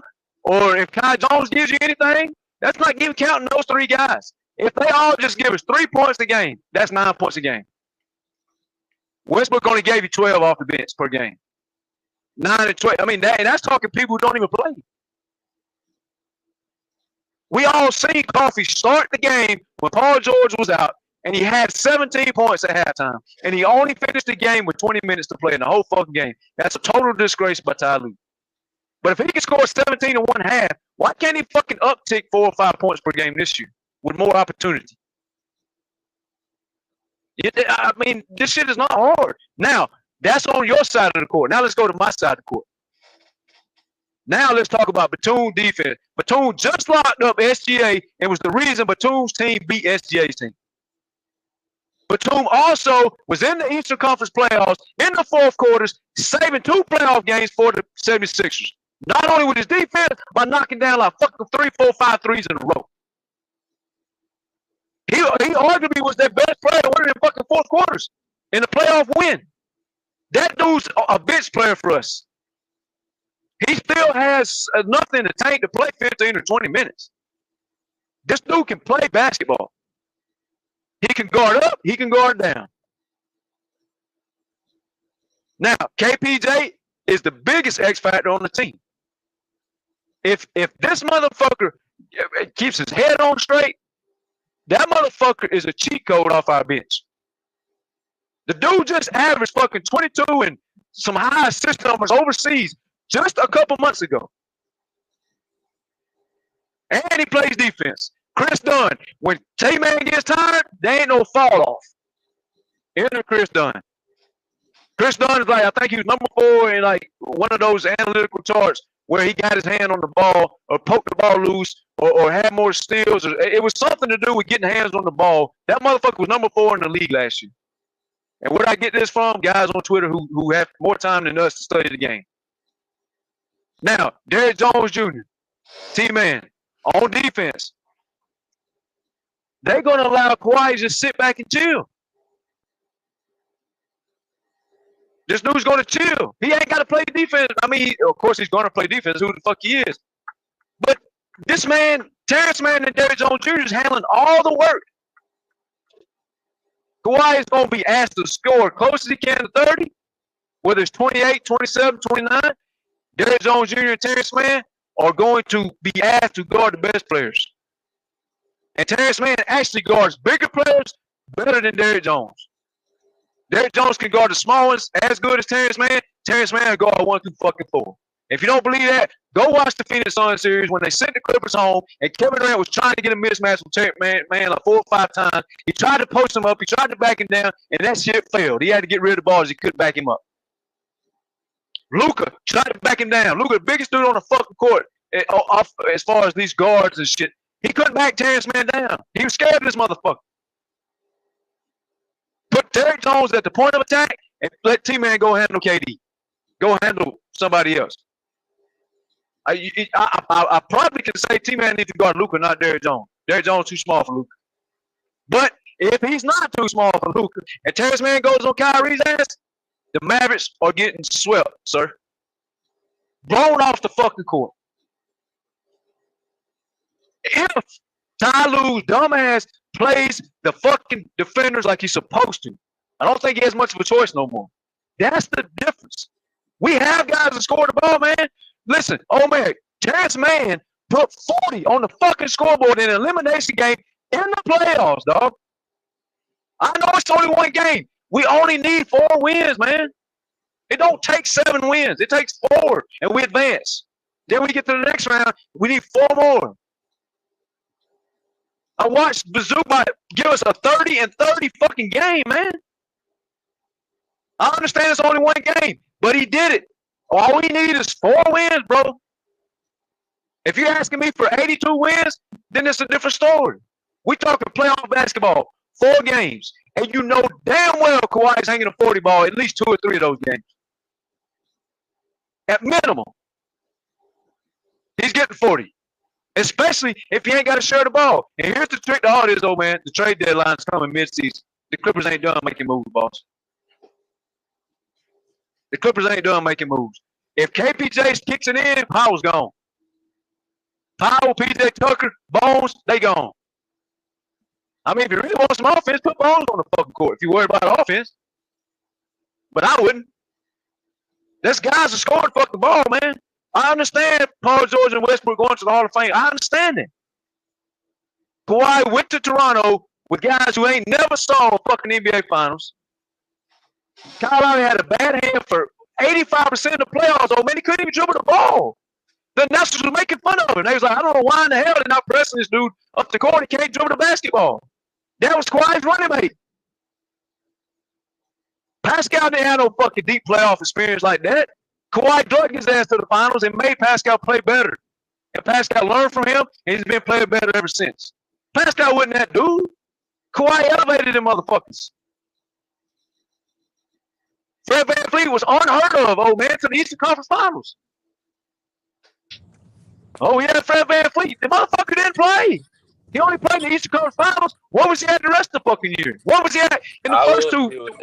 I will agree with that, though. He has the ability, Kawhi's main ability is to elevate players who ain't been really featured and really been heard of.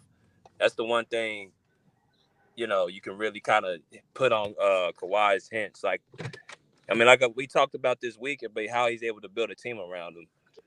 That's Kawhi Leonard's. That's what he does. He makes players who are average better players. That's what a star player like him is supposed to do. Yeah, I believe he beats fucking Phoenix without Paul George as Westbrook at the starter. I'm not here to pick on Westbrook. I believe Kawhi wins that playoff series with Westbrook. Even though Terrence Mann started, Booker wouldn't been scoring 20 points in the first quarter like he did against fucking Eric Gordon and the Westbrook backcourt. If T-Man plays that series and starts over Eric Gordon with Westbrook and Kawhi's on the court, Westbrook would sweep fucking Phoenix. He would sweep KD, and everybody been talking shit. Yeah, so I ain't here just to act like Westbrook can't win some series. All I'm saying is Kawhi don't need him. He can use them. There's a difference between being used and being needed. This man had Reggie Jackson win a playoff series. He didn't even have Harden. He didn't have Westbrook. He didn't need Reggie Jackson. He didn't need fucking Westbrook to win that series. So why the fuck does he need Westbrook? But he can use him, though. Do y'all think we better this year than last year? Yes, because the defense is going to be the identity of the team. And when defense is the identity of the team, old man, you know what the saying is. Defense wins championships. When defense becomes our identity, Kawhi and Harden going to have to score the ball a lot less than y'all think they are. Every team that made whatever kind of trades or pickups after the season, they look to get better. So we ain't the only team that got better. You have other teams that got better. Oklahoma City got better. New Orleans Pelicans got better. Oklahoma City got real good. Oklahoma City is my biggest concern. I flat out tell you that off top. Houston that's is a scary. coming. That's a scary ass team. Sacramento got better by getting DeRozan. So what we did is good, but we have to also take into account that other teams have gotten better. Memphis Grizzlies are coming with Ja coming back, and they got a bona fide center on their roster. So every team has gotten better. We just going to have to try to gel as quick as possible in order for us to be the contender that we need to be. And that's the reason I'm not disputing anything you said about like defense. That's good that we got more defensive players, defensive-minded players that can take a lot of the load off of Kawhi playing defense, which is very good, and then cover for James Harden's lack of defense. That's good. But we're going to have to gel more offensively because we lost the numbers offensively. We're going to have to see what kind of offense we're going to be able to play with these new guys that's coming in. See how they fare playing with Kawhi. See how they fare playing with James Harden. So it's going to take a couple of months for us to really gauge what we're going to be at. And then we'll be able to see what we look like if we get to the postseason and make it to the chip. Because a lot of people are counting us out. A lot of people counting Kawhi out. Only thing they can say, like I said, the only thing they can say about Kawhi is he injury prone. We don't know what he's going to do, or he can't carry. He can't do this, that, that's so. And, we got our thing about James Harden. What if he don't do this, that, that's so? So it's a lot of what ifs. But that's all predicated on what Ty Lue is going to bring into the fold, and how Van Gundy is going to utilize, the guys that is zoomed in on playing defense. What kind of incentive are they going to have to play the good defense that's needed? So let me ask this, old man, or BJ. All right, so let's name these teams that you said. OKC, I don't even think we need to talk about OKC. I think we all agree they're going to be number one seed. Them some bitches are loaded. All right, so let's say we play the Sacramento Kings. I got Terrence Mann, Derrick Jones Jr., and Kawhi. Are you fucking really worried about De'Aaron Fox and DeMar DeRozan, man? De'Aaron Fox. Are you really? De'Aaron Fox. Are you really worried about them? Well, they good, man. You can't take it away. They good. You can't take away from them. They are good. They are good, old man. But they got to face 3 elite defenders, not 1. Not 2. And when they get tired of facing those 3, now they got to deal with Nicholas Batum and Chris Dunn. They can't, bro. They ain't gonna get no rest, old man. They got to play the whole game. I'm not taking away from what we could potentially do. I'm just saying other teams have gotten better. So we have to adjust to how other teams have gotten better also. I know what you said. I know what you said, but I asked you a question. That comes Are from you worried about? Go ahead. No, I'm asking you. Like you ain't answering my question. I got Derrick Jones Jr., I got Kawhi Leonard, I got Terrence Mann, I got Chris Dunn, and I got Batum. Sacramento is going to be forced to play and get 40 points from that center. And when I'm speaking, I'm not speaking a fucking regular season game where Kawhi plays 26 minutes. I'm talking about a 7-game series. I got defenders. They picked up, I think they picked up Valanciunas. I'm not sure. They got Sabonis may be playing his natural position now because they picked up Valanciunas. Well, be my guest. Play both of them. Zubac will score on both of them offensive centers. And that's good. You think like that. I ain't nothing wrong with that. But I'm just saying other teams have gotten better. That's all I'm saying. That's fine. We gotten better. So you name names, I name names. I'm asking you. So it's like when you playing chess, Thomas. You play chess, right? When you playing chess, right, the best scheme in the chess game is going to win. There's different schemes to play. But if you only lock in on playing, that's true.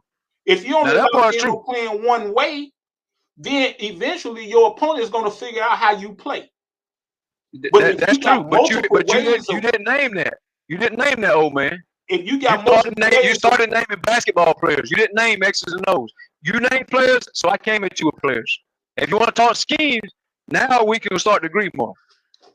But when you say DeRozan and Darren Fox, I'm hitting you with Derrick Jones Jr., Kawhi, and T-Man. Yeah, but I'm saying those because every team has gotten better. That's all I'm saying. It's just like the Pelicans. They got my man from Atlanta. And you know what he's capable of doing. You seen that last year when he was playing with Trae Young. You know, he can hit the big shots. Did get better. He can hit the big shots. He can play defense. They got a squad. They got some good wings on them. I don't know what they're gonna do with Brandon Ingram, but you know, they done be, and you see what Zion done. He done lost that weight, so he gonna be more explosive. So you have to kind of adjust your schemes of how you're going to play these different teams. We have the personnel. I understand that. Listen, Thomas, we have the personnel, like you said. We got the personnel. Okay. But do we have the personnel is legit to win the games? Do we have the mind? So we're agreeing then. Okay, do we have the mind, though, to implement the schemes to play against those teams? That's all I'm saying. That's a whole different conversation. But you didn't bring up no coaching and schemes and X's and O's until I brought up the players that made you realize I got defenders for those players. Then you went to the schematics. I'll agree you about the schematics. I will always, and I said this all year for the past 3 years. Anybody that know me, I always say this. The NBA's only hope is if Kawhi Leonard's healthy. If the NBA's only hope is Ty Lue. I will always agree to that. Always. I will always speak that. I will always say that. I will always agree with you. We on the same page. When you go that route, I'll go with you. Okay. But if you try to go this players route, like, okay, we lost some points over here, but we don't got motherfuckers that can score, I'm going to debunk that. If you try to say, if you're going to try to say our defenders can't guard people, I'm going to debunk that. But if you go this route over here, I'll go right with you. I haven't said none of that. But what was the number one reason, really, that Paul George left? He said because he wanted some damn money. No, he said, I just want to play the right way. But that's excuses. That's somebody always makes excuses when he don't come through. I'm just telling you what he said. So evidently, the schemes that was being played didn't fit the success. We don't know scheme fit according to him. But to get this though, man. He wasn't going nowhere if he got that money. He wouldn't worry about no schemes if he got 150 million. He wanted to play the right way, Thomas. No. He didn't want to be blamed for ducking out of Dodge. The man said, if you give me 150 million,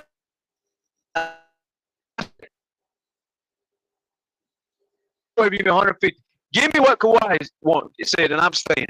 Okay, if he really had a problem with the scheme, old man, then why would he agree to 150? He would have said, "No, if you want me to play, no, y'all can pay me 500 million. I'm still leaving." That's what he would have said, but he didn't say that. He said, "Give me what Kawhi got," and I'm staying. That's out of his mouth. That's not your opinion. That's not my opinion. So out of your mouth, you said he in the perfect spot. Why? Because he's the third option over there. He ain't got to do shit. All he got to do is play defense on somebody. He ain't got to guard the point of attack. Oubre's going to do that. But I'm going to tell you where he might be the bad spot. If that dude they signed can't play power forward and he gets ran off the court, Paul George is back in the power forward role because they ain't got nobody over there. They fucking added Eric Gordon, old as fuck, useless. They added Reggie Jackson, old as fuck, useless. They added Kyle Lowry, old as fuck. He's more useful than them, but he ain't far from useless his damn self. Paul George, if that guy they brought from overseas does not work out, Paul George is playing a power forward.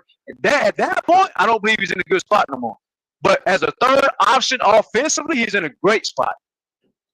And you can ask Andre. Andre didn't even want fucking Paul George. I was telling him they should trade for Paul George since Paul George seems unhappy.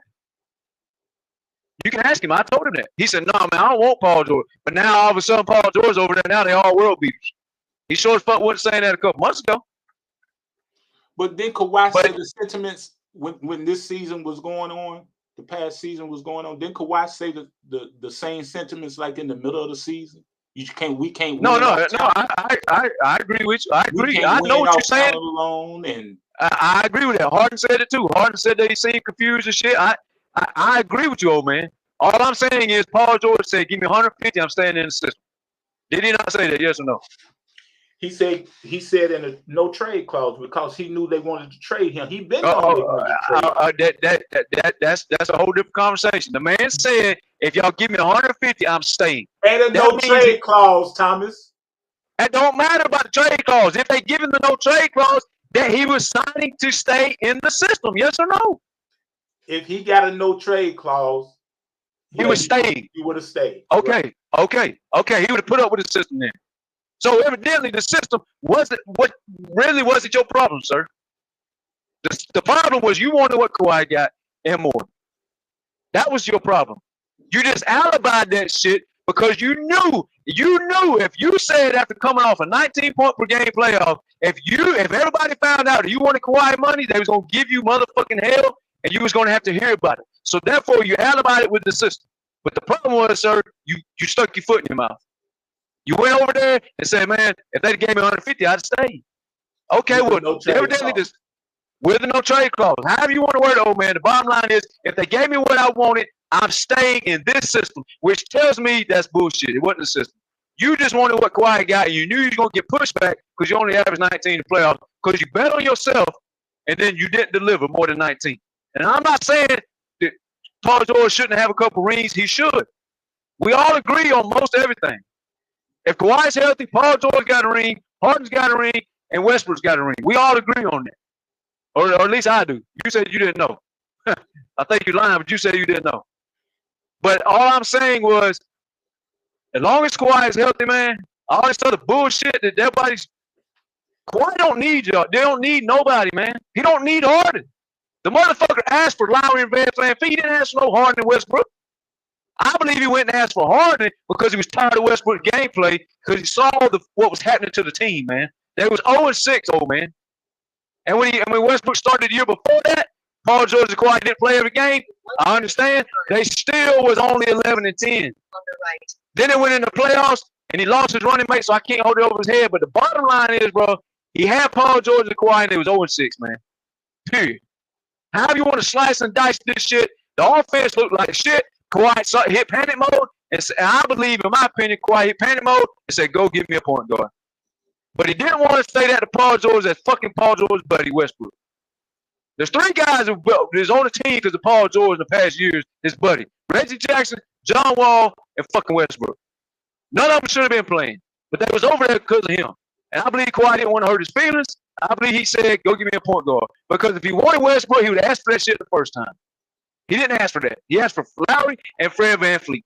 Point blank, period. Now, when he asked about Westbrook, well, you want to bring Westbrook back on the team? Oh, man, you know how Kawhi is, man. He ain't speaking no negativity on Westbrook or anybody. Yeah, he did this good for us. He did that good for us. Sure, we want him. Sure.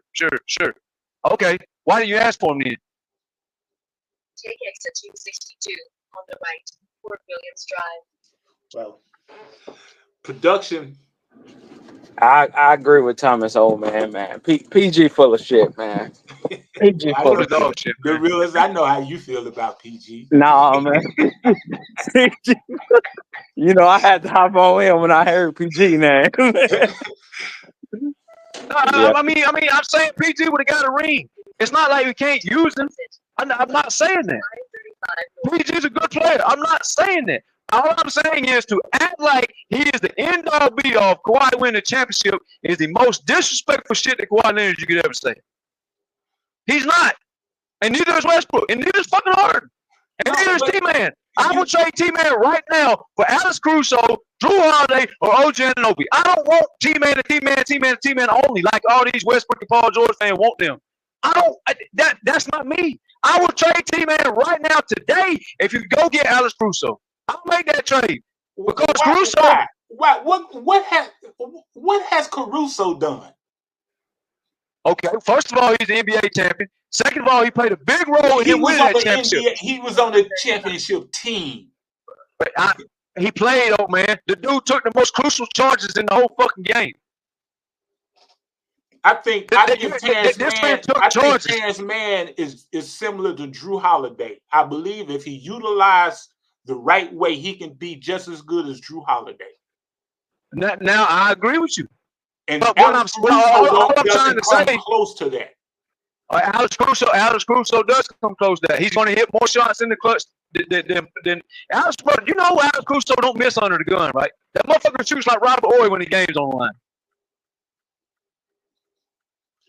Go watch the tape. He hits big shots. That motherfucker's a big shot dude. You know what else he does, Terrence Mann?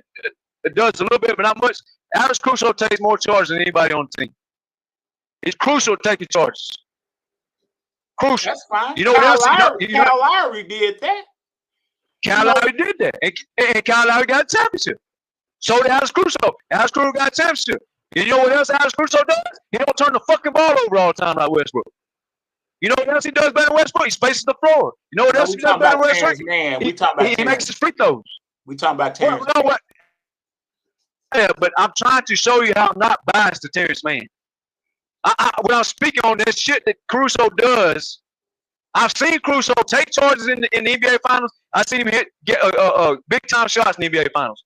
I know because of Kawhi, Terrence Mann ain't done it yet. But I'm not here to pick on Terrence Mann. I'm his #1 fan.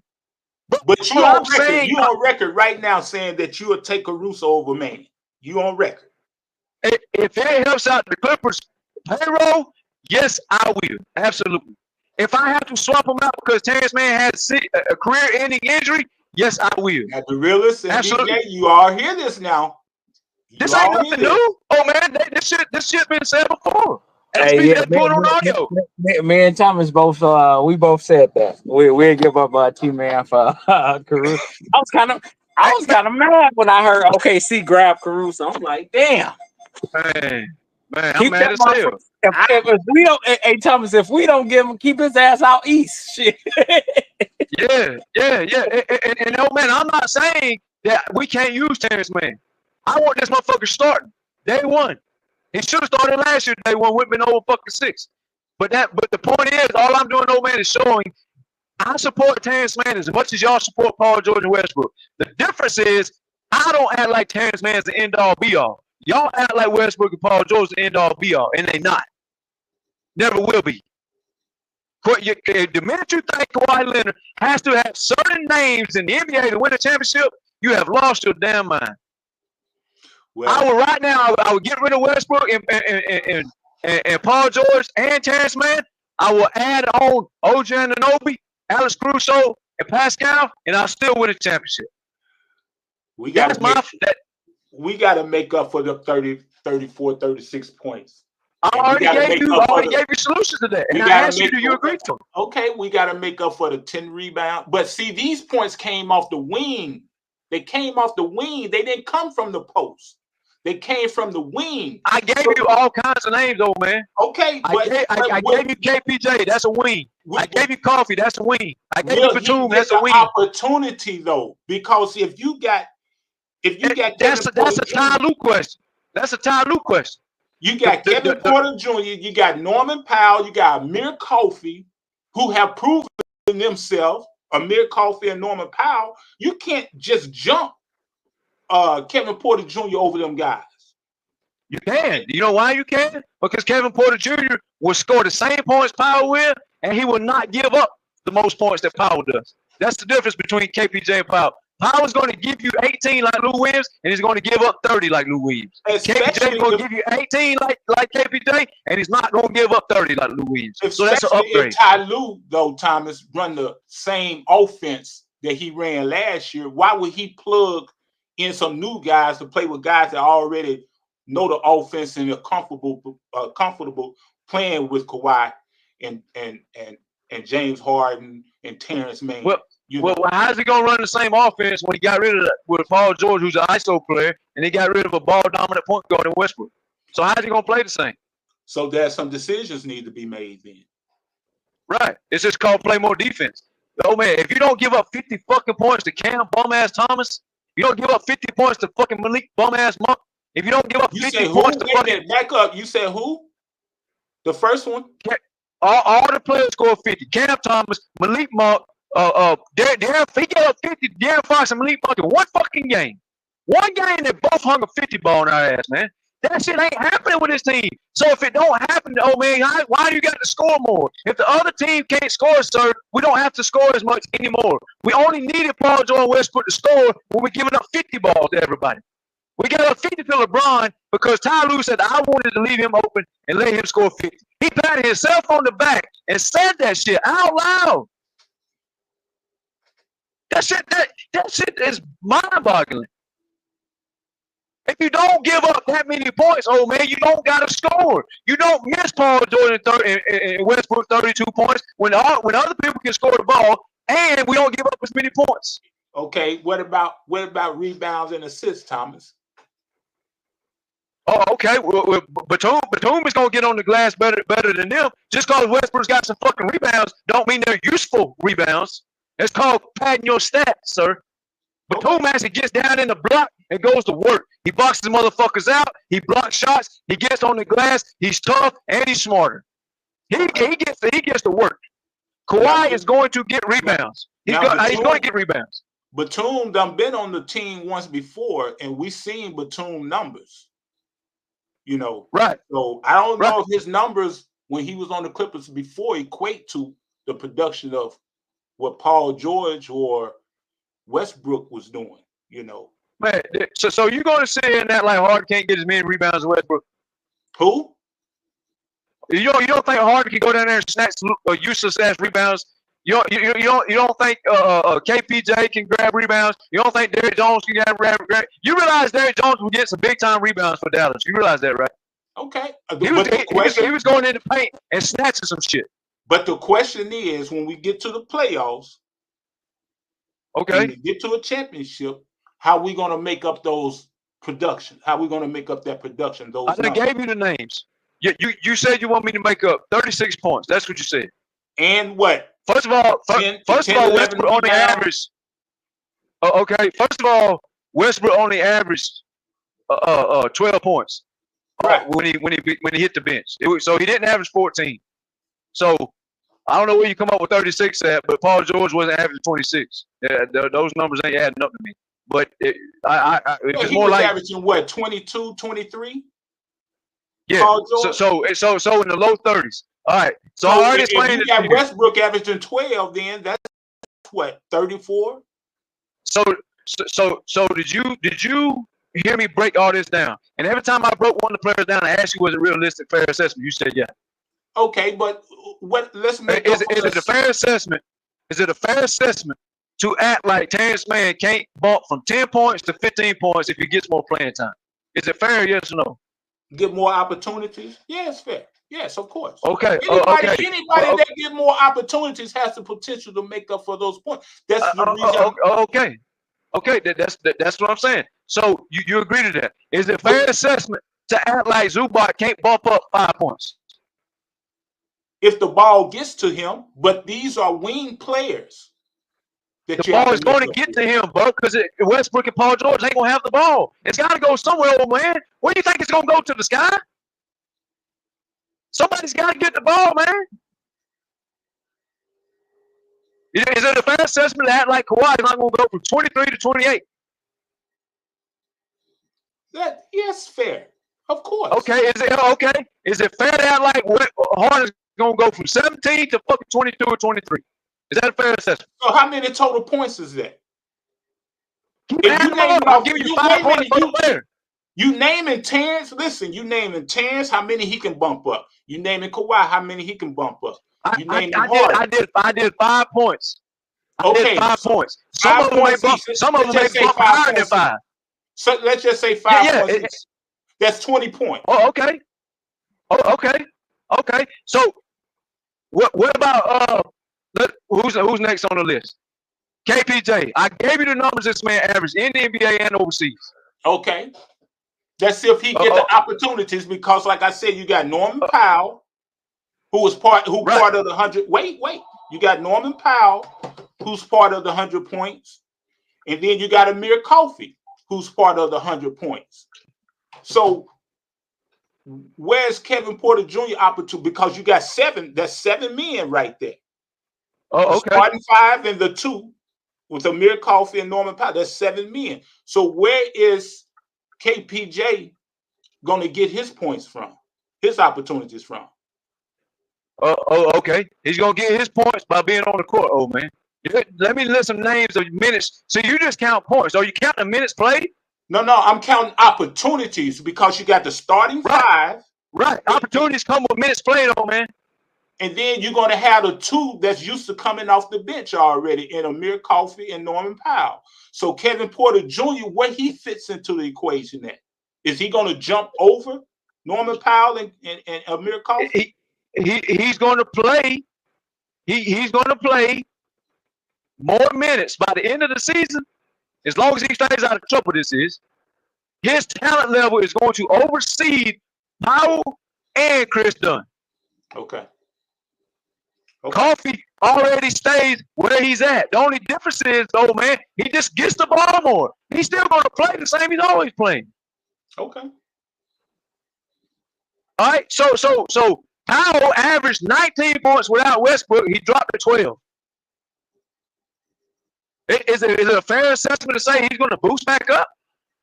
KPJ, old man, don't just score the ball. This motherfucker gets a lot of assists. People are going to have opportunities just because he's on the court. See, that's the difference between him and Westbrook. Westbrook gets a bunch of fucking useless ass stats. Like Westbrook has been getting triple doubles his whole life, old man, and get sent home early. These stats don't mean nothing, bro. Anybody can go out here and hold the ball and get stats. That shit not effective all the time. If Powell bumps up, let's say 12 to 17. If KPJ comes on the team, he averaged 19. Let's bump him down to Westbrook's numbers, 12. 17 and 12. That's 2 players. That's 32 points, sir. Okay. No, I'm sorry. That's 29 points. Coffey will score more than 3 points a game. That equals more than 32 points. And that's only 3 players. You gave me an uptick in Harden. You gave me an uptick in Kawhi. You gave me an uptick in Zubac. You gave me an uptick in T-Man. And I'm pretty sure it's safe to say Derrick Jones Jr. with James Harden, I'm pretty sure it's safe to say he's probably going to average 8-10 points. That's safe to say, no? Well, we should be in good position then. That's all I'm saying. But and I'm asking you, we should be in good position then, based on what you just said. So right, right, and I'm allowing you to speak on every player. I give you I give you a reasonable example, and I ask you to confirm it, and you confirm all of them. When you get to the playoffs, though, those players that you're talking about, what is the number of rotation? 8 players. Okay, so let's go to the playoffs. Westbrook was benched, so you ain't got to replace him. Okay. So now you just got to replace Paul George. That 32 you put up when it goes all the way to 19. That's what we got to replace. I can replace 19 points, and I can replace way better defense. Do you realize when the Clippers, old man, went on 25-6 run after Terrence Mann started, they was the number 1 defense in the league in that run. They didn't have the same defenders they have now. Okay. Who's backing up Zubac? Who's backing up Zubac? I don't think it's too hard to say fucking Mo Bamba Batum can do whatever the fuck Plumlee and Theis was doing. I don't think that's hard to replace. I mean, Plumlee was actually a goofball half the time. He played hard. I like him, cool dude. But how you gonna? But backing up Zubac, Theis was benched. So all you got to replace is Plumlee. Well, guess what? Mo Bamba stretches the floor. Batum stretches the floor way better than PJ Tucker. So I feel like it's pretty safe to say At worst, Mo Bamba and Batum is better than fucking Plumlee and PJ Tucker. I don't even think that's an argument. Okay. All Mo Bamba has to do is stand in the paint with his fucking 900-foot wingspan and arc some shots whenever somebody has the audacity to try to get by Kofi, Batum, Chris Dunn, and KPJ. Good luck trying to get by those as a bench player. Starters, maybe. But we're talking about bench. That right there is elite defense on the bench. KPJ, and this is wiping Kai Jones out the picture. What if this man develops? Well, he was supposed to have been the answer. He was supposed to be the answer to. He was supposed to be the answer to the power forward that Kawhi was asking for, in a sense. Well, they signed him late in the season. Ty didn't put him in the game, which I wish he would have. Because I really believe Kai Jones could have done something about all them fucking alley-oops. Now, if he don't, he don't. But he at least could have, I believe, it gave some pushback on fucking Gafford and Lively alongside of fucking Zubac. I mean, as much as we pick on Zubac, I mean, you put Kawhi and Paul George as his power forwards. I still think they win a championship with Zubac in center. But I'm saying, is it really fair to pick on Zubac a whole hell of a lot when his power forwards on minutes restrictions and the other guy plays like Steph Curry? I mean, it's kind of unfair, to be honest. But I would hear it out. That's the point, though, Thomas. He can't do as many things. He's a good center, but he's limited. See, if you ask Joel, I agree. He's limited.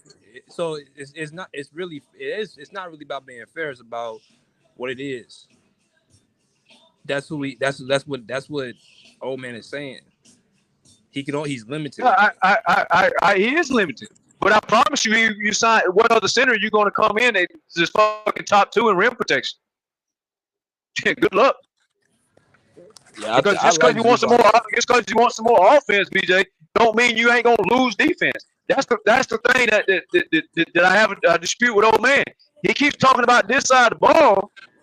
Okay, well, you want to gain something over here? Okay, let's gain it. Okay, well, what about losing something over here? I gave you replacements of points. I gave you decent, solid scoring options to replace the points lost. But if you get rid of Zubac, let's go get Vucevic. Let's go get Vucevic. He outscored Zubac, right? Oh man, let's go get him. Your defense is going to shit because your rim protection is trash. But that's the reason I asked you earlier. What does Zubac do on defense? What his shot blocking ability? Put it on the screen. No, old man. Shot blocking. You act like shot blocking is the only thing on earth about fucking. Wait a minute. All defensive centers, they alter the shot coming to the rim. Yeah, that's called efficiency. He is top 2 in rim. Oh man, he's top 2 in opponents trying to score at the rim. He's top 2, bro. The fuck else more you want? You want to see 5 blocks a game because it boosts your ego? No, bro. He is top 2 in efficiency. I got the screenshot. Only problem is I'm driving. I got it. Okay. So if you let's get Vucevic from Chicago, where the hell he's from. Let's get him. Let's get him. Your reputation is going to shit. You think they score on Zubac? Well, they're going to eat Vucevic fuck up in that paint. Well, Joker's going to average 40 on that dude. Vucevic, I'm giving you a better scoring center. Valanciunas can't guard Joker. Valanciunas can't guard Embiid. Zubac will show resistance. Am I saying he's a Hakeem Olajuwon? No. But also your attitude, not your attitude that sounds bad. I ain't trying to disrespect. Your opinion of Zubac's offense is going to change when you go watch game 1 and 2 what he did to Dallas, man. I promise you come back here and say, man, that dude he put some fucking moves on Gafford. That's what you're going to say. And I'm willing to bet you say that. And when you watch that, you're going to have a different because your problem is going to be the same problem, old man. Go get Vucevic. Guess what? He ain't getting the ball. You're blaming Ty Lue for Zubac not getting the ball. Well, guess what? You're going to blame Ty Lue for Vucevic not getting the ball. So you're going to be stuck with the same problem. The only problem is it's going to be a bigger problem. Why? Because now Vucevic can't guard the rim. Zubac can. So now you're going to have your first problem, and you're going to add on another problem. You know what's good low post defense that you claim Zubac has? It's low post offense. You know why? Because good low post offense will get your opponent in foul trouble. I agree with that. But how you going to get him in foul trouble if you don't get the ball, man? That opens up the floor for your number one guy, number two guy to work even better. So if he is man? Can you explain how? If he is limited, like we say he is limited, then it puts more stress and strain on Kawhi and James to do what they like to do best. And that's the how is he limited? He's limited. He's offensively limited. I mean, you can't get away from okay. I'm gonna ask you again. When you get done watching game 1 or 2, won't you come back and explain how he's limited? I'm not saying he didn't have any good games. Everybody's going to have a good game, but just like BJ put up there, he put Kawhi numbers up there, right? And you see the consistency in his numbers. You don't get he gets that the from ball, Zubac. man. You're not gonna get that ball. You're not gonna get that from Joker. How is Joker gonna score and Tyler ain't gonna give him the ball, man? What do you mean you don't get that from Joker? What do you mean you don't get that from Embiid? You get that from Joker because he gets the ball. How are you going to get the ball with Ty Lue's offense? How is Joker going to score if he ain't got the ball, man? Because, Thomas, if you're really that good, you're going to get the ball regardless. That's true. So okay, if you want me to give you that, again, go watch game 1 and game 2. I will. The man was killing. He was killing Dallas, bro. Every Clipper in the chat knows this. He was killing Dallas. Every Dallas Maverick fan knows this. They was on this panel, old man, that you're on right now saying, damn, we got a problem. You know why they were saying that? Because he was doing work. No. They wasn't saying that for no reason. Only thing I'm saying is based on BJ's question. I'm still on BJ's question. See, we can't get away from the fact that we need to improve in certain areas. That's just a fact. So I agree with that. In order for us to win a championship, we're going to have somebody to be an outlet for Kawhi and James Harden, because if we don't, then they're going to zoom in on what James and Kawhi do best. And that's going to stagnate us offensively. Oh, man, then how did Boston win the championship? They didn't have nobody, and Tatum and Brown was only scoring 20 points. Because the offense is not like the Clippers offense. Yes, it is.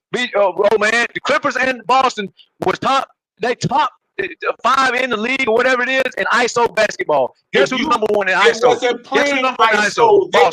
They was cutting. Yes, they was. They were number 1 ISO team in the league. But this ain't your opinion, old man. Drew Holiday, Derek White, Jason Tatum was going to the goal. Jaylen Brown was cutting at times. All those guys was cutting, even back door, off the wing. They was cutting to the goal. I understand that, but they was number 1 ISO team in the league, and they didn't have no low post. Your point, old man. So you're changing the topic. Your point is low post presence. They didn't have it. Stay on your point, not my point. Your point. Stay on it. So okay. Let me ask you this question. You say low post presence. Okay, let's talk about No. Hold on. Let's talk about from the free throw line down. When Porzingis played, did he get the ball from the free throw line down? Oh man, he didn't hardly play. He was hurt in the fight. They still won. When he did play, did he get the ball from the low post? I mean, from the free throw line down to the goal, and was shooting over everybody. Here and there, he's a perimeter player. That's what Mazzulla did. He gave the ball to Porzingis, man, and he was going crazy, especially that. No, he was not going crazy. He didn't even play half the time, bro. They still was winning. When he did play, Thomas. When he did play. Oh, okay. When he did play, but he's a perimeter player. And he came off the bench. He didn't even start. Okay. That's what I'm telling you. They still won. You said it's needed. It's not needed. They was winning without it. It's only needed if you lose without it, old man. They wasn't losing. They was winning, sir. When Porzingis didn't play those, I think it was 2 games he didn't play. You seen, of course, they're going to shoot a lot of 3-pointers regardless. But you seen a lot more cutting to the goal. Drew Holiday and Derek White, they was cutting to the goal. They was hitting timely shots. But most of their points, you go back and look at it, Drew Holiday was cutting to the goal. The same dude that averaged 12 points, man. That's fine. But he was a key reason they won, him and Derek White. Okay, so all of them. You know why they was cut to the goal? Because Derrick Jones Jr. was locking Tatum the fuck up. He had no choice. But it didn't make no damn difference what Derrick Jones Jr. was doing because he wasn't scoring any points. It didn't make a difference because they locked him the fuck up. If Kyrie didn't average 15 weak-ass points, they would have beat Boston. Kyrie didn't show the fuck up. He didn't do his job. That's why they lost. Because good defense was played on Kyrie. They zoomed in on him. Exactly. So when you lock somebody up, they can't score. If they can't score, you don't need to score, bro. Exactly. Boston wasn't killing nobody offensively, man. That's my point. You asked me the point, and I described Boston to you. Boston won because of that fucking defense. They didn't win because no bullshit ass low post offense that was not there, man. No. Now, if you believe they need that, then that's your opinion. We agree to disagree. But holding some facts to your point, you don't got no facts to hold. They did not have no low post offense. What's going to happen when those guys at Zubac Holding draw him out from underneath the goal? It's going to be open season to the goal, right? How's it going to be open season when they motherfuckers can't get by our defenders? Thank you. Well, you can't get by your defenders. Oh, man, you can't get to the rim unless you go by the guy guarding you. When you got to go by Kawhi, T-Man, and Derrick Jones Jr., good luck, sir. How you going to shoot layups on them? You can't get by them. Okay. You got to call for help. AKA Luka, KD, LeBron, pussies, calling for screens, ducking Terrence Mann, ducking Kawhi. Guess what? Ain't no more ducking. Oh, you want to talk about Paul George's defense? He's got fucking fired by Luka Doncic many times. He got kicked off Luka because he couldn't guard him. Well, good luck getting kicked off Terrence Mann and Kawhi, Luka. Good luck, sir. What you gonna do? Pick on Derrick Jones Jr.? No, he was frying Pat Beverly and Paul George. Frying them, old man. Both of them. That dude you spoke about good defense. And see, you making me expose Paul George. I'm not here to pick on him. But you ask any Clipper fan that tells the fucking truth, Paul George got the most couldn't guard Luka. 6'9", couldn't guard Luka. He's bigger than Terrence Mann, couldn't guard Luka. Terrence Mann is smaller and he did guard Luka. But when you can't get by your man, you got to call for help. When you got to call for help, you put Zubac in the pick and roll. You put Zubac in the pick and roll, you tell somebody to stand in the paint and protect the rim. Derrick Jones Jr., Kawhi, and T-Man, y'all stay up top. Go over the top of go under the bottom of the screens. Go over the top of the screen. Do whatever the fuck you gotta do. I prefer you go under the screens because Luka can't fucking shoot threes. Luka can hit the threes, but that son of a bitch is not shooting. Nobody out in the gym with 3-pointers. It's not happening. His fucking 3-point percentage was ass most 90% of the time. Who was Paul George? Who was Paul George holding when he got those ticky-tack fouls and got him in foul trouble? Who was he holding? I don't know. I'm talking about 2021 when he was younger, faster, stronger, better player than he is now. I'm talking about last year in the playoffs. I don't know. Tell the motherfucker stop reaching so much. That's another flaw in his defense. He reaches and gambles too fucking much. Me and BJ used to watch the games on the cell phone, talking to each other and dissecting this shit. Like, damn, this motherfucker stopped reaching. He stopped being in foul trouble. He's a fucking hack, bro. He reaches all the time. He's good. He's good, though, man. But the bottom line is, if they call it ticky-tack fouls, stop reaching. Stop reaching. Hold on. Last in the playoffs against Dallas, Paul George was in foul trouble. It was called a ticky-tack foul. If he was in foul trouble, that's piss poor excuse, though, man. Is that what you're doing? You revert to excuses now?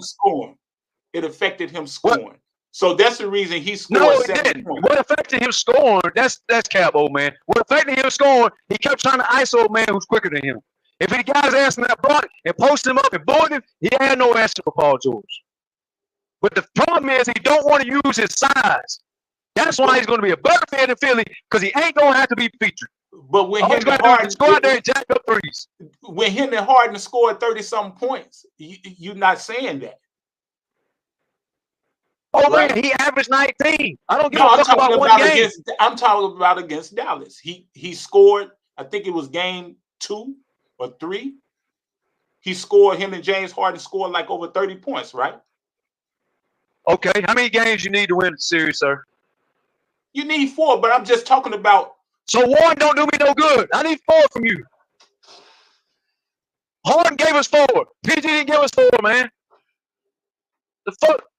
Harden gave 4. You making me pick on Paul George. I'm Wait not a here to minute, pick on Paul Harden George. gave 4? And he was good the first 4 games. He was good the first 3 games, and he was pretty fucking good. It was either game 5 or game 6. He was pretty solid. Yes. And it don't matter. All I'm saying is, I need 4 wins. You can't just pick one game and say, what about this game? It don't work like that, man. It's the whole series. You talking about again, I'm not. And you talking about offense. I was talking about defense, bro. He got demoted off of Luka Doncic because he couldn't guard him in 2021. Guess what? Facts is the facts, though, man. Go watch the series. I'm talking about last year, Thomas. I'm talking about this past playoff. I don't give a fuck about that. He couldn't guard Kyrie. Kyrie gave us when we needed the ball. Kyrie stopped. He could stop him. That's all I'm saying. And again, you keep worrying about the shit. The bottom line is Zubac can hang out in the paint and protect the rim because he has 3 pick dodgers. Terrence Mann, Derrick Jones Jr., Kawhi is gonna make Zubac's life easy. Stay in the paint, man. Don't even come out here. We got Luka. Don't worry about this. This motherfucker. Luka's scared of 2 of their players, and I bet you that somebody's scared of Derrick Jones Jr. because he plays with swagger. Luka don't like motherfuckers got attitude. That's why Westbrook punked his ass in 1 game. He don't like dudes that come at him with attitude. And neither does Jason Tatum. Some of these players, old man, you don't need all that to stop them. Some of them are bitch made. Zubac needs to stay in the paint and just protect the rim. Fuck coming outside. If it gets too much outside, we'll pump it to him in the game. We don't need that, old man. He can't stay there. Ain't no zone being played, I don't think. Yes, he can stay there. It's called drop coverage. What do you think Gobert does? That son of a bitch stays in the paint all night long, altering shots at the rim. And when they bring him outside, he get put. And when they bring him outside, he plays off the court. And that's a problem with centers. They want to play drop coverage instead of getting on their man playing defense like they supposed to. They too damn lazy, so they want to play drop coverage. No, oh man, it's called pick and roll. The pick dodger is the on-guard defender. His job is to dodge picks. Yeah, and by the way, you want to talk about Zubac's perimeter defense, sir? Luka was trying to pick on him this year, and it didn't work. It didn't work. They went away from it.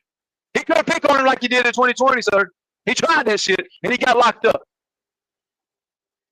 The motherfucker struggled to score the ball because Zubac and Terrence Mann was putting him in prison. All he could do is go over there and throw a fucking lob. I don't give a fuck if he averaged 28 points. That shit was ineffective as fuck. If Kawhi was there, they would have grabbed more rebounds and they'd have blew them bitches off the court. We're the Westbrook. We're Paul George. It's been a whole conversation for the last 4 years. I think we all said the same thing. Exactly. If Kawhi Leonard's on the court, the court, we win. That's all I've been saying for like 4 years. As long as he's there, we win.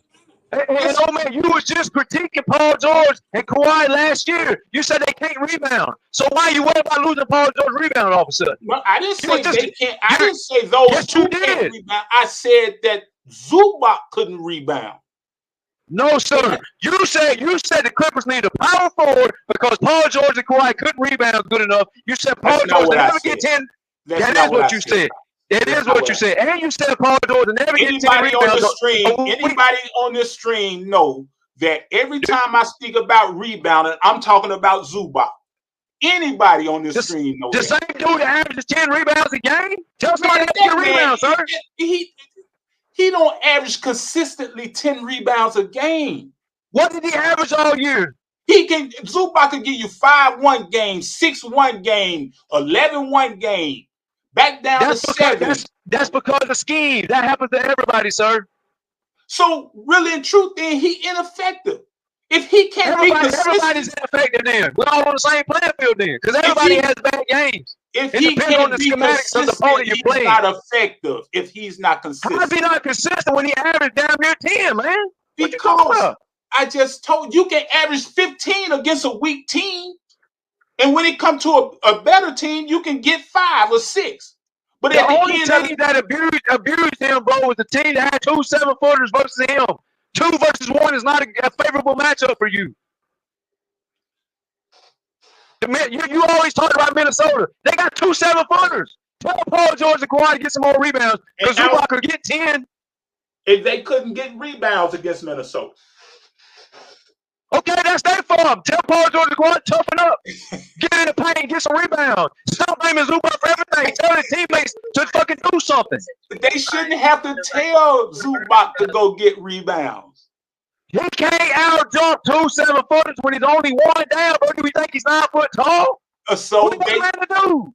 How about you do it? How about you get to be 7 foot and go play 2 7-footers and have somebody tell you how to jump both of them? It don't work like that, man. It don't work like that. And the same 2 7-footers you cried about got sent the fuck home. Well, that's fine. They made it to the Western Conference Finals. That's fine. Well, so did Paul George and Zubac. So what? Okay, that's fine. Okay, then it's all. Then there ain't no problem. The problem is put Kawhi on the court. You ain't got no issue. But why you going to give Zubac an extension knowing that the numbers don't match the extension? It don't match the extension. The motherfucker was the second or third best player on the Clipper team in the playoffs. It ain't my fault Ty Lue didn't get the ball. He was killing them motherfuckers, man. So he just averaged damn near double-double. What you mean? So that's just like giving Ty Lue a 4-year extension by getting to the playoffs. Instead of getting a 4-year extension, getting the championship. It don't make no sense. Ty Lue is the head responsible for the team. Zubac is responsible for the center position. He averaged damn near double-double, man. You giving out extensions that's not deserved. You should. How it's not deserved when the motherfucker's number 2 in rim you could allow Zubac to play this year and earn that money. He could have played. Wait a minute. He could have earned better production this year and then say, okay, we're going to give you this extension. How? How is he going to get production if he don't get the ball, man? What the fuck you want him to do? You want him to shit? You want him to shit? Why did you give Ty Lue a $70 million extension then if he don't get the ball? Because the only reason they got that you can defend Ty Lue is Kawhi's hurt, man. If Kawhi ain't hurt, we got championships. I'm not a Ty Lue fan, but he's the dude gets on my fucking nerves. But he's at least decent enough to have a championship if Kawhi's healthy. I will give him that credit. I feel like Kawhi Leonard don't have no championships. If he's healthy, it's blasphemy, man. Lord forbid. Thomas, Lord forbid. If James Harden, and I don't want to put nothing out there, but just say hypothetically, if James Harden wasn't playing, how's Zubac gonna operate? Post him up, give him the fucking ball. You realize he's one of the biggest dudes in the league, right? Okay. Do you realize a lot of that's why I'm telling you, when you go watch game 1 and 2, you're going to see that shit wasn't all because of Harden, bro. But sometimes he caught the ball. Bro, the first game they featured Zubac on the block as a post up. They gave him the ball, and this motherfucker had great footwork. Okay. He was scoring with both. He was scoring with both hands, not one. Didn't you say earlier that James Harden made Zubac better? You said that, right? He does make Zubac better in the pick and roll, yes. He don't make Zubac better on the post up because Harden's got nothing to do with the post up. It's simple post up, give him the ball and watch him work. That's got nothing to do with Harden. So before Harden got there, then what was Zubac doing? He was playing pick and roll with Westbrook and trying to catch 90-mile-an-hour passes 2 foot from him. That was stupid, idiotic, thrown at his feet, thrown at his head, thrown behind him, thrown in front of him, thrown within 4 people. Go watch the games, man. Westbrook was throwing the dumbest fucking passes in the world. Not all of them, but the majority of them was not. They made no sense. You realize Westbrook and Zubac want to get to the front of the rim. They both in each other's way. So if they both in each other's way, the ball has nowhere to go, man. So when Westbrook was playing on the Lakers, those guys didn't have a problem catching the ball. The fuck they did. When Westbrook was playing with Steven Adams, they was losing, wait sir. Wait a minute, They hold was on. out of the play-in. We talking about catching the ball. When Westbrook was playing on the Lakers, them guys didn't have no problem catching the ball. When Westbrook was playing with Steven Adams, the only person that didn't was Anthony Davis. Anthony Davis is elite. It's a little different story. When he was playing with Steven Adams, Howard wasn't great with no fucking Westbrook. Them bitches suck. Steven Adams didn't have no problem catching the ball. Steven Adams, well, do you understand what Steven Adams did? You brought up the point that Zubac had a problem with Westbrook passes. I'm telling you, these other guys didn't have no problem with Westbrook passes. Are you sure about that? They didn't have Butterfinger. Yes, they did. Yes, they did. Westbrook led the league in turnovers, dumbass passes, and a lot of them was in the paint, out of bounds and shit. Yes, they did, sir. Y'all want to use stupid ass arguments. The man is number 2 in NBA history for fucking up. Number 2, not by my opinion, by the facts of the game of basketball. Number 2, and guess who number 1? LeBron. They lead the NBA history in fuck ups, bro. That means they're not protecting the ball, they're not making good decisions, they're throwing the ball away. Well, I'm going to go on a limb and say this then. If we don't advance in the playoffs next year, it's because of Zubac. That's on record. Advance in the playoffs, you probably gonna be collecting some money from me because I'm gonna be right here. I'm gonna be right here trying to bet your ass because I bet your ass.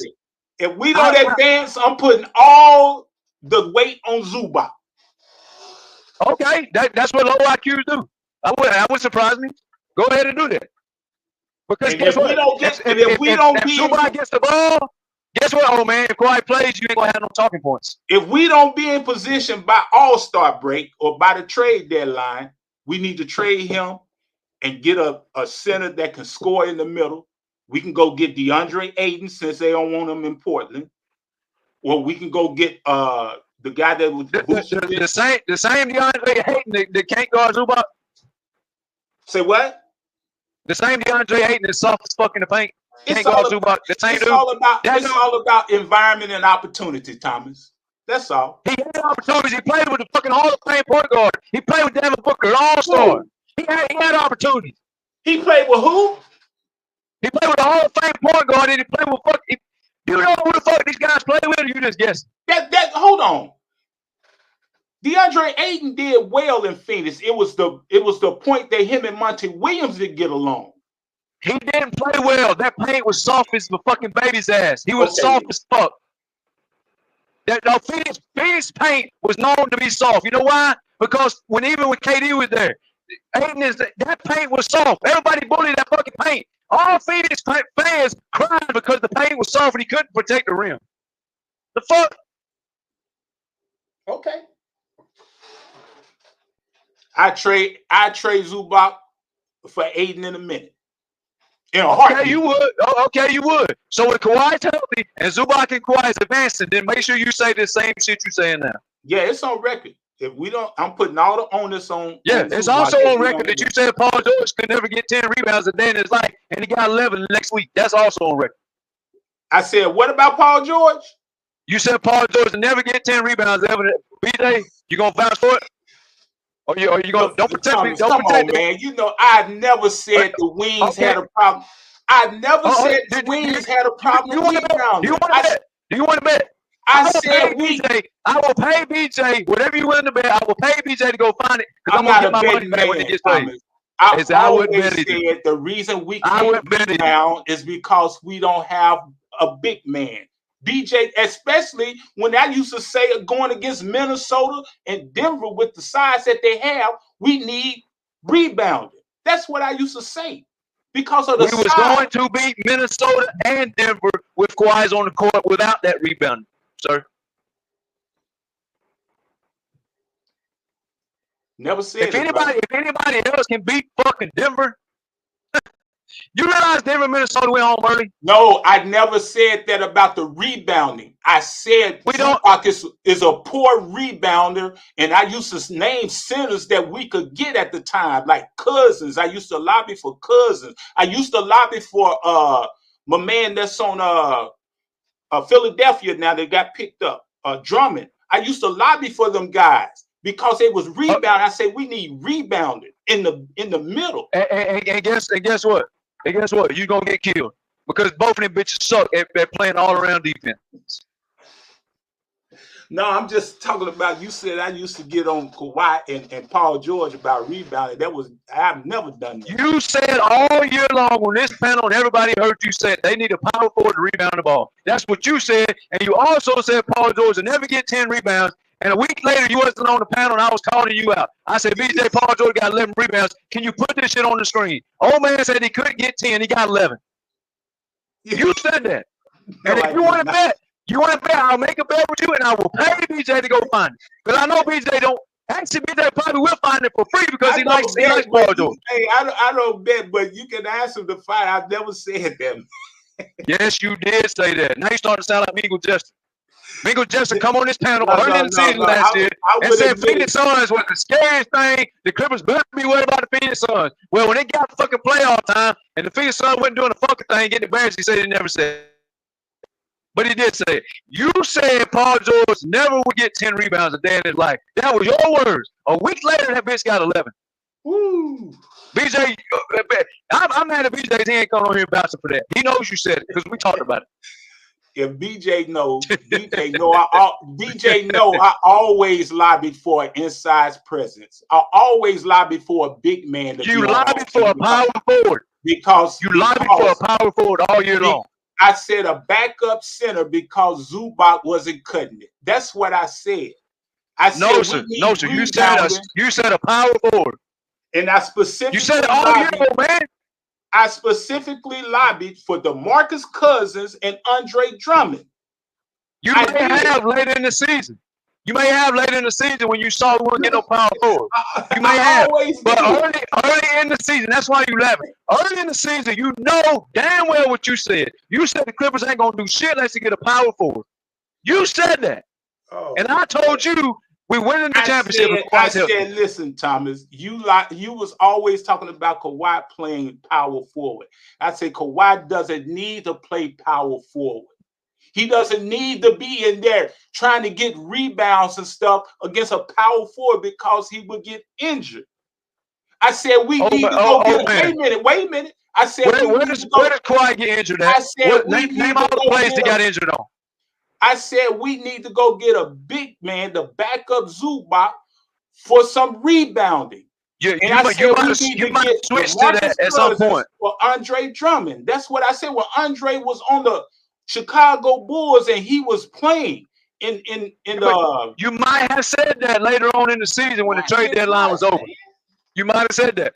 But the bottom line was you wanted a power forward because you said they couldn't rebound the ball. This was your argument early in the year when Minnesota beat the hell out of us. That was your argument. And I said, I'm not worried about Minnesota. We're going to wax their ass. BJ Thomas making up some stuff, ain't he, man? Yeah, you're damn lying. Damn lying. I will kiss the audio. You making up some stuff, man, for real. Okay, do you want to bet? You said it, yes or no? Because I always say Kawhi don't need to play power forward. You was like, ain't nothing wrong with him playing name power the plays forward. he got hurt on. Can you name me the plays Kawhi hurt his knee on? None of them was that power forward in the paint. Name the plays. Joe Ingles. The tweak of the fast break on the perimeter last year. That's not what we was talking about last. We was talking about specifically playing against. He never got hurt because of power forward, though, man. We was talking about specifically playing against teams like Minnesota that had bigs and Denver. And teams you like just said he didn't need to play power forward because he was going to get hurt. That's what you said. You just said that.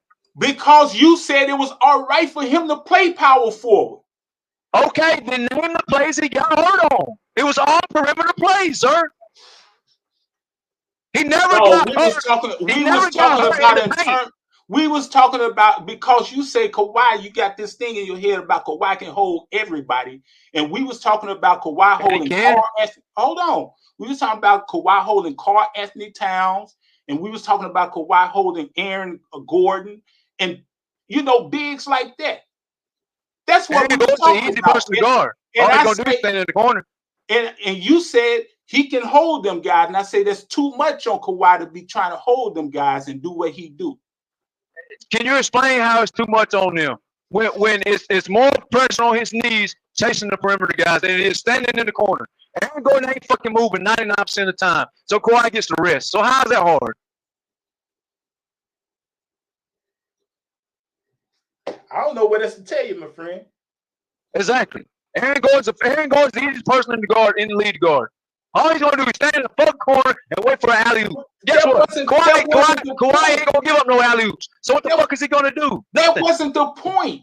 That wasn't the point. The point was you was going around saying he can play power forward, while the rest of us was saying he don't need to play power forward. He need to play at his original position. Explain why. Wait a minute. He need to play at his original position to protect himself from injury. That's oh man, it's saying. More work on the perimeter than it is at power forward, man. Do you realize Aaron Gordon don't do nothing? Kawhi's going to stand there on 2 feet and not move. Those are just examples, man. We was talking even Zion Williamson. He played against Zion. You know, he played against other guys besides him. Zion was only scoring when Kawhi went on. It don't matter. He shouldn't have to held Zion. That's all I'm saying. Zion 280 pounds. Who the fuck is he gonna guard? He ain't gonna run around the perimeter. That's a lot of pressure on your knees. Who's he gonna guard? McCollum runs around the perimeter. That's a lot of pressure on your knees. Who the fuck is he gonna guard? It's gonna be easy. Nobody. Okay. Zion is a tough matchup. So what? He good at playing power forward. My fault. Oh man. Is his knee torn apart? No, it's swole. Exactly. So hold on. It was swole. He wasn't injured. He was swole. It was knee swelling. It was fluid. Thank you. Now what happened? What happened? No. What happened when he played small forward? Did his knee tear apart? Yes or no?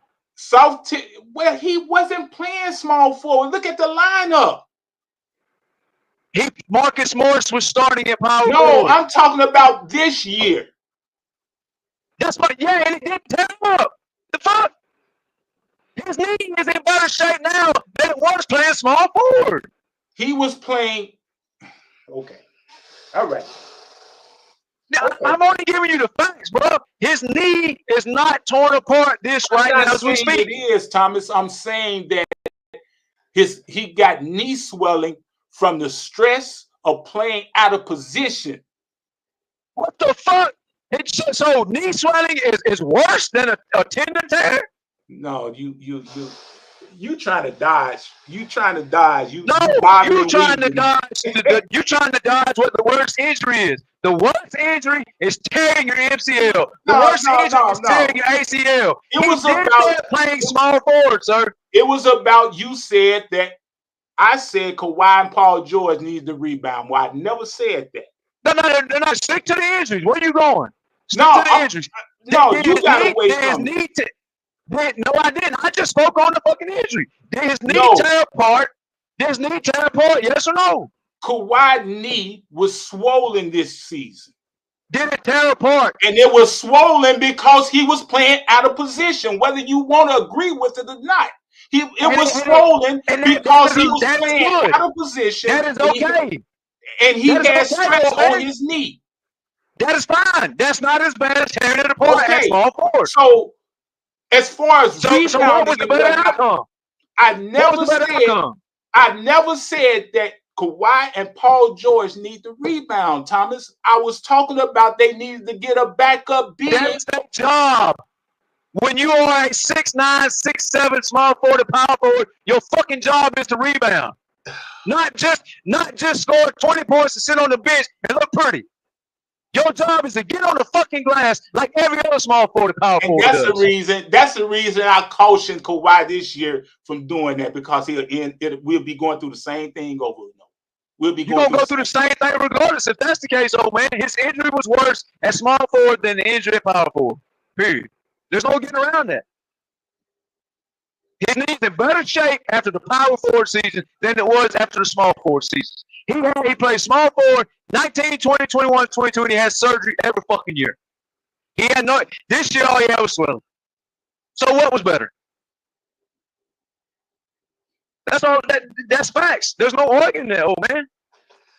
Just because you don't want to play power forward, that's your opinion.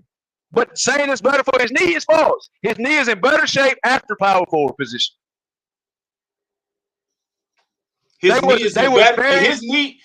is in better shape at the power forward position. You said that. Yes, sir. Yes, sir. After the MRI, after the swelling, they said the good news is his knee looks better than it has looked in a long time. The MRI showed everything intact.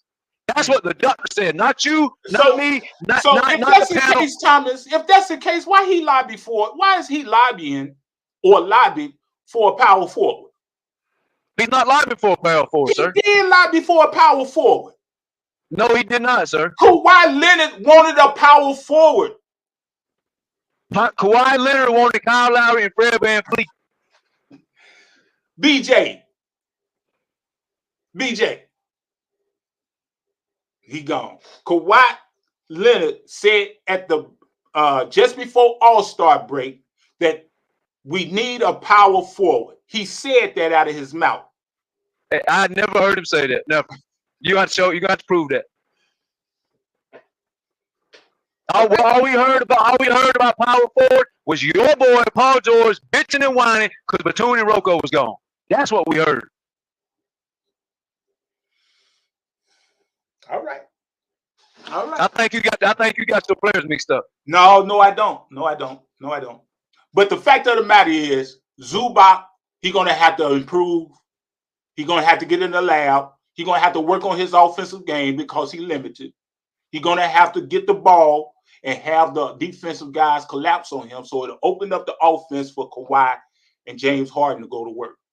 Whether they're going to go to work with or without that. Whether it be Harden passing or whether it be Kawhi working the mid-range game better, more efficiently, because of the loss of Paul George, you're more able to zoom in on Kawhi. Don't need Paul George's help. You able to what are you talking about? You're able to zoom in more on Kawhi and Harden without Paul George. So why does Kawhi keep winning playoff games when Paul George ain't there? Times have changed, man.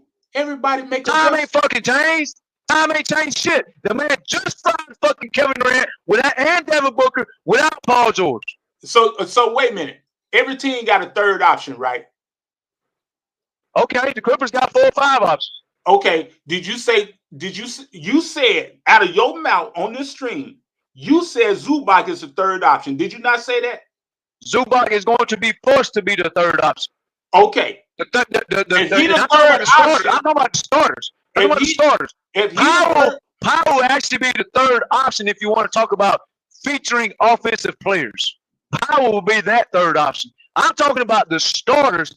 Zubac, rightfully so, just like he showed you against Dallas. There ain't too many centers in this fucking league that can guard that dude. He's too fucking strong. He can do baby hooks with both hands. He can do floaters. He can dunk the ball. He can offensive rebound. He can do all that shit. There ain't too many centers gonna do a fucking thing about it. The numbers don't show all that you're talking about. Because of your coach is an idiot. He wants to play 3 or 4 guard lineup, sir.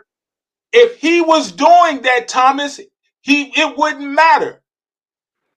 It does matter. If he was doing what you say he do, he would command the ball. No, he won't. Why? How's he gonna command the ball? The score guards on the court and get the ball, man. Do you know who Ty Lue is? That's what James Harden do. James Harden get you the ball, right? James Harden runs the pick and roll. He don't come down the court and call a fucking post-up play. James Harden don't call the plays. Ty Lue call the plays. But if you as good as you say Zubac is, James Harden will be like, man, let me get Zubac the ball. Why would he do that when he gonna give himself the ball? Or Kawhi, or Paul George? Why would he do that? That's what I'm telling you. This year, it's going to be obvious. Feed the man the ball. Every Clipper fan but you knows Zubac offense has got better and better every fucking year for the past 4 years. Everybody knows that. Well, you just don't like it. But guess what? You need to go watch game 1 and 2. It's not that. I said the question, of course, what BJ asked, I said this is what Zubac needs to do. It's not that I don't like him. I said he needs to do it. And if he don't do it, the onus is going to be on him. That's and what that's good. The more shots Kawhi takes, the better it is for the Clippers. But Kawhi won't be able to take the shots that he needs to take if the defense doesn't collapse. Bro, Kawhi will shoot over 2 motherfuckers at one time. He don't give a fuck about no defense collapsing. And see, that's what I'm saying. The Shooting over two defenders at one time is not smart basketball. Well, okay. Well, why did Jordan and Kobe Bryant win 11 rings then if it ain't smart? Because who did Jordan? Wait a minute. You saying thank you? Who did Jordan and Kobe have as a coach? Yeah, Phil Jackson. All right. They didn't have no. The offense wasn't predicated on them shoot. Wait, the offense wasn't predicated on them shooting. Yes, it was. They were shooting the ball more than everybody. Over 2 guys at a time, Thomas. But have you watched Kobe Bryant play? The motherfucker shoot over 3. He don't give a fuck. Have you ever heard of Kobe Bryant, bro? Have you ever heard of Michael Jordan? Come on, Thomas, for real. Come on now. Have you watched these guys play basketball? Oh, by the way, you ain't never seen Mike break the offense. When Mike started when he started playing in the triangle offense, Mike was the highest IQ player in the league. So is Kawhi Leonard. Kobe, he was a high IQ and he mastered all of his talents. But at times, Kobe did take, I don't want to say crazy shots, but he did shoot over 2 and 3 people. Yeah, and he should have. And he should have. That's how you go to 3 NBA finals in a row. That's because he was trying to make plays.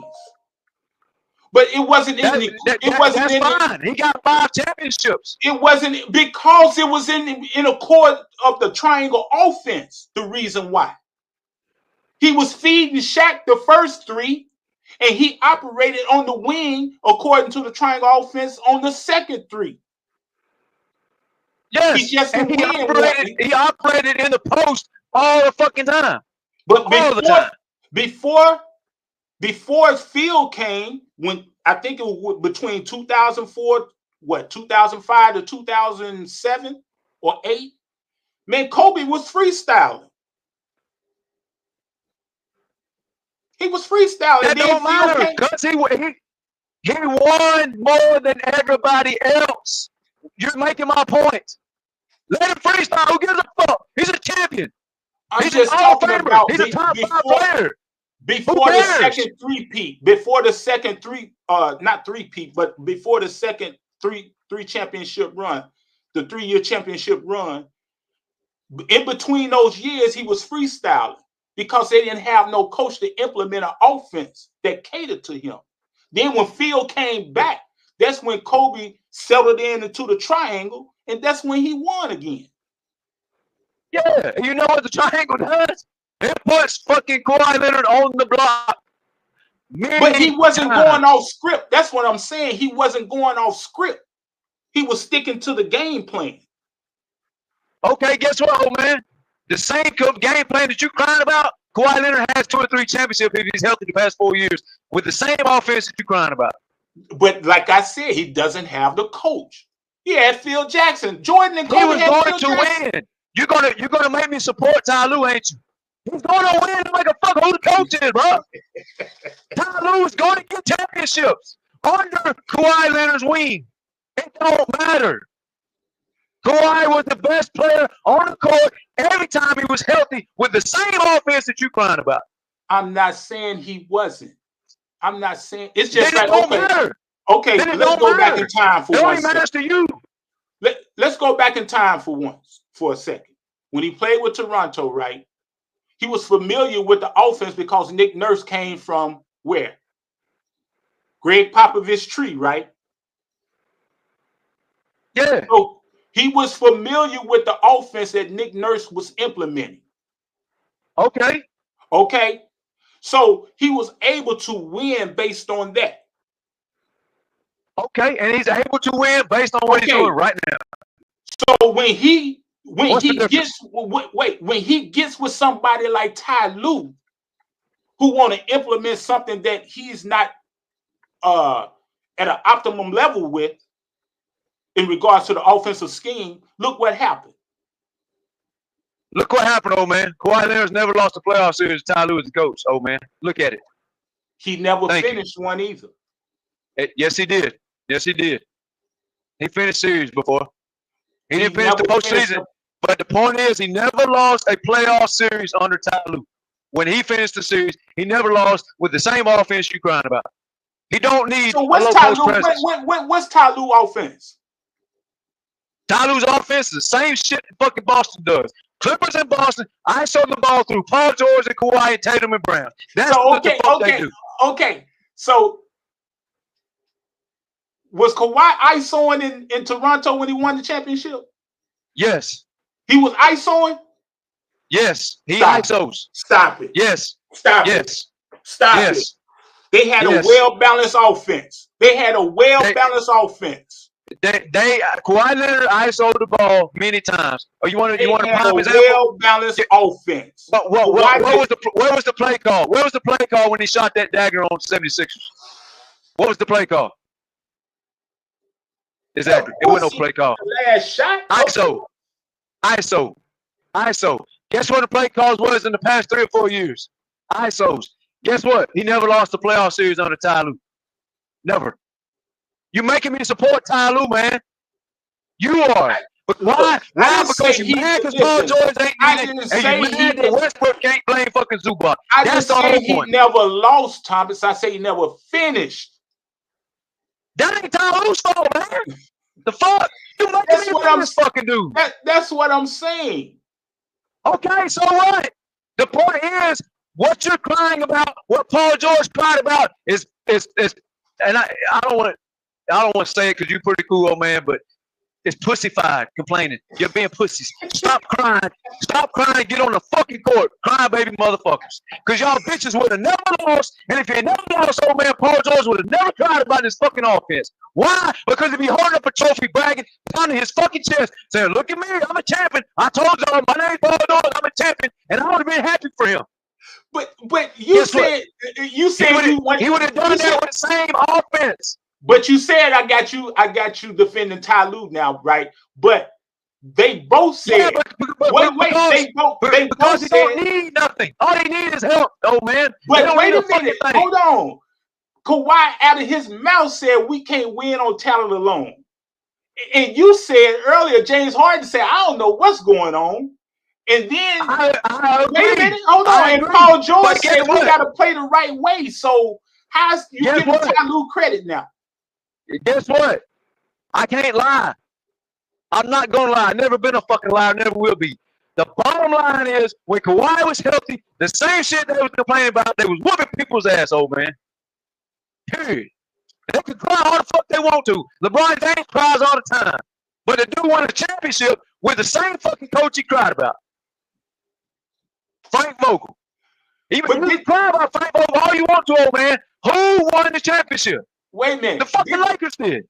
What was Ty Lue sitting on the sideline this past season in the playoffs against Dallas with his arms crossed and not calling the timeout? I agree with all that. But if Kawhi's on the court, those crossed arms don't matter. But that was the ISO game, right? That was the pick and roll ISO game. I understand that. I understand that, old man. I understand your complaint. But you're lying to only yourself. If you say they not winning if Kawhi's on that court, I'm not they win 6 games, old man. I'm not saying. Okay, then they don't need nothing. So answer BJ's question. Now answer his question now. They don't need a fucking thing but Kawhi being healthy. Yes or no? Of course, Kawhi needs to be healthy for them to have a chance. Of course. Oh, okay. That's all they need. That's all. If you want to know what BJ was doing, old man, he really was wanting you to say that. But there's other factors in the game. What is you talking about? You can be the best player in the world. Wait a minute. You can be the best. You can be the best player in the. Okay, then let me ask you a question. Championship, this past championship, who was the best player on the court? Jaylen Brown. Okay, but if you go by the consensus, The consensus say who's the best player on the court at that time. The consensus, Jason Tatum. They'll say Luka. They'll say Luka is the best player on the court. I mean popularity contest. Okay. Yeah, you're right. Popularity contest. All right. But that okay. So what does that mean? The best player. Who won the finals? The best. Okay. Who won the finals? Hold on. The best player on the court don't always win. Is that correct? No, that's not always correct. Because Luka's not the best player on the court. Because Luka's not the best player, man. LeBron be the best player on the court years back, and he didn't win, right? He won 4. But I'm just talking about it was times that he didn't win, right? Although there was times he didn't win. Okay, but did he always have the same names on the court? Curry, best player on the court, but he didn't win. No. Still, I could argue Klay Thompson and Kevin Durant was better than Curry. Okay, then. Kevin Durant, OKC, best player on the court, but didn't win, right? See, you can be the best player on the court, but when you don't have the best player on the court, sir, was hurt. Wait, if you don't have Kawhi was out, or none of these motherfuckers got no championship. If you don't have the right players around you, like Kawhi had in Toronto, you're not gonna win. That's true, old man. So Kawhi's got players around him right now as we speak. Okay, then, but they have not been tested.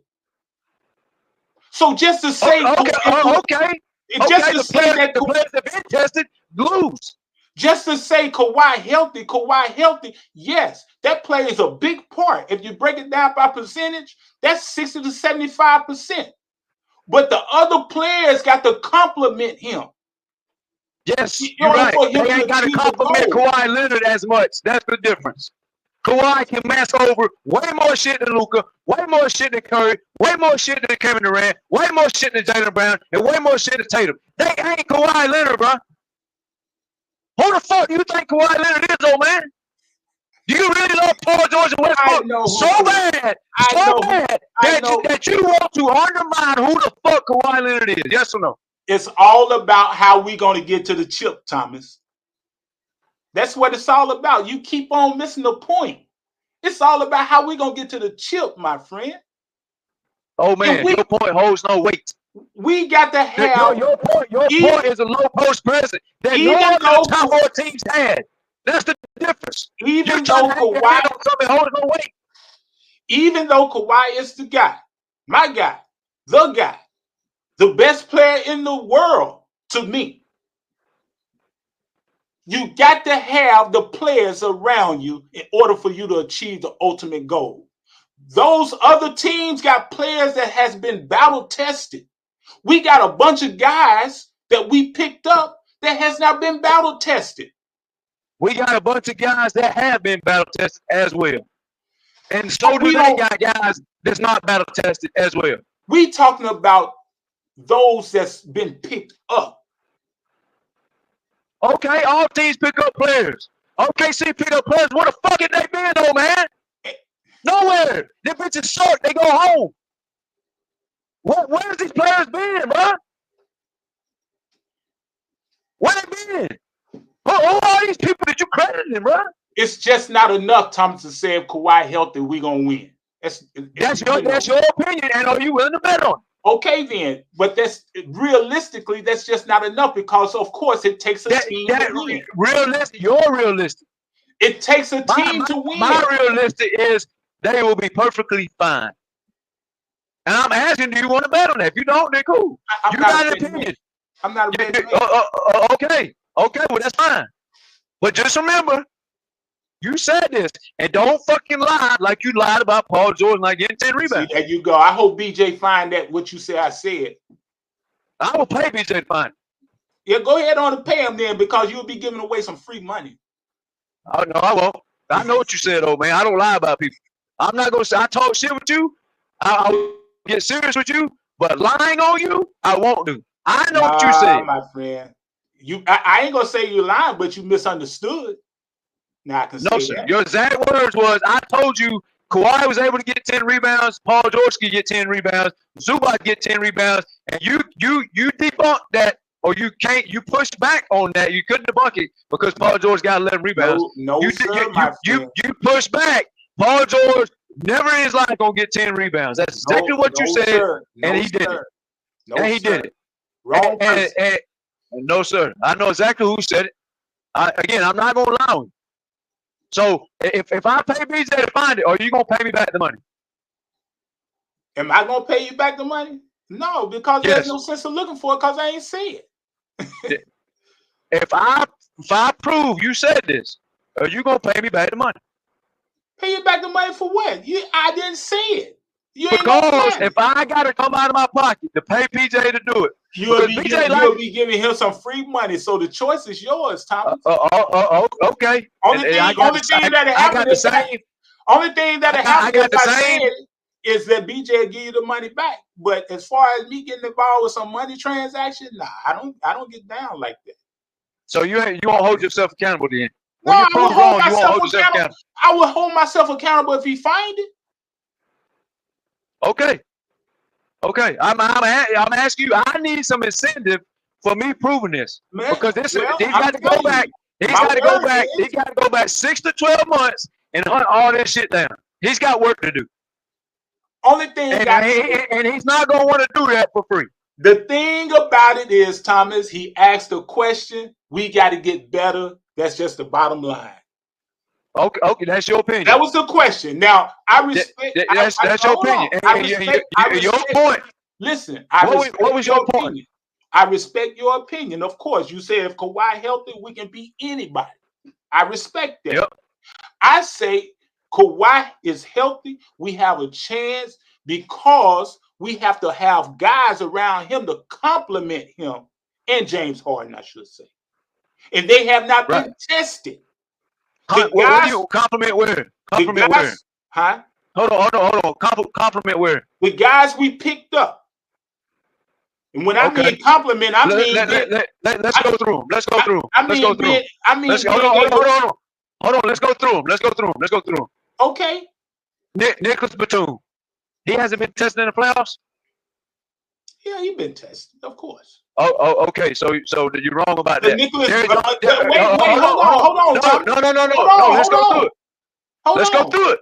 Nicholas Batum is not what Nicholas Batum was on the previous Clippers. Okay, and he's not asked to start. He had one anomaly game in Philadelphia last year playing against the Knicks. That was it.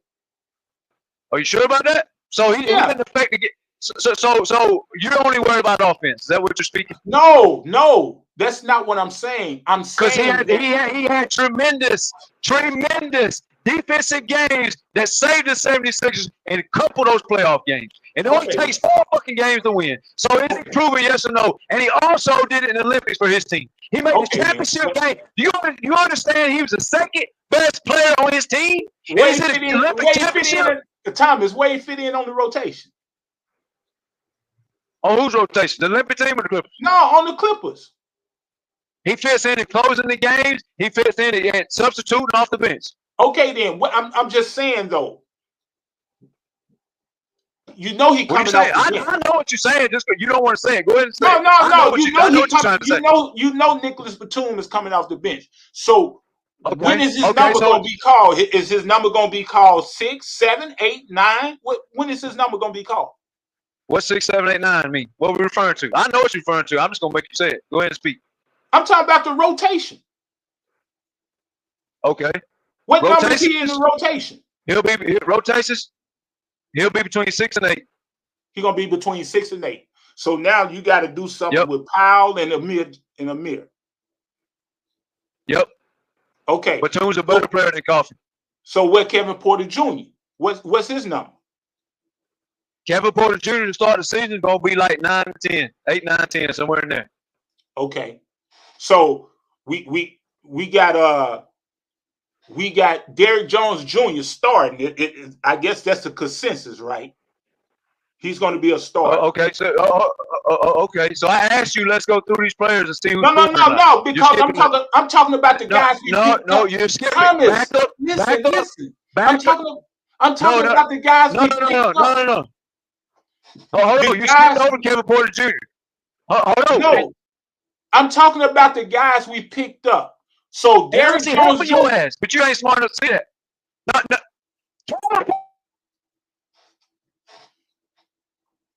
Derrick Jones Jr. Is Derrick Jones Jr. going to start? But you skipped. But the point was, oh man, were they proven it or not? Listen, Thomas. I'm asking you a question. I just want you to answer.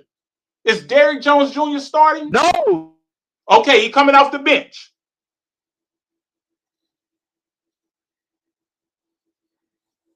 What was the topic? Is Derrick Jones Jr. starting or he coming off the bench? We ain't got there yet. You got to finish the Kevin Porter analysis. Okay, and what number is helping you? You don't even see it. What number is Kevin Porter Jr.? Hey, that what number they are is irrelevant. So go back to Kevin Porter Jr. Kevin Porter, he's not proven. Kevin Porter Jr. is not proven. Yeah. Kevin Porter Jr. is not proven as far as a playoff basketball or winning championship basketball. He's not proven. Nicholas Batum is. So it's 1-1. It's 1-1. Norman Powell is proven. It's helping you, old man. Listen. Man. We didn't have Norman Powell. Stop. What about the bench? What about the bench? Who you think I'm talking about? What do you think I'm talking about? Players added. Powell is not added. He was already there. Stop mentioning Powell. He was already there. No, I'm talking about how are you going to put the guys that we just picked up over the guys that's already there coming off the bench? That wasn't how we started the conversation, but if you want to switch to that, we can. We started the conversation about proven ability. But we'll switch to that. You want to switch to that? We'll switch to that. That'll help me out. Let's go. Thomas, give me the bench rotation.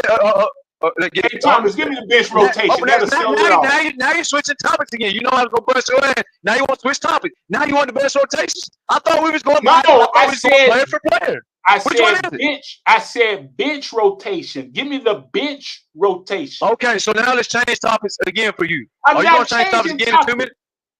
Yes, you are. The topic was the players added to the team's proven ability. The topic was not the bench rotation. But you want to switch that? We'll switch that. Okay, then. The proven Porter is not proven. Mo Bamba is not proven. Kai Jones is wait a minute. Kai Jones is not proven. The only one that's proven that we picked up is Derrick Jones Jr. and Nicholas Batum. Now, where do they fit in the rotation? And Chris Dunn, you skipping over Chris Dunn? And Chris Dunn, he's not proven. So where do they fit in? How's Chris Dunn not proven when he was number 4 in on-ball defense? I'm talking about playoffs, Thomas. Playoffs. Okay. Let's go to playoffs. All right. So on the bench, Powell, Coffee, and Batum. You just made my argument stronger. You should have stuck with you that, big dog. Powell, Coffee, and Batum. Okay. Playoff proven ability. Okay. That's 3. I agree. That's 3. The entire starting 5 playoff proven ability. That's 8 players. In the playoffs, you only need 8 players to win. Okay, but the thing about it, Thomas, you just help me out. Listen, in the starting 5, who's going to take Paul George's place?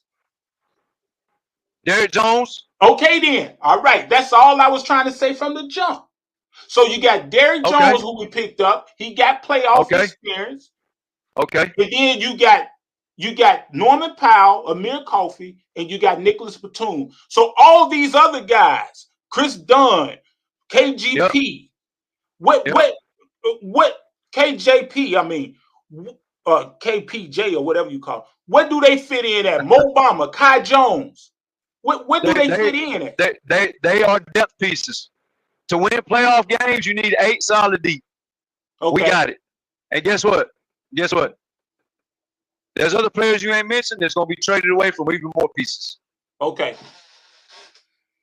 Yeah. Well, I don't know about the trade, but yeah, you got other players. So you think Bones Highland, PJ Tucker, Kai Jones, all these dudes just going to sit around all year long? No. You're saying the team that moves pieces around all the time, it's not going to move any pieces to get better by the trade deadline? I'm not saying anything, my friend. Only thing I'm saying is trying to get to the point about what BJ said earlier, how we gonna make this playoff run to the chip.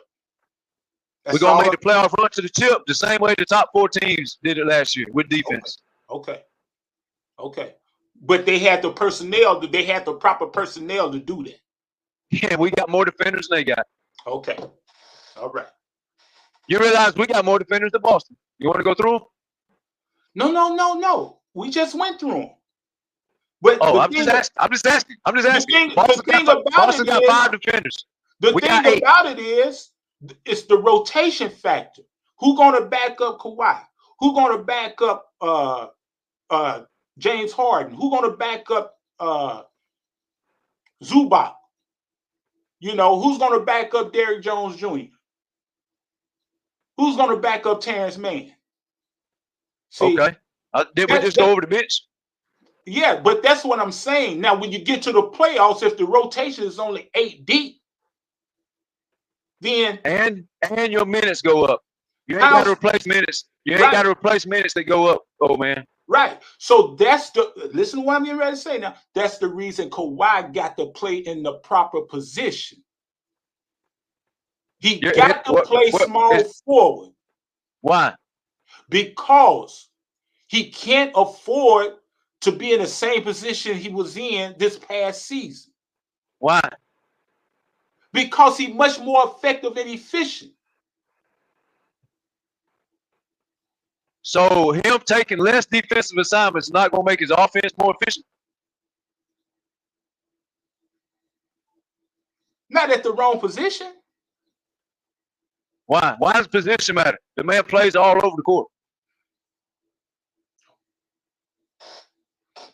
We're in the era, old man. It seemed like, wait a minute, it seemed like Kawhi is the only player that plays out of position. Oh man, Kawhi. How? You don't have any other player that plays out of position besides Kawhi. Give me another player that play out of position.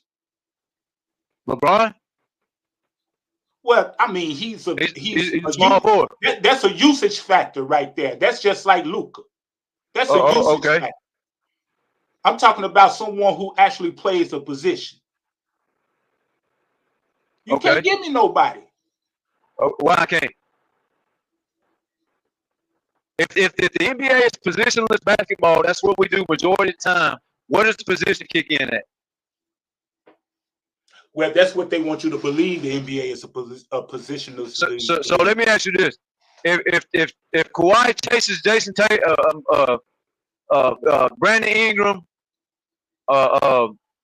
Jason Tatum, these high usage players, they always got the ball. If he chases them around the court, is that worse on his knees, or is it worse on his knees standing in the corner looking at fucking Karl Anthony Towns or Aaron Gordon? These guys who ain't gonna move. Which one is worse? When you get pushed and bumped, a lot of times, Thomas, it's hell on your knees, man.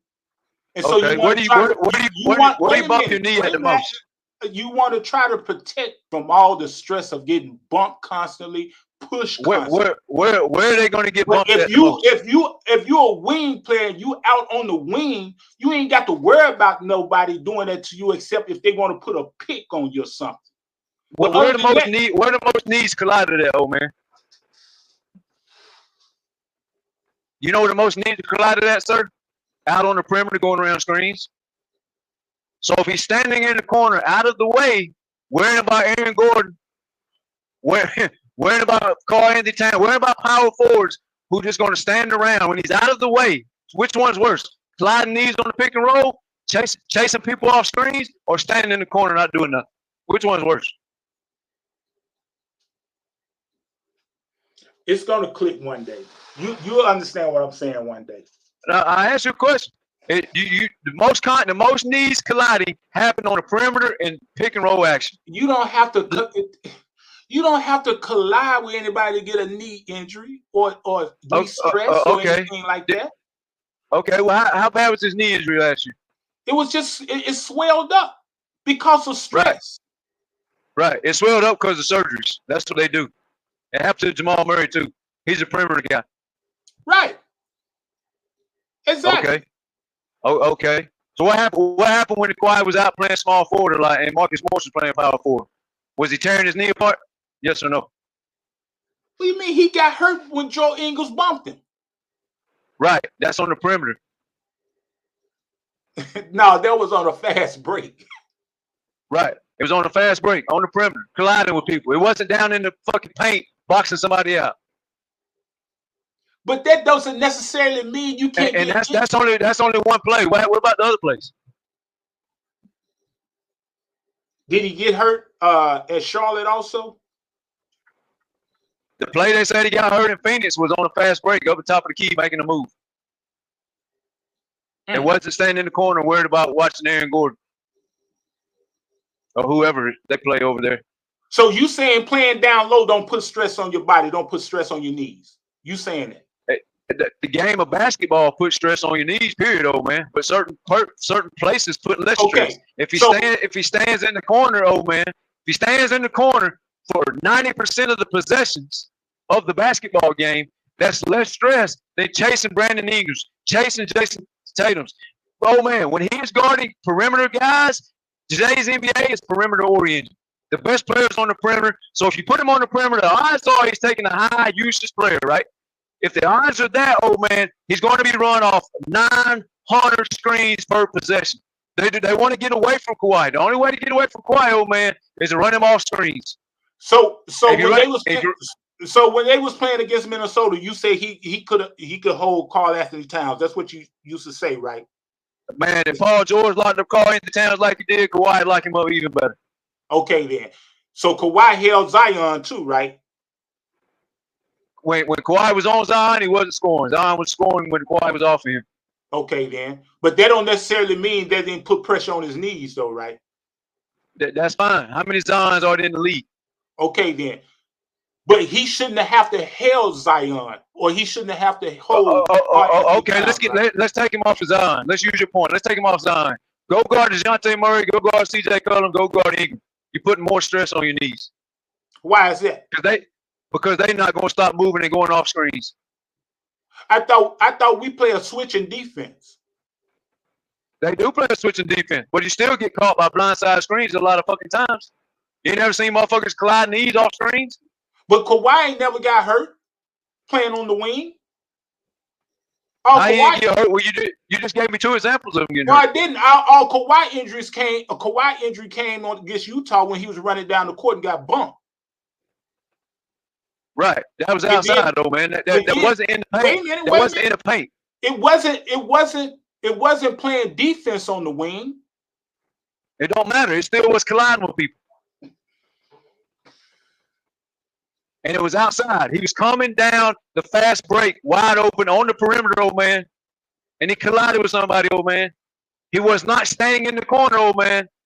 So you saying it's better for Kawhi to play the power forward position than the small forward. Is that right? Is that what you're saying? Yeah. Yes, because it's less work. Oh man, every power forward is not a rebounding machine. Okay.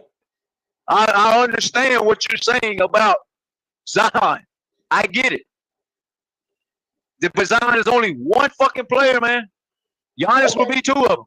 Giannis will be two of them. So that's the position he played this past season, right? Right. Where did knee swelling come from then? Happen regardless, old man. That has the position he played had nothing to do with it. Where did he tear his knee apart? Did he tear his knee apart playing power forward? I didn't say he tore. Which one is worse to you? I asked you the same question. The same question you asked me, I asked you 3 hours ago. No, Thomas. I asked you, sir. What? I said, where did the knee swelling come from? Because it comes from having surgery on your knees, and it's going to happen no matter what position you play, old man. That's what surgeries do. The position has nothing to fucking do with it. Go ask the doctors. Don't ask me. Go ask Jamal Murray's doctor. He plays point guard. He don't play power forward. He'll swell up too after surgery. So why do you think that it's better for Kawhi to play power forward? Because I explained this 10 times. No, I'm not talking about injury because of the injury. Why do you think it's best for him to play power forward than small forward? What's the advantage? The advantage is he helps Zubac rebound better than anybody else on the court is going to do that.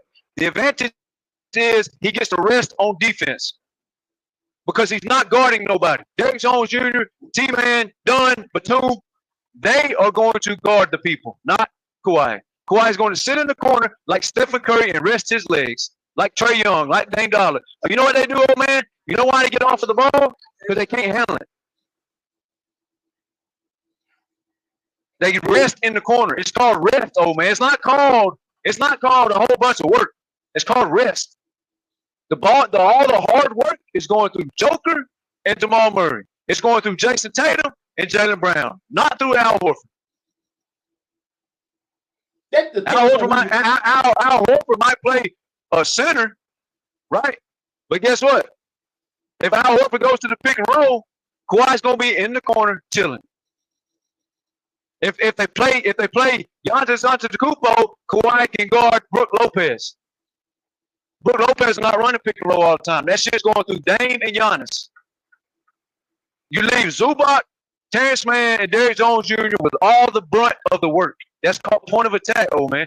Point of attack is where all the work is. People like Karl Anthony Towns that's just standing in the corner and ruin Ant-Man's opportunity to win a championship because he wants to shoot 10 threes by standing there. That's not working Kawhi Leonard. That's benefiting Kawhi. Minnesota, Kawhi goes guard Derrick Jones Jr. Well, that's fucking easy. Just go stand in the corner. Relax. Take a break.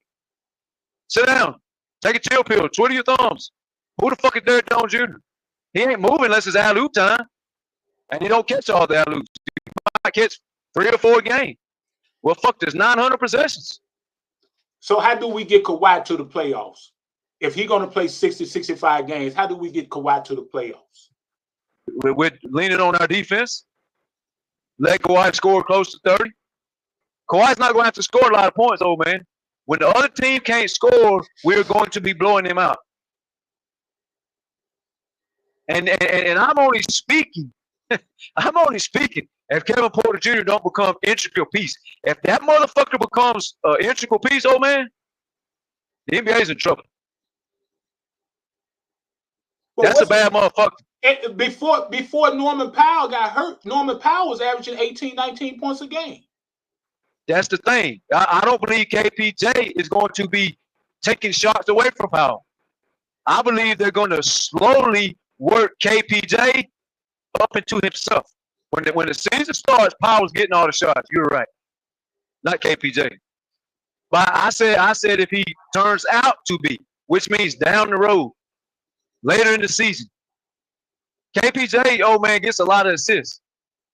And it's not because he dribbles the air out of the basketball like other people.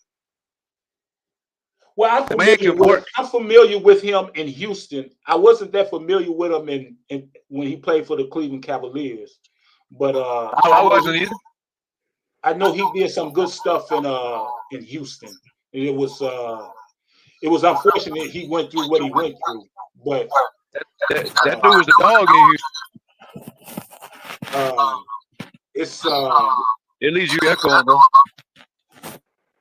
I'm echoing. Yeah. I just wanna see how the rotation is gonna be with all these guys, you know, because it's gonna be some guys. It's gonna be just like PJ Tucker and Bones Highland, you know, the ones that's been picked up. They get traded. And I'm not saying. I'm talking about, you know, the year before Bones Highland, man, he was balling, and then all of a sudden Ty Lue said, "Well, we ain't gonna play you anymore." Right. And that's the thing you have to worry about. Ty Lue, he will bench you, and you won't be able to see no action. You're right. So, you know, we picked up all these guys and whatnot, but are they able to get the opportunities to do what needs to be done? They're going to play. You know, Tune's going to play. You know, Derrick Jones Jr. is going to play. You know, Chris Dunn is going to play. You know that for a fact. Obama is going to play. That's what we said about players before. Well, I know these are obvious though. These are clear cut. They're going to play. Okay. Coffee wasn't clear cut. He just somebody we thought should play. The clear cut players that we picked up. Batum, Mo Bamba is going to play because Zubac's not playing 48 minutes. Mo Bamba is going to play, right? I don't know how long it's going to be, but he's going to play. That's for sure. Batum is going to play. That's for sure. Chris Dunn is going to come in for Terrence Mann and Derrick Jones Jr.'s. That's for sure. They got to take breaks. He's playing. Powell is going to play. The only thing that's up in the air is that KPJ shit. And KPJ is I'm telling you, if that dude gets his shit together, man, that fucking bench we got is going to be hell. Because somebody's losing playing time. Either Chris Dunn, Coffee, or Powell. Somebody's losing playing time if KPJ has his head on straight. Well, that dude can hoop. I hope he don't be like some of the guys that talk before, a front run and whatnot, because you playing against Steph one time and he was front running and Steph, put him back in his place. So I hope he don't come to the Clippers with that kind of mentality, I know confidence is what you need, but you also got to know your place also. So, well, I mean, I like that shit. I like letting motherfuckers know we ain't scared of y'all. Fuck you. I like that shit. Now competition is good, but he went against Steph and he was talking smack, and Steph, Well, I mean, Steph had a whole different team back then too. That team was still in his prime and loaded. I mean, yeah, but that's good though. That means he ain't scared of nobody. That's good. Because I'm telling you now, Derrick Jones Jr. is gonna talk the same shit, and so is Chris Dunn. And I think they're gonna make T-Man. I think T-Man gonna feed off of that shit too. I think T-Man gonna start putting a little more pound in his chest and shit talking out there when he see how Derrick Jones be talking shit and getting up. Man, Derrick Jones literally be a half-court old man clapping his hands at motherfuckers. I'm talking stars. He's literally saying, "I'm finna get off of your ass." I like that shit. Yeah, but Derrick Jones, he's not really an offensive threat. I ain't worried about the offense. We got scores. Okay. That's what I'm saying. That's what I'm saying. Them points of Paul George, we're gonna have to make up. I don't give a damn how good of a defensive player. You don't need those points, old man, if it can't score. You only need points if you can't guard nobody. If he is not able to make up some of those points, then picking him up is just okay, whatever. No, picking him up. I can't. Do you understand what's going to happen? Do you understand what's going to happen to the other teams when Kawhi has your third best scorer? You're going to have to try to go at Terrence Mann and Derrick Jones Jr. That is not going to vote well for you, man. But that is not going to vote well for you. Derrick Jones Jr., man, I'm not going to put too much of emphasis on him. He locked up all the stars. I seen what he did last year against Boston, man. So I'm not going to go on the limb and say Derrick Jones is a game changer. Tatum averaged damn near almost 30 in the regular season. He averaged 20 versus Derrick Jones. What you mean? Who? What did Tatum average in the regular season? Who averaged what? Tatum was closer to 30 than he was 20 in the regular season, right? But the fact of the matter is, if Derrick Jones played good defense, which you claim he did against Boston, hell, he didn't play no good offense.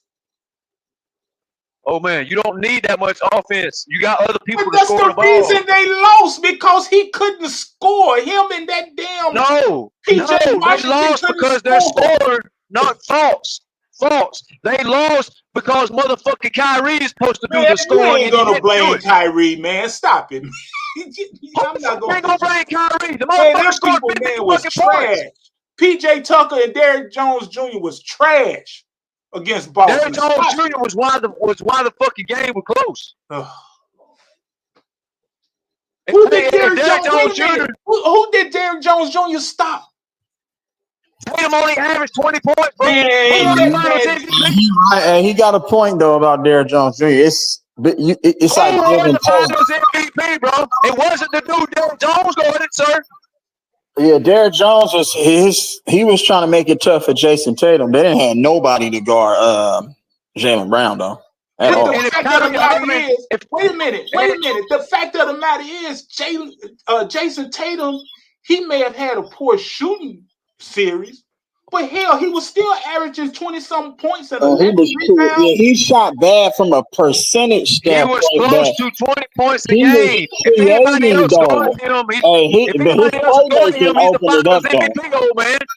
Jason Tatum, Anybody else? he had a couple great games in that series, but it wasn't consistent enough for them No, to it say that wasn't he won an consistent. MVP. It wasn't That's all consistent. That's all it takes, old man. If It anybody wasn't else guarded Paul consistent George, enough. But when you got yes, it 11 was. rebounds and you got 10 assists, Right. I agree with come that. on, man. Hey, but That to ain't be his honest, fault. That's bro, other people's fault. Derrick Jones Jr. is an athletic Bruce Bowen. Same thing, same person, same role. Yes. Probably better ball handler, If but Derrick Jones you're gonna Jr. get like a Bruce Bowen type of role. He's gonna All guard I'm the saying player is on the other team every night. You know he's what not I'm a saying? game changer, man. He's not.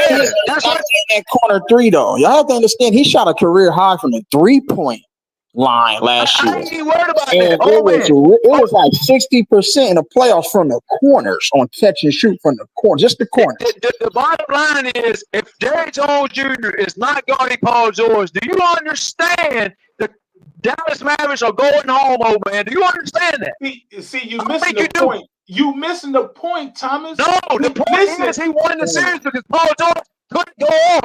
That's the only reason they won. If Paul George was able to go for 25 points a game, the Clippers win. But it didn't happen because of Derrick Jones.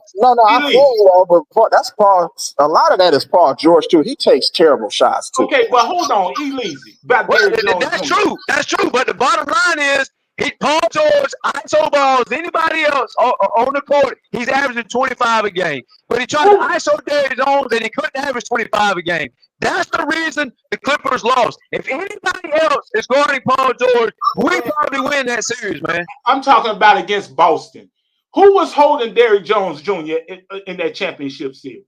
Who was guarding him? Yes.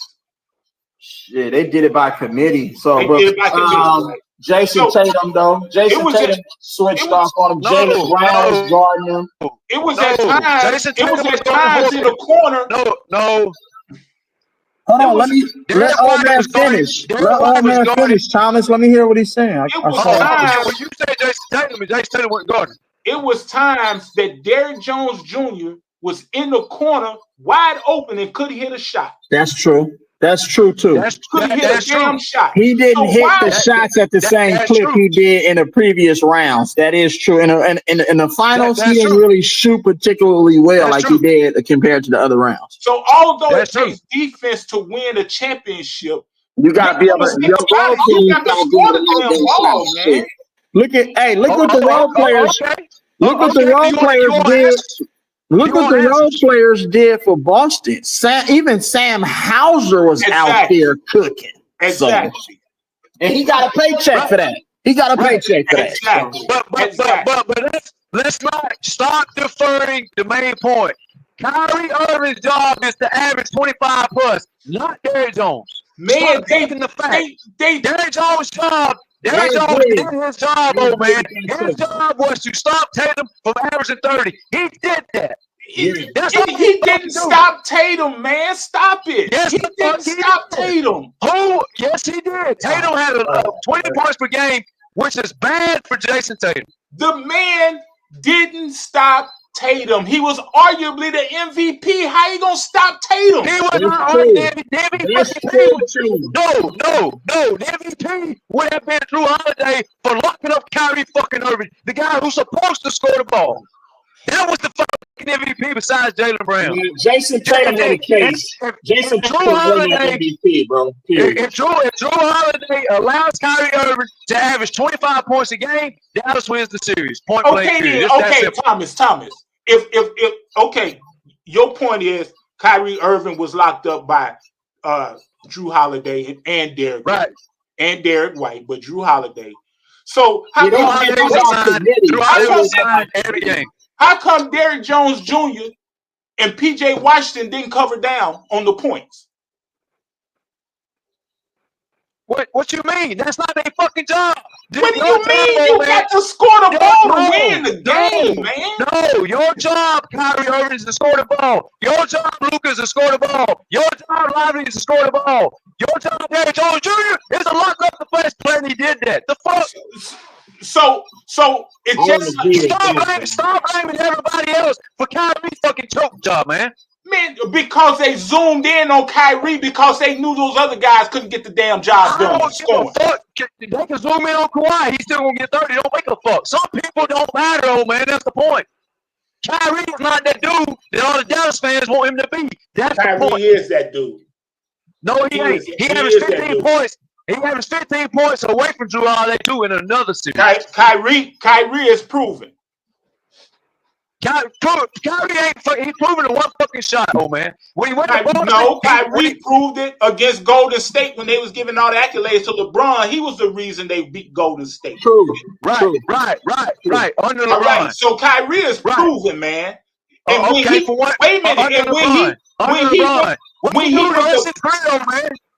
went to Boston, 1 year. What about the whole year? Wait a minute. When he went to Boston from Cleveland and got with them young brothers, he fucking sucked. Before he got hurt. He fucking sucked. He choked in the playoffs. He fucking sucked. Okay. He played. He wasn't hurt that 1 year. He fucking sucked. They went to the finals without him. He got hurt. They went to the finals the next year. He got hurt. It don't matter. They didn't need him. That's the point. That's true too. But I don't think Kyrie can lead a team being number one. When he was hurt, Kyrie can't lead a team being number one, though. He can't do that. Fuck no, he ain't. He ain't gonna lead a team being number two. Let's see with Kawhi and LeBron. The two best players. That's the only time he's gonna fucking do something. Only thing I'm talking about, man, is these guys that we picked up. I agree with you, old man. I agree. They gotta produce. They gotta overvalue them and say, okay, they're gonna move the needle when they. No, they're gonna make shots. They have to make shots when they get their opportunity. Period. And even if he don't make shots, it don't matter. I will put fucking Coffee or Batum in the game, and I ain't missed the beat. I'm still locking you up. It's okay. Nah, it's okay, old man. It don't work like that, bro. Your role players got to be able to make shots when they need to make shots, bro. That's all. Okay, the Miami Heat went to the NBA Finals. They didn't even use Duncan Robinson till late in the fucking playoffs. No, their role players carried them to the finals. You didn't see motherfucking Duncan Robinson. Duncan Robinson was balling. Gabe Vincent and Max Strus. What you talking about? Duncan Robinson didn't always play. He played later on. He didn't play. He was benched. It was the right and Max Strus. Gabe Vincent and Max Strus is a big reason why Miami went to that finals, bro. Okay, and Batum is the big reason why the 76 won a couple playoff games last year in the fourth quarter. Okay, so what? I didn't say Batum wasn't proven. They gotta make shots. Batum is proven. Okay. The difference is we bringing in the game Batum and Coffee. Fucking Dallas bringing in the game nobody. That's the difference. We got answers. They didn't. That's the difference. But I don't know. Batum don't really move the needle. He's older too, bro. You gotta look at that too. He's a little older. He's been in the league for a long time. That's cool. Ain't nobody asked this man to play 40 minutes. We ain't asking that. Okay, then. Okay, why would you? I trust Derrick Jones Jr. before I trust Nicholas Batum. Period. I don't. I trust Nicholas Batum. And you give me the fourth quarter with 5 minutes to go. I'm putting Nicholas Batum on the court. So why not start him then? You're gonna lose. You're gonna lose. He's too old. You don't start him and wear him out. You use him when you need him. You don't wear his ass out, man. No, you just gotta play him in spot minutes, bro. We gotta get spot.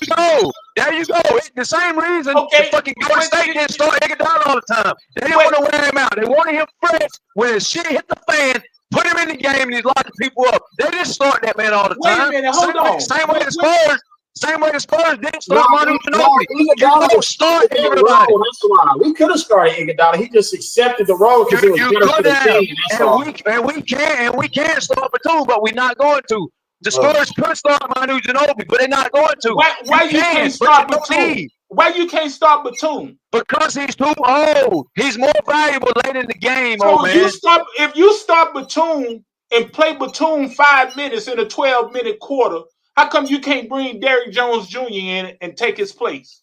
Because Derrick Jones Jr. is gonna lock up the other team's best players, which helps our Well, team more than Batum. Batum can play. He can play defense also. That's what they got him for.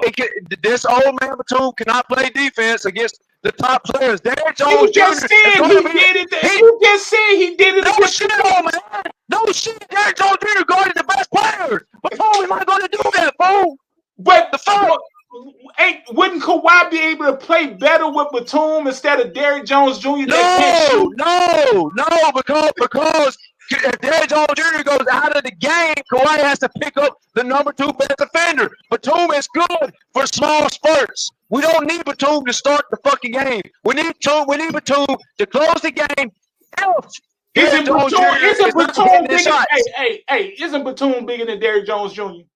I don't give a fuck. We don't need that. That's your problem.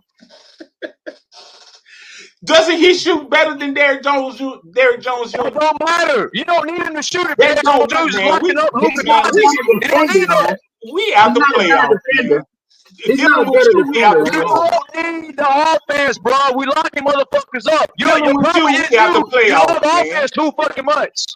Derrick Jones Jr. don't move the needle. He came off the bench in Miami. He came off the bench in Chicago. The only reason he started in Dallas is because he didn't have no damn body. That's the reason they got rid of him. That's true. So quit overvaluing this guy. He don't move the needle, man. He does move the fucking needle. He locked up your favorite fucking player, buddy. You start Batum along with James Harden. No, you don't. Because he's a good corner 3-point shooter. That don't matter. He spreads the floor and he plays defense. Shooting. You don't need shooting. Terrence man, Kawhi and Harden is plenty of fucking shooting. You ain't gonna need shooting, no man. When the other team can't score, Terrence man is the listen. See, that's what I'm saying. You don't need that. No, hold on, Thomas. Hold on. You don't need none of that shit. Terrence Mann is the point of attack defender because James Harden can't play no damn defense. True. No shit. Well, hold on. Let me finish my point. Terrence Mann got to play the point of attack defense. James Harden, he can't play no defense, so you need somebody that can score and play defense along with Kawhi, and that's the best option is Nicholas Batum. No, you don't. All you got to do is play fucking defense. Zubac, Kawhi, and Harden is going to score plenty of points. The fucking you want to score 200 points. We don't need but 100, man. I agree with both of y'all. Go watch the 4 best teams. Stop worrying about offense. Man, Derrick Jones Jr. is not a factor on offense. But Nicholas Batum isn't either, though. He can hit a shot, but he ain't moving to be a factor, though. But the thing about it is, you don't need him to be. The thing about it is, why you need to score? Why you need to score, man? If they can't score, why you need points? The thing about Batum is he is a good outlet for James Harden. If he running the pick and roll and he get to the hole and can't get the ball to Zubac, Nicholas Batum is a good outlet for James Harden to hit the corner 3. Okay. So it's Kawhi Leonard T-Man. So it's Kawhi Leonard T-Man. So what? And Kawhi Leonard is more comfortable with Batum than he would be with Derrick Jones Jr. Because he ain't. He ain't. Kawhi Leonard is more comfortable with motherfuckers to play defense. Go ask Patrick Beverly what he said. Oh wait, you don't watch that shit, do you? What do you mean? Batum don't play defense? You just said what he did. Hold on. Because you talking all this old stuff and stuff. He played defense, you just said, against Shea in the Olympics and locked him up. Who? Yes, you said, Thomas. Yes, he did. Yes, he did. That's one game. So what is you talking about then? We talking about 82 games to 100 games. What the fuck? Nah, I don't know about that. No, that's what he said. He played the game I spoke on. The Olympics personally. I don't think that he locked him up, though. Okay, go ask people. Go watch the game. Bruh, Nicholas Batum really can't guard nobody. I'm going to keep it 100 with you. Go watch the game. Go watch the game, people. Go watch the game. He was all over, dude. You know why he guard SCA? He's slow, he's lazy. He's not fast like Steph Curry, lazy. He's fucking slow. He plays slow. Who is slow? No, that's every game. That's not SGA plays flying over slow-mo stuff, basketball. bro. Everybody play harder for the Olympics, bro. That's not really saying too much. Shit, Devin Booker and Kevin Durant was picking motherfuckers up full court in the Olympics. They don't play a lick of defense in the NBA, so that don't really matter. Exactly. So that's why he start Derrick Jones Jr. and let Batum rest and play him the last 5 minutes of the game. That's my whole point. Because sometimes he be missing down the stretch of them games, but Batum be missing too. So I don't know. Fuck everybody missing, man. I've seen every good shooter miss fucking shots down the stretch. That don't mean nothing. Hell, Draymond Green is the worst shooter on fucking Golden State, but he makes shots down the stretch. Sometimes he makes them, sometimes he misses them though. That's just part of it. And we got Chris Dunn on the team. Chris Dunn come from Chicago, and then I don't even think he was in the league at one time. And then I like Chris Dunn. And then he get to Utah. I like Chris Dunn. So he was a lottery pick. People forget he was a lottery pick, right? Okay. Came from Providence. I watched him in college. He was but Thomas say he was fourth in the league in deflections and whatnot, getting his hands on the ball. He was, though. He was. That's fine. That's fine. That's fine. But when Terrence Mann gets tired, you put Derrick Dunn in the game and you don't miss a beat. That's the whole point, sir. Why did Chicago trade him? Because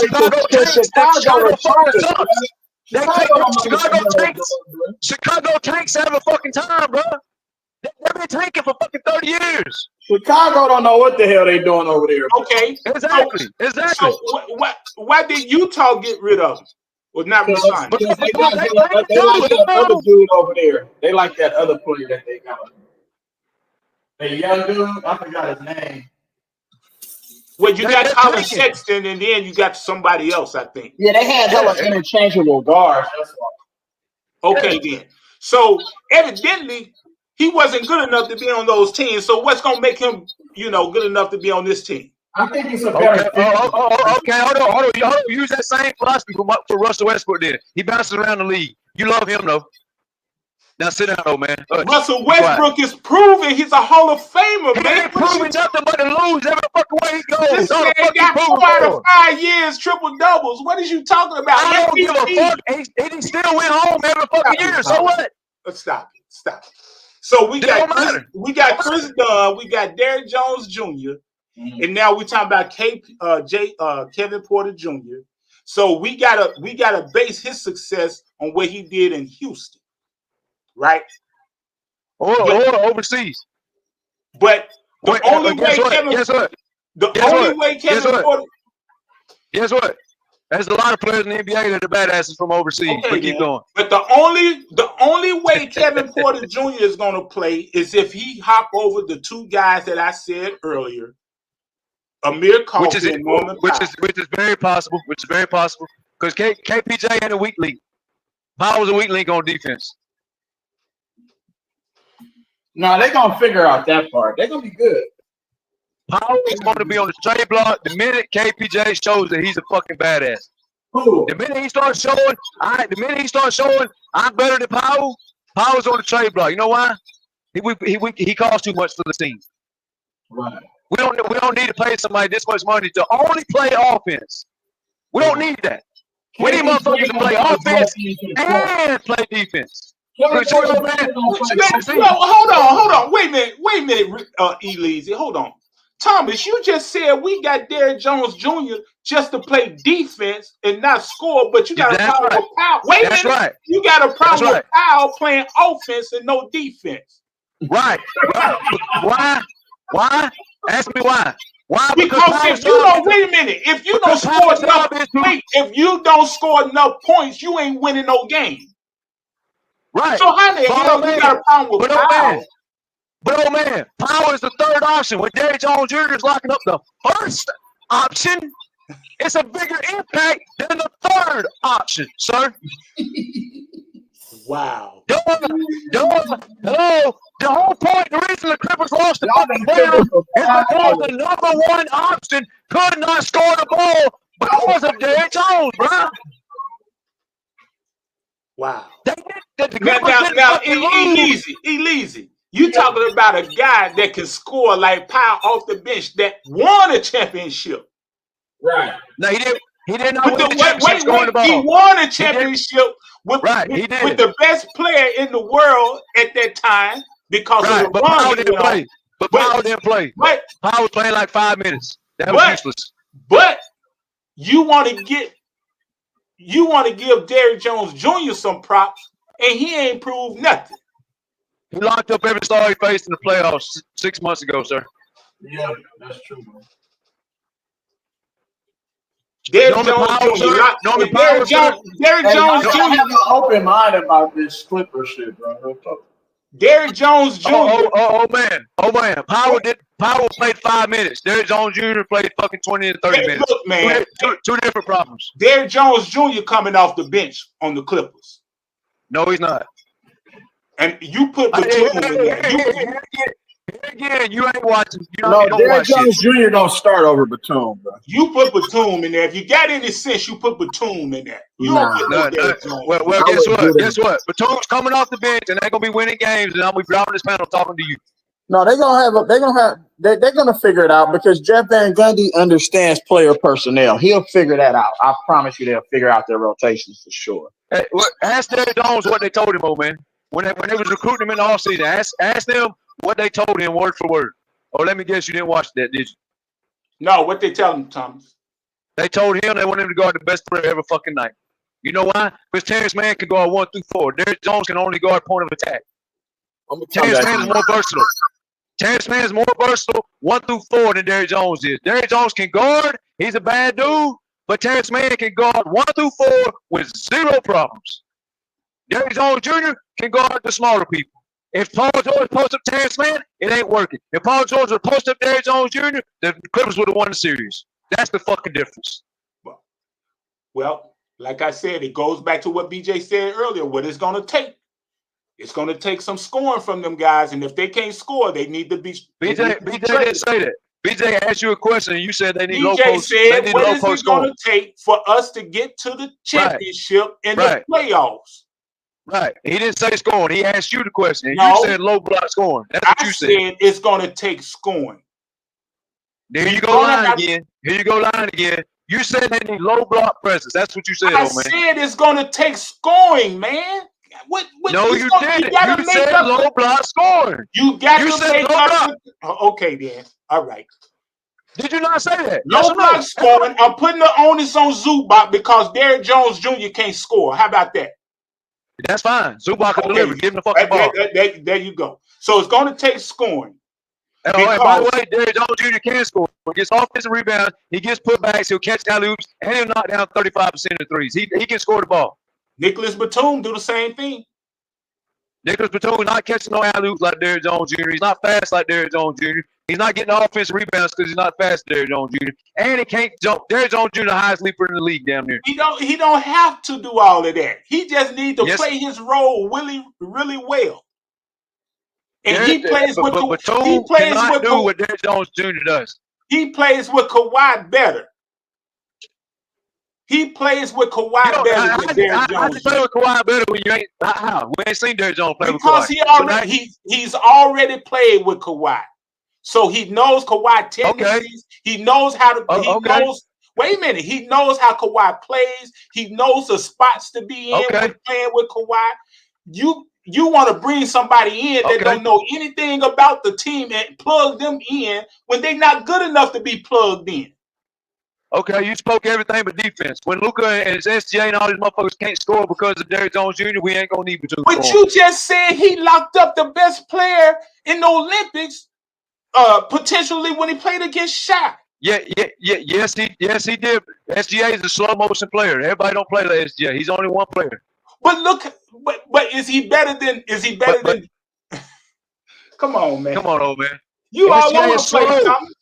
SGA is slow, so he plays a different fucking game. Batum can't chase Curry. He can't chase Trae Young. He can't chase DeJounte. He can guard SGA. Why? SGA moves in slow motion. Bro, he's a great player. Wait. He moves in slow motion, which actually helps Batum catch up. Because his first step is going to go past him. But the way he plays the game is slow. It doesn't matter. It doesn't matter how slow or fast the player is. That doesn't matter. Because look how slow Luka is, but Luka still get 30 whatever points he wants. Because he's slow as well. So is And he didn't Jokic. get that versus. He didn't get that versus Wait a Terry minute, Manning. He won't get that wait a versus minute. Batum. Hold on. Just because they slow don't mean that that whoever guarding them can guard them. That doesn't That's mean right. that. That's right. Whoever ain't Batum though. Batum can I don't guard the give a damn slower, about bigger Batum. players. You can put Batum, What? whatever Well, out there. Batum Listen can at what I'm guard them. It don't saying, matter bro. what you say. Batum can guard them though. They play slow. No, the fuck he can't. But Batum cannot guard Okay. FBA Okay. one-on-one. Bro, you smoking that new kind of crack. Okay. Why Get out of here with did that. he lock him up then? Why did he lock him up One-on-one, then? he cannot Why did he guard lock him up Shea then? one-on-one, and you know Why did he this. lock him Bro, up then? stop Why did he it. lock him up in the You just Olympics up then? here just talking nonsense, bro. Stop it. Why did he lock him up? You didn't watch the game, did What you mean? Why he Go- lock him up? But like you said earlier, that's one game. One game It out don't of matter. 82 It don't games in matter. the So NBA he plus the can't do it. playoffs. You So he think can't you, do it. you think he like so every time so let me get So this he straight. can't do it. So every time OKC play the Clippers, you telling me that Nicholas Batum gonna lock SGA up. That's what you telling me. Then he ain't gonna be on SGA. That what you exactly. That's my point. He ain't gonna be on SGA. Yeah. So what's the point of talking Right. about all this then? Right. So what's the point of talking about all this then? But that don't Why make you Batum just a bad talking? defender. You hear yourself talk. What are you talking about? I don't want to start Batum, dumbass. He wants to start Batum. Mingle, we talking about what is it going to take, that BJ asked the question, what is it going to take for the Clippers to get, when they get into the playoffs, what is it going to take for them to get to the championship? Oh, it's gonna take a wing and a prayer. I'm just gonna tell you. Okay. It's So gonna take a wing and a prayer. we talking about these different players that we picked up and how they're going to play a part in that process. They can be good. They can be good as a collective group with Kawhi healthy, and you got a James Harden not that healthy, and you got all these extra role players that y'all picked up. It could potentially be a good fit for everybody on the team. But that's the talking point right there, Mingle. So we talking about the role that Derrick Jones Jr. gonna play, Kevin Porter Jr., Nicholas Batum. Well, we got to see. Well, also we got to see how Tyloo. We got to see how Tyloo rotations be. Y'all got to see how he put these players together. There you go. That's what I've been trying to get across to this who guy play all well day. with who, and who don't play good with this player. And y'all got you gonna have to figure out all that. See, that's what I've been trying to get across to Thomas all day. That's common sense. I ain't nothing to get across. You can't play a person that's not used to playing. Let's get to your real point. Let's get to your real point, old man. What's the real point? Oh man, the Miami Heat went to the fucking finals and never played one lick together, bro. You don't need all that bullshit you talking. No, you don't. Bro, everybody, wait a minute. Hold on. They never played together, sir. But bro, you can't compare everybody to the Miami Heat. Miami Heat get players, and it's something about their organization that turn players into something, that develop players into something that they really not. Like look at Gabe Vincent. Take Gabe Vincent for example. You saw how Gabe Vincent played with the Miami Heat versus what he did with the Lakers. Nothing exactly with the Lakers. Nobody's talking about that Miami Heat. Nobody's talking about the Miami Heat. LeBron and them boys, all the boys never played together. Way back to LeBron. It don't matter. It's the same example. Bro, no, it's not the They same never thing. played Bro, together. listen, Yes, it is. Yes, it is. Thomas, They that's never totally played different, together. bro. Thomas, They never played together. That's No, totally no, it's different. not. Bro, No, when it's you not. put They never LeBron, played together. D-Wade, when you put LeBron, D-Wade, and Chris Bosh all on the same team in their prime, what you think finna happen? They finna play good. Okay, so what? Maybe, so what? That's not a good point. I'm making It is a good point point. with that. The Clippers about to play good too. So what? But they not the Miami Heat LeBron team though. You can't compare that team to the Clippers now. They the Kawhi Leonard Clipper team though. Oh my goodness, what is going on right now? If you want to discredit Kawhi, just say that. I'm not discrediting Kawhi, but you're trying to compare him to the Miami Heat, LeBron James, the Miami Heat team. Bro, that is not no comparison. The bottom line is they never played together. It doesn't matter, but bro, look at the talent. Y'all don't have that type of talent. We got better defenders than they do. Y'all don't have that type of talent, though, is my point. We got better defenders than they do. I give a damn. They did. Yes, we do. Talent is. Oh my goodness. They had better scores. We had better defenders. So you telling me? So basically, what you're trying to tell me is that this just because y'all got better defenders, This Clippers team can beat the Miami Heat back in the day with LeBron James. Them. That what you telling me? As long as if Kawhi's on that court, he can beat damn near No, anybody. Yes. Oh my Yes. goodness. Yes. Oh my goodness. Yeah. So Oh you my want to choose goodness. the What old the hell James have Harden? you been giving Thomas, man? What the You hell you want been giving Thomas? you want to use the old James Harden? You want to use the old James Harden? Oh Lord, what is going on? You know, I'm asking you a question. Ridiculous. I'm asking you a question. If you think the Clippers can't win, just say that shit. Bro, They no, don't come they back in cannot. 6 months lying. That's what I'm. Like you That's lied about exactly the what I'm Suns. saying. No, they would not beat the old Miami Heat team with LeBron James. Yeah, Them. No, and guess what? they would That get old their Miami ass Heat team. destroyed. And guess what? The Miami Heat team ain't in the playoffs. And the Dallas Mavericks can beat Miami Heat with one fucking player. So the Clippers could beat them too. Oh my God, Lord have mercy. Them motherfuckers get cooked up by Jason Terry. Fuck out of here. No, bro. Listen, man. The Miami Heat, that Miami Heat team made it to the playoffs their first season together because the collection of talent that they had. Okay, When you got LeBron and all them on the same team, so is the Clippers. But they don't have that type of talent though. The Clippers are They gonna don't make the have that type playoffs. of collection of players. Only They two got players plenty y'all of talent got. to get in the playoffs. Only two players y'all got is Kawhi Leonard and James Harden. They had Chris And Norman Bosh, Powell. LeBron James, Miami and Heat had Dwayne Norman Wade Powell. all in their prime on the same team. Right. That is not the equivalent. And they That's lost two. not the equivalent. And guess how many times they got beat? They got beat in the finals. They got beat But two that times. Miami They Heat went 2 and team 2. lost They in got the beat finals. twice. You They talking lost 2 about times. overall? Oh, you talking about overall? You talking about? I thought you were just talking about 2011. Yeah. So you talking they about had a overall? lot of talent, but it wasn't good enough to be over 500 in the final. So for 2 years they was together, they wasn't good enough. And so they went to the finals 4 straight years and they won 2. Okay, Kawhi been in the finals a lot of times too. So you basically telling me now that's what the Clippers finna do? Go to 4 straight finals and win 2. That's what you telling me? It don't matter. He said they can't win. They got to play together. That don't matter. They can play together and get to the finals. It can be done. It's been done. It don't matter. It don't matter about 4 times. Bro, It don't matter about 4 times. Oh my goodness, what are you talking about, bro? No, what is you talking about? You talking about a team getting together the first year can't do nothing. Yes, they can do something. I never said they couldn't do anything, but it's gonna be hard for them to win the championship, bro. With this team they got, You know, they all they gotta do is play defense and lean into the I defense. Same way understand playing Boston, defense, Knicks, bro. Minnesota, and Dallas did. That's all they gotta do. All Yes, the and I players had, all the understand that. teams had one good 2 scores. Yes, The I Knicks understand would that. have been in the finals with 1 good score if OG and would have stayed healthy. Man, you can't compare. Every team ain't the same. But let me teams say, run they different. would have beat the Pacers.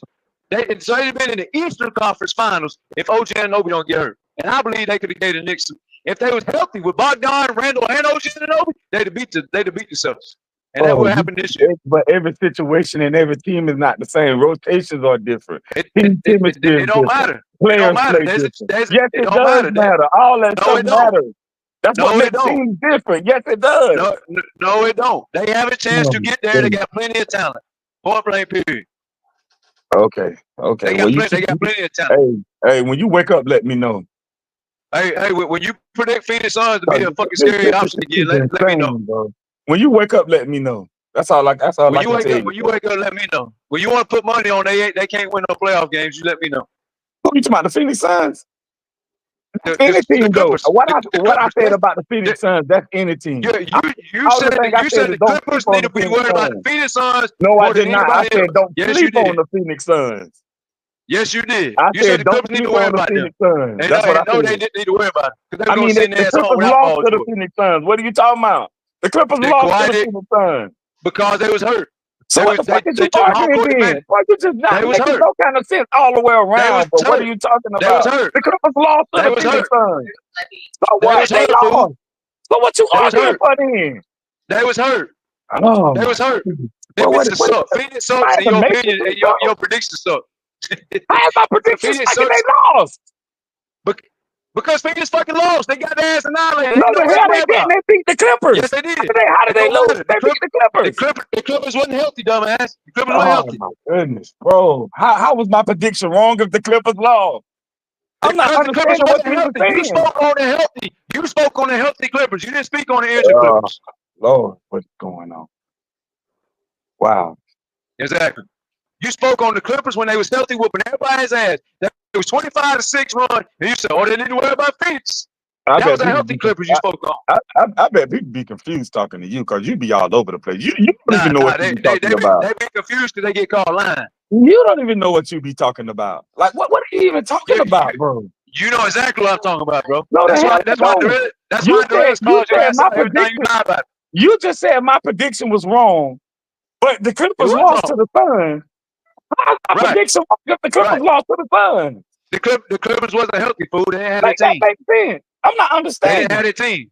They didn't have their team. I know Who you didn't gives a understand. You damn? You slow. said my prediction was wrong. Your prediction was wrong. The team you It's spoke on wrong. wasn't the team in the playoffs. Oh, Lord. Wow. You spoke on a healthy Clippers team. You didn't speak on no damn injured Clippers team. Lord have mercy. Yes, Yes, I but said that. And the I'm Clippers glad you lost. just admitted it because you've been lying for 6 months to the realest and me Yes, said you never I said it. said Now that. you said And you the said it. Clippers lost. So how am I wrong? That's the part I'm trying to understand. They didn't have their team. They didn't have their team. Who That's gives, how. bro, what is we doing? Go What ahead are and we say it. doing? Go ahead and say it. Who gets it down? What So are we injured doing? team, injuries don't matter. Go ahead and say that. What are we doing? Go ahead and say You that. can't say my Go ahead and say prediction what is you was about to say wrong. out your mouth. You can't say my prediction is wrong, but then turn around in the same breath and say, "Oh well, we was injured." How's my prediction was wrong, but then you try to blame it on injuries?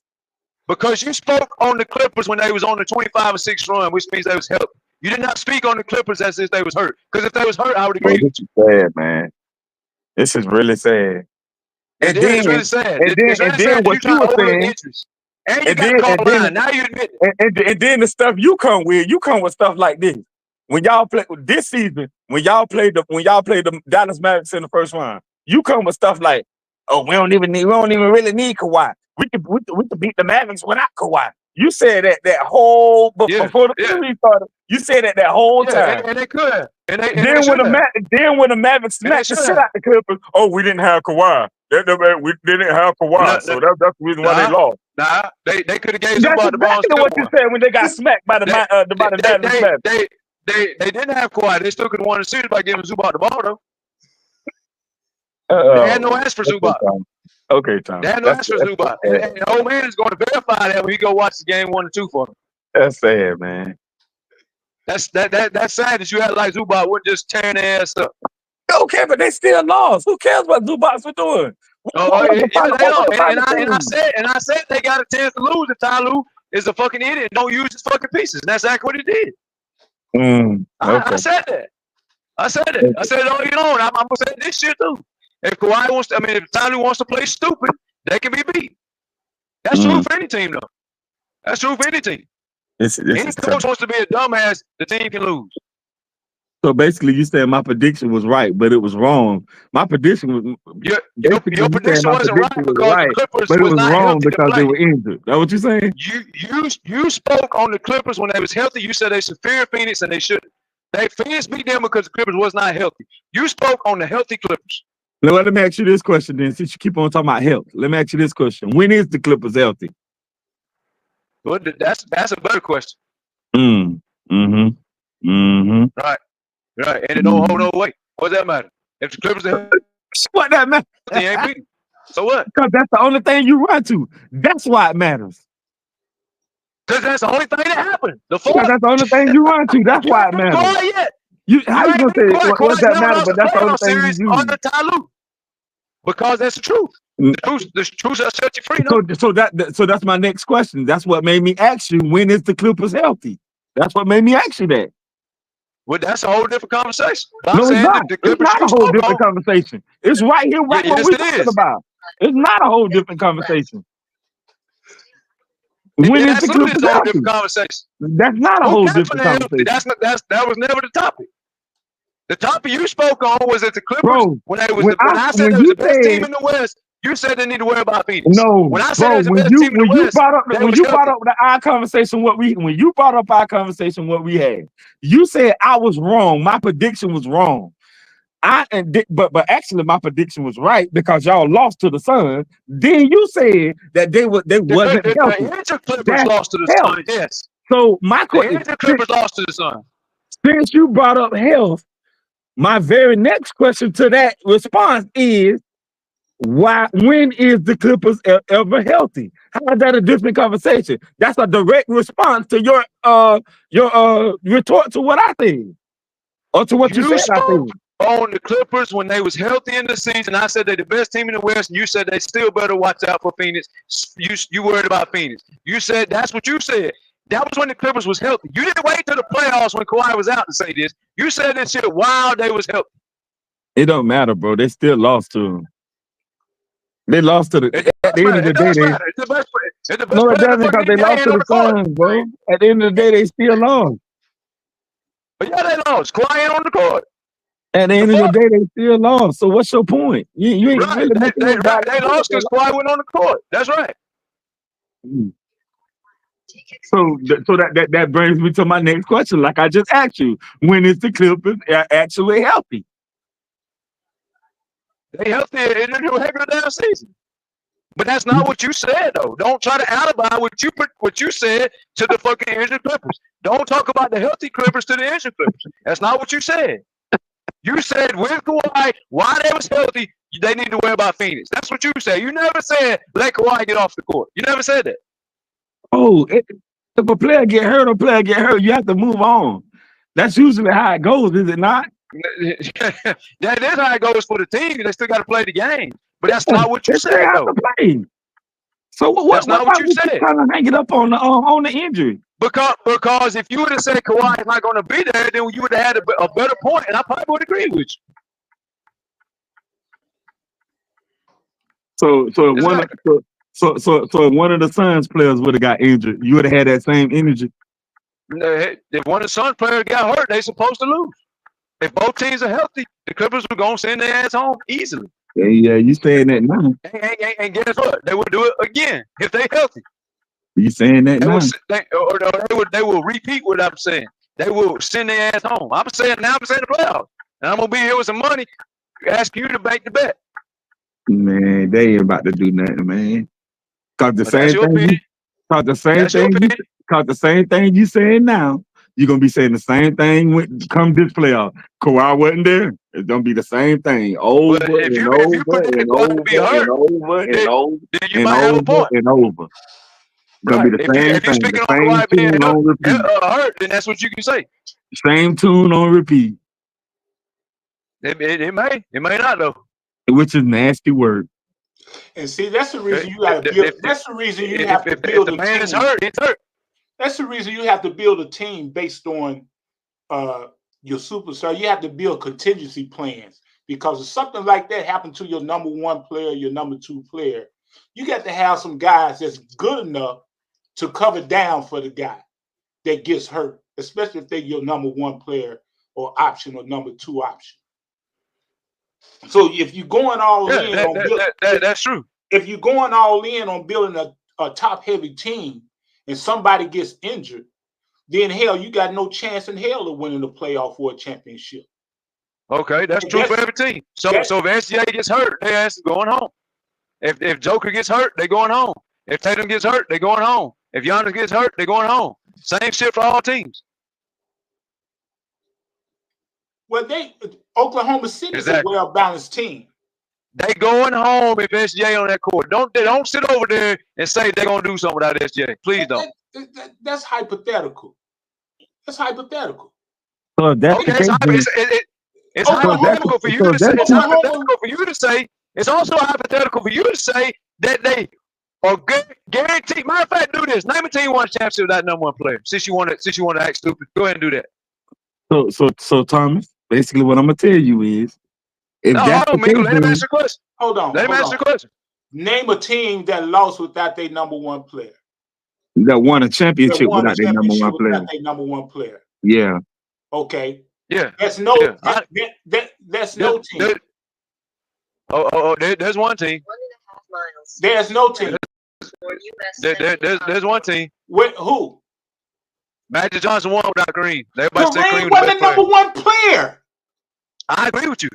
Magic was the best player. Magic was the number one player. Kareem just benefited. I agree with you. I agree with you. I said everybody said Kareem was the best player. That was the consensus overall opinion. I agree with you though. Kareem benefited off Oscar Robertson and he benefited off Magic Johnson. The same two type of players. When he didn't have those players, he didn't. I 100% agree right there.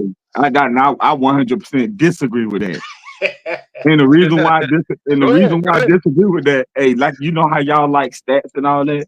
That first finals, go check the stats and see what Kareem was averaging before he got injured that series. No, I know that. Kareem was averaging like 30. Wait a minute. That same series that we speaking of, that same series that we speaking of, not Magic. Kareem averaged 33, 14, and like 3 assists. How? Before he got injured. How he averaged 30-something points? How? Who got him the ball?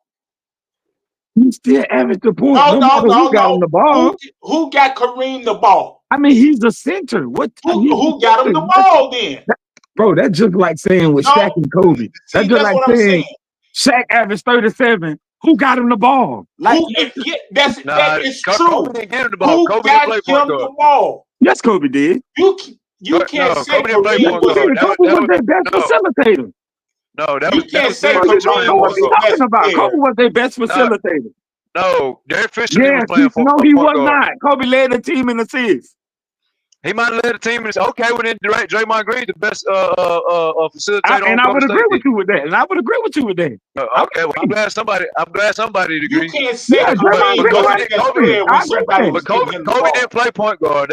Derek Fisher brought the ball to the court. No, Kobe did. Most of the time, Kobe was over there down, drawing attention and shit. Derek Fisher was handling the ball. Go look up who assisted more on Shaq points. Who assisted the most on Shaq points? Go look that up. I bet it's gonna say Kobe Bryant. Of course it was. Kobe was playing. So that would mean Kobe was running it. That would mean Kobe was running shit. No, Kobe was making plays, catching the ball, but calling the plays coming up the court was Derek Fisher. Kobe was just a playmaker. Derek Fisher was an outlet. Kobe was the one that initiated the offense. Kobe got the ball after Fisher brought the ball up the court and called the play. Anybody can do that. Anybody can bring the ball up the court. Hell, I'm just telling you who played point guard. Hakeem brought the ball up the court a few times. What that matter? I'm just telling you who played point guard. I want to get back on this Kareem thing. Anyway, go ahead. Wait a minute. Back to Kareem though. Yeah, but Kareem averaged 33 and like 14 rebounds that series before he got injured. And what did Magic do? Magic averaged I want to say Magic averaged 19. I want to say like 18 or 19 and like 12 assists, something like that. So he got Kareem the ball, right? He did, yes. Because Kareem couldn't create a shot on his own. He had to get the ball past. I mean, he could create a shot on his own because he did have the most unstoppable shot in NBA history. No, I didn't say that. I said he could. You couldn't give Kareem the ball at the mid post or on a face up and he do a shot. He had to be in position to accept the ball and shoot a hook shot. Magic was the one that was giving him the ball. Now he was a little bit more athletic. Both of y'all are right, but old man, your point needs to be more of this. Kareem had the same stats and getting his fucking ass sent home and embarrassed every year before Magic was drafted. That needs to be your talking point. Between Oscar Robertson and Magic Johnson, they play the same way. So Kareem getting all of this 6 championships and whatever they claim. Look, man, he couldn't do that on his own. He didn't do it on his own as far as the creator of anything. Left towards US 75 north. So I don't get down with Kareem. I don't, to be honest, I don't even have Kareem in my top 5. To be honest. Keep left towards US 75 north. I think, he won. Think we gonna reply to that? Or I was trying to be quiet and let y'all talk for a minute. He's one of the most decorated players, but as far as his impact on the game, I think it's overrated because he had to have people give him the ball in order for him to do what he did. You know, if Wilt was young, if you had a young Wilt Chamberlain at the same time Kareem came in the league, it wouldn't even be no debate about who the greatest center that ever played basketball is. Really, it's not one now. But we don't count Wilt as being that great because we couldn't keep up with all his statistics, even though he got all the records. We look at the championships that he won and we say, well, it's not enough or whatnot, you know, or he didn't play against anybody, or there wasn't enough teams back then, you know. But nah, to be honest, if I couldn't put Wilt as center in the top 5, it would be Hakeem Olajuwon. Hakeem's my dog. That's my pick. I was gonna let you finish your thing. The difference is I go by the help, right? Everybody tries to say help this, help that, right? Who you ain't got no help. Well, Wilt Chamberlain played with 27 All-Stars. Bill Russell played with 27 All-Stars. And back then, old man, they could hang out in the fucking paint for 9 hours and get away with some bullshit that you couldn't do back up in our days. So to me, that's why I value Hakeem. Because if Will had to get out the paint and move around like Hakeem did and can't just camp out in motherfucker. You there? Yeah, I'm here. Did y'all lose? No, you had broke up. Oh. Well, I was just saying that the reason I got Hakeem so high is because Wilt played with 27 All-Stars. If people Hakeem had around him, man, that shit wasn't even close to fucking 10, 15 All-Stars. Bill Russell played with 27 All-Stars. True. And back then they could just hang out in the paint and collect 5. Like for instance, let's be let's talk some shit. Y'all still on? If I said, yeah, we still on. If I said Embiid, I'm driving. I'm actually working, making money while I'm doing this shit. I don't know what y'all do. I know what I'm doing, but I ain't no shot starting. I'm just talking shit. But if Embiid, oh man, if Embiid was allowed to stand in the paint and never get out of the paint, and he could just stand there all night long like fucking Bill Russell will, I believe there's no doubt in my mind that dude don't average 30 and 20. Man, right? That dude, he look on the for real side, Embiid could be the most dominant player today. That he has a game that if he just go ahead on and play down on the post and then switch it up, go to the outside, play the post. Man, he would. You talking about he was averaging like 35 points before he got hurt? Man, that's crazy. Along with the rebounds he get, but man, this generation, the IQ is just not there. They want to play this trendy basketball and whatnot, and they don't want to take advantage of their talents. Embiid, he can go down, man. He can be possibly top 15 and win championships if he played like he's supposed to play. That's a good point. I mean, if he's healthy too, bro, he's not healthy enough either. So it's to me, Embiid's not healthy or doesn't have the mentality to be a top 15 all-time player. Because even when he does, if he is healthy, he act like he don't know how to play in the post. He don't take advantage, right? Yeah, exactly. But it's like health and mentality for Embiid, though. I ain't gonna lie to you. But that's a good point, bro, because he averaged like 35 like off of not being in the post. Right. I mean, he was in the post. That's a lot of players if they played the fucking mid range or the block would average more. Your fucking boy Paul George would be one of them. I believe Paul George right now this day can average 30 a game if that somebody should go down the court and post up. He's 6'8" or 6'9", man. He gonna shoot over the top of every fucking body. Now that's one thing I will give Kareem props about. Kareem got 38,000 points just off 2-point shots, and they was down there close to the goal. Facts. With that ugly ass fucking hook shot. Yeah, if Embiid, man, will be under the goal, he the biggest guy in the league. Yeah. Hey, let it shine. That's why Shea averaged 30, bro, because he's in the mid-range post area. That's all he does is shoot is mid-range jump shots or goes Man, in the I be telling people the best other than Curry is wins championships, shooting outside a lot. Yeah. But for the most part, the league is still and always will be a 2-point league. Giannis championship shooting 2. KD championship 2's majority. Kawhi championship 2's majority. Kobe championship 2 majority. Shaq 2's majority. I mean, name the motherfuckers. Curry's the only one that you're gonna say, okay, LeBron championship 2's majority. Like Luka 2's majority. Like every fucking thing, bro, goes through the 2-point. Whether it's all the way in the paint or whether it's just the mid range. Exactly. But Devin Booker went to the finals 2's majority. Like, SGA 2's majority. John Morant downhill 2's majority. He can't fucking hardly shoot. Exactly. Every fucking thing is still 2-point basketball, but they call it a 3-point era. You ever thought about that shit? Don't forget about DeRozan. Yeah, but he's okay. DeRozan.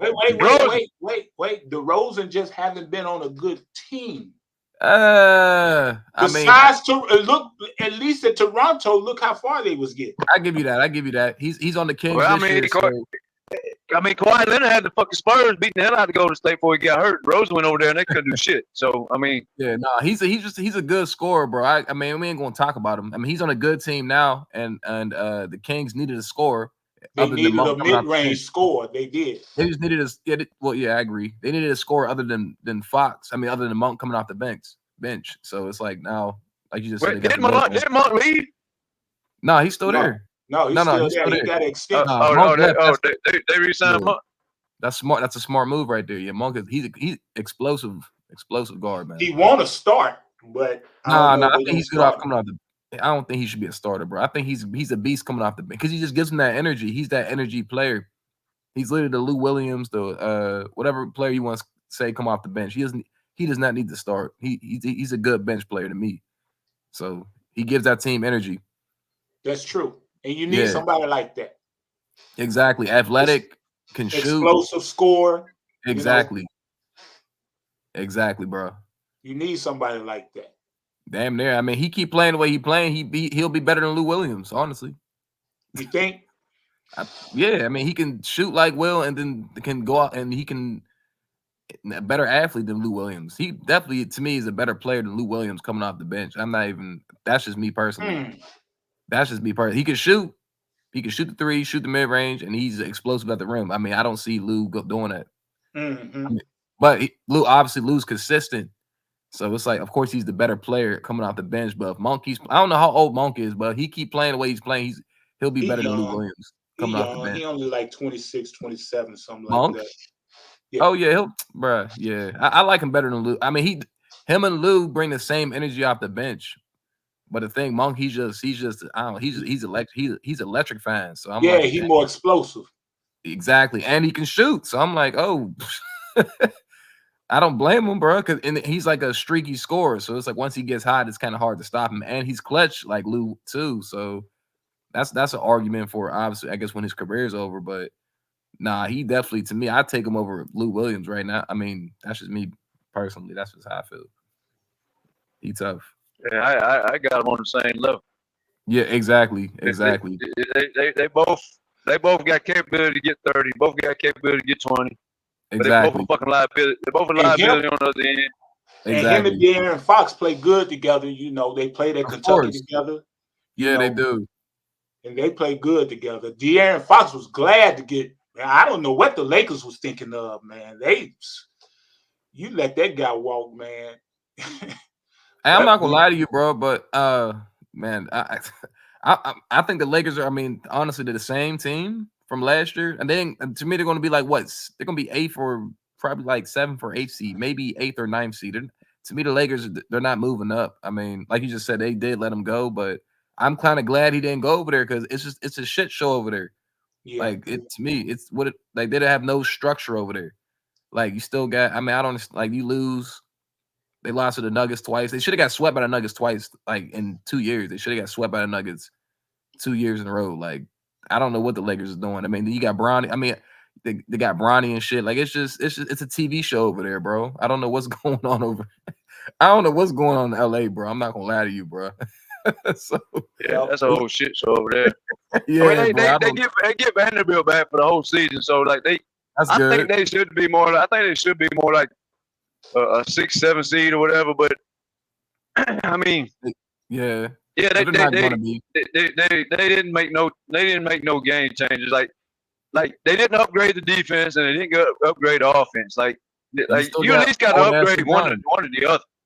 Exactly, and you still got old ass LeBron in your team. He's only getting older, bro. People keep talking about LeBron like top 5. Like this nigga is getting older every time he steps on the floor, bro. I don't think people understand that. Like you can say he's top 10. What is he gonna be next year? He's gonna be like, come on, bro. He's not gonna be the same LeBron every year. People are tripping. So I'm like, and then you got Anthony Davis. He played probably his best year of the Lakers, and he was healthy. So, and he's still kind of. The problem is all they got to do is make one fucking move. All they got to do is just start running the whole offense through Reeves and AD, and they'll be a lot better team. That is true. But somebody's in the way of that. Who's that? D'Angelo Russell? Fuck no, LeBron. He won't let Reeves hold the ball. Yeah, LeBron. Man, Reeves is a low key little dog. He's real crafty, man, and he get the referees to you know. No, he can score. He can score. He's a scorer, bro. You gotta let him score. He's like a taller monk. He can. Yeah, but the man can't fucking score because I mean it's the same with all LeBron team, man. Somebody's gonna be over there known as a good ass player, known as a good ass scorer, and they're gonna get shamed and slammed and throw dirt on every time they start losing. It's always the same story. If that motherfucker Reed and AD ran the pick and roll, bro, they'd be a lot better team. Lot better team. Learn about that, bro, because he can score off the pick and roll faster than LeBron. And and further out. Yeah, exactly. So OKC top seed this year? West? Yeah, for sure. I got Who the second seed? Who the second seed? Probably Minnesota. Minnesota. All right. You got who the third seed? I got the Pelicans. I got the Pelicans as a 2 seed. Minnesota. Murray. You got the Pelicans as what? Thomas. The Pelicans will be the 2 seed. If they healthy. Like, see, this is my thing, man. I got tired of defending Kawhi. I'm starting to say this shit all across the league, man. Zion's got to be healthy. Zion's got to be in shape. And, like, you got to say if healthy for every team. And I'm so sick and tired of motherfuckers saying this and that. Like, bro, if Joker goes down today, them bitches are out of the play-in. I don't give a fuck who's over there. And that's what I said earlier. You got to have a contingency plan as far as how you build around your number 1, number 2 players and whatnot. No, Jokic, he plays like a Giannis type role too. So like Jokic does a lot. Like you just said, like you said this last time, Let It Shine. Like he did a lot in that playoff series against Minnesota. He was carrying. He carried them to 7 games. I ain't gonna lie to you. But that Joker never get hurt, man. I don't know him. He carried them for 7 games. He don't do nothing to get hurt, man. He can't jump a half inch off the fucking ground. How's he gonna get hurt? Bro, he's literally he weighs 300 pounds. If fuck somebody runs into him and they bounce off of him, how's he gonna get hurt?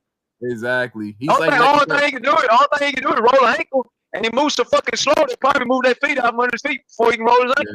So you got New Orleans and Kirk. You got who the second spot? You say? I said OKC and I said Minnesota. I got Minnesota second. What's y'all third spot? I got the third spot, but between I got third spot between Minnesota, the Clippers, and Sacramento. I'm gonna definitely say I'm gonna say probably Pelicans is a good one. I like Pelicans because the defensively they're probably gonna be the second best team in the West behind the Thunder. And don't forget the Grizzlies are back too now. Nah, but they missing some pieces though. Grizzlies probably gonna be like the Grizzlies ain't the same team. That's A, and then B. John Morant. The problem I have with John Morant is he plays too much like Derrick Rose. You can't be so scrawny, man, and just run and do a high flying act like you some fucking stunt man in the fucking movies where they got soft landings catching your ass and almost broke his wrist. against LeBron. The Lakers. yeah. And another thing too, man, is if you remember, everybody wants to say, well, John, you forget the league kind of was learning to pick on John Moran on defense. It's kind of becoming a little trend. Everybody forgets about that. I think that's going to be more of a trend too. When they got Baines and they got that Edie, that Zach Edie, that center, that 7'2" center. Yeah, no, they're gonna be competitive. I'd say at highs they'll probably be sick. They can get out of the play-in. Like to me, they'll be better than the Lakers. Like as a team, like I mean that's sad to say. I got them as top 6, top 7. Yeah, I agree with that. Yeah, 6. I say highs 60. John Morant. But at the end of the day, man, there's some elite defenders in that fucking West, bro. They're all gonna be on Ja. And like, I understand, man. Bane's good. I get that shit. I get that shit. But he's okay. But he's not. He's not finna elevate. He's not going to elevate. But because you got to remember, OKC's going to lock up Memphis. The Clippers are going to lock up Memphis. New Orleans is going to lock up Memphis. His buddy's going to be on Ja. Minnesota's going to lock up Memphis. There's a lot of fucking teams, bro. Just got hellified defenders. I know Ja's good, but there's some all-world defenders in that West, man. Yeah, Ja. Yeah, I'm about to say, he'll have a good season this year. I think Ja's going to elevate that team. Like Ja's impact is probably like in the West. I don't know. He probably got like one of the highest impacts in the West though. Like he just off his how he plays though. Because he does to me. I don't know. He shoots better than D Rose. Like John Morant is definitely a better D Rose. Like, and he's I don't know. Josh shoot better than D Rose. Now. I think he's talking about 3-pointers though, man. I'm saying like three. D Rose was a good mid range. He was, and John Morant but shot 3-pointer. Josh shoots better from deep. Yeah, it's close. It's close though. I just think but it ain't by a lot though. Now it ain't by a lot. I mean, John ain't that great of a fucking shoot. You know what though? The league. Those three guys in particular, Shea and Shy, whatever you want to call them, Ja, Ant-Man, they bringing that competitive nature back, which is much needed. I think De'Aaron Fox, he's one to bring that competitive nature back also. Those guys want to compete, man. They don't want to team up with each other or anything like that. I can't see them doing that.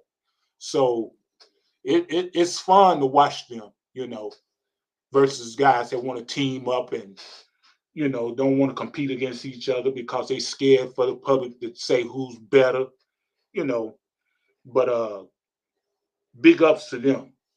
They play their game. I know Ant-Man, he catch a lot of flack because, he play that playground ball. He like to talk and everything and, but bring it back, make other guys compete with you. I think, I don't know, Oklahoma City top seed, I can't see that right now. I think I get an edge because of their bench. I think I get at the Minnesota. I think I go with, I think I'm going to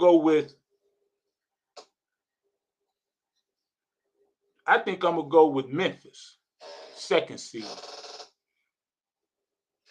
I think I'm going to go with Oklahoma City, third seed. I'm going to go with us, fourth seed. I'm going to go with the Pelicans, fifth seed. I think I'm going to go with Phoenix, sixth seed. Who'd you have as a 2 seed? Memphis. Oh, okay. I think Memphis going to be the second seed. Yeah, I just dropped. You said Memphis is going to be what? The second seed? I got Minnesota. I got Minnesota, Memphis, OKC, Clippers. Did I say Sacramento?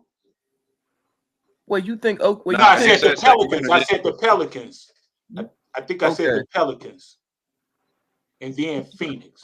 You said Memphis is going to be above OKC? Yeah. Oh man, I love you, but that's not even like a bold statement. That's more than a bold statement. That's like basically. So OKC is going to take a dropping point. That's what it sounds like. Because oh man, that's crazy, bro. They're You gonna be know the best why? You defensive know why? team in basketball. I'm old school. You know why? Okay, Because let me hear it, please. because Memphis is going to have the advantage in the middle. With who? See, What players they got? they got that. They got JJJ. They I got like Zach him. Edey. Is that big boy that can post up? Yeah. I like him a lot. He a problem, man. He's a He problem is. now. He bring back old school basketball, but it's like, but OKC's about to have the best defense. who the fuck are y'all talking about? He's some of the Zach. Well, I forget his name, bro. It's like Zach the big Edey. boy. He played From for the where? summer league. From Notre Dame. He's been there for 2 years, bro. Right? Like 2. No, he just got drafted this year. Oh, I'm thinking about. Why am I thinking about someone else though? I'm thinking about the You other think- dude. you that think- can post you up. think The rookie's gonna make such a big impact that the number Yeah, 2 yeah, seed in yeah, the West.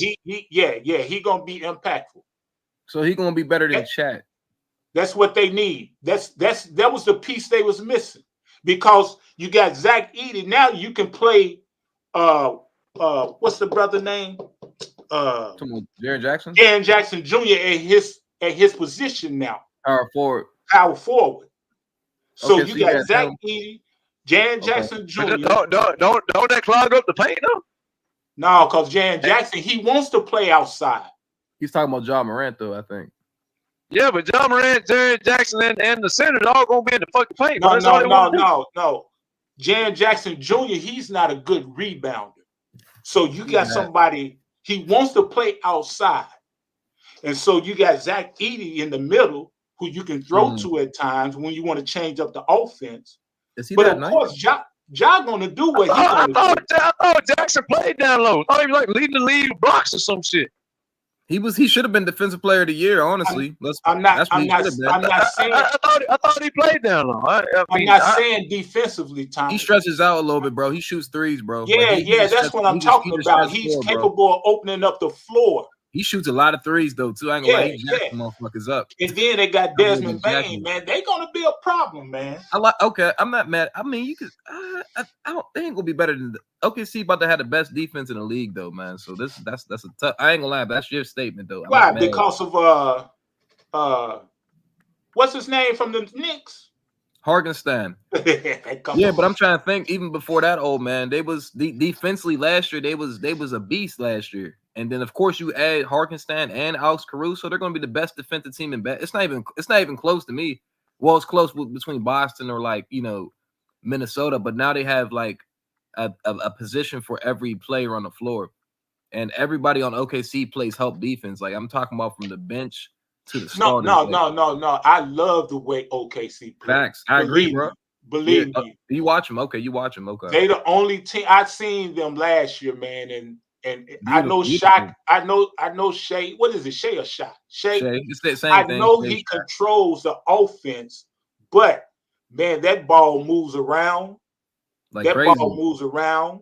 Yes, I it think the does. Williams guy. I think you got 2 Williams guys on there, but one You is do. special.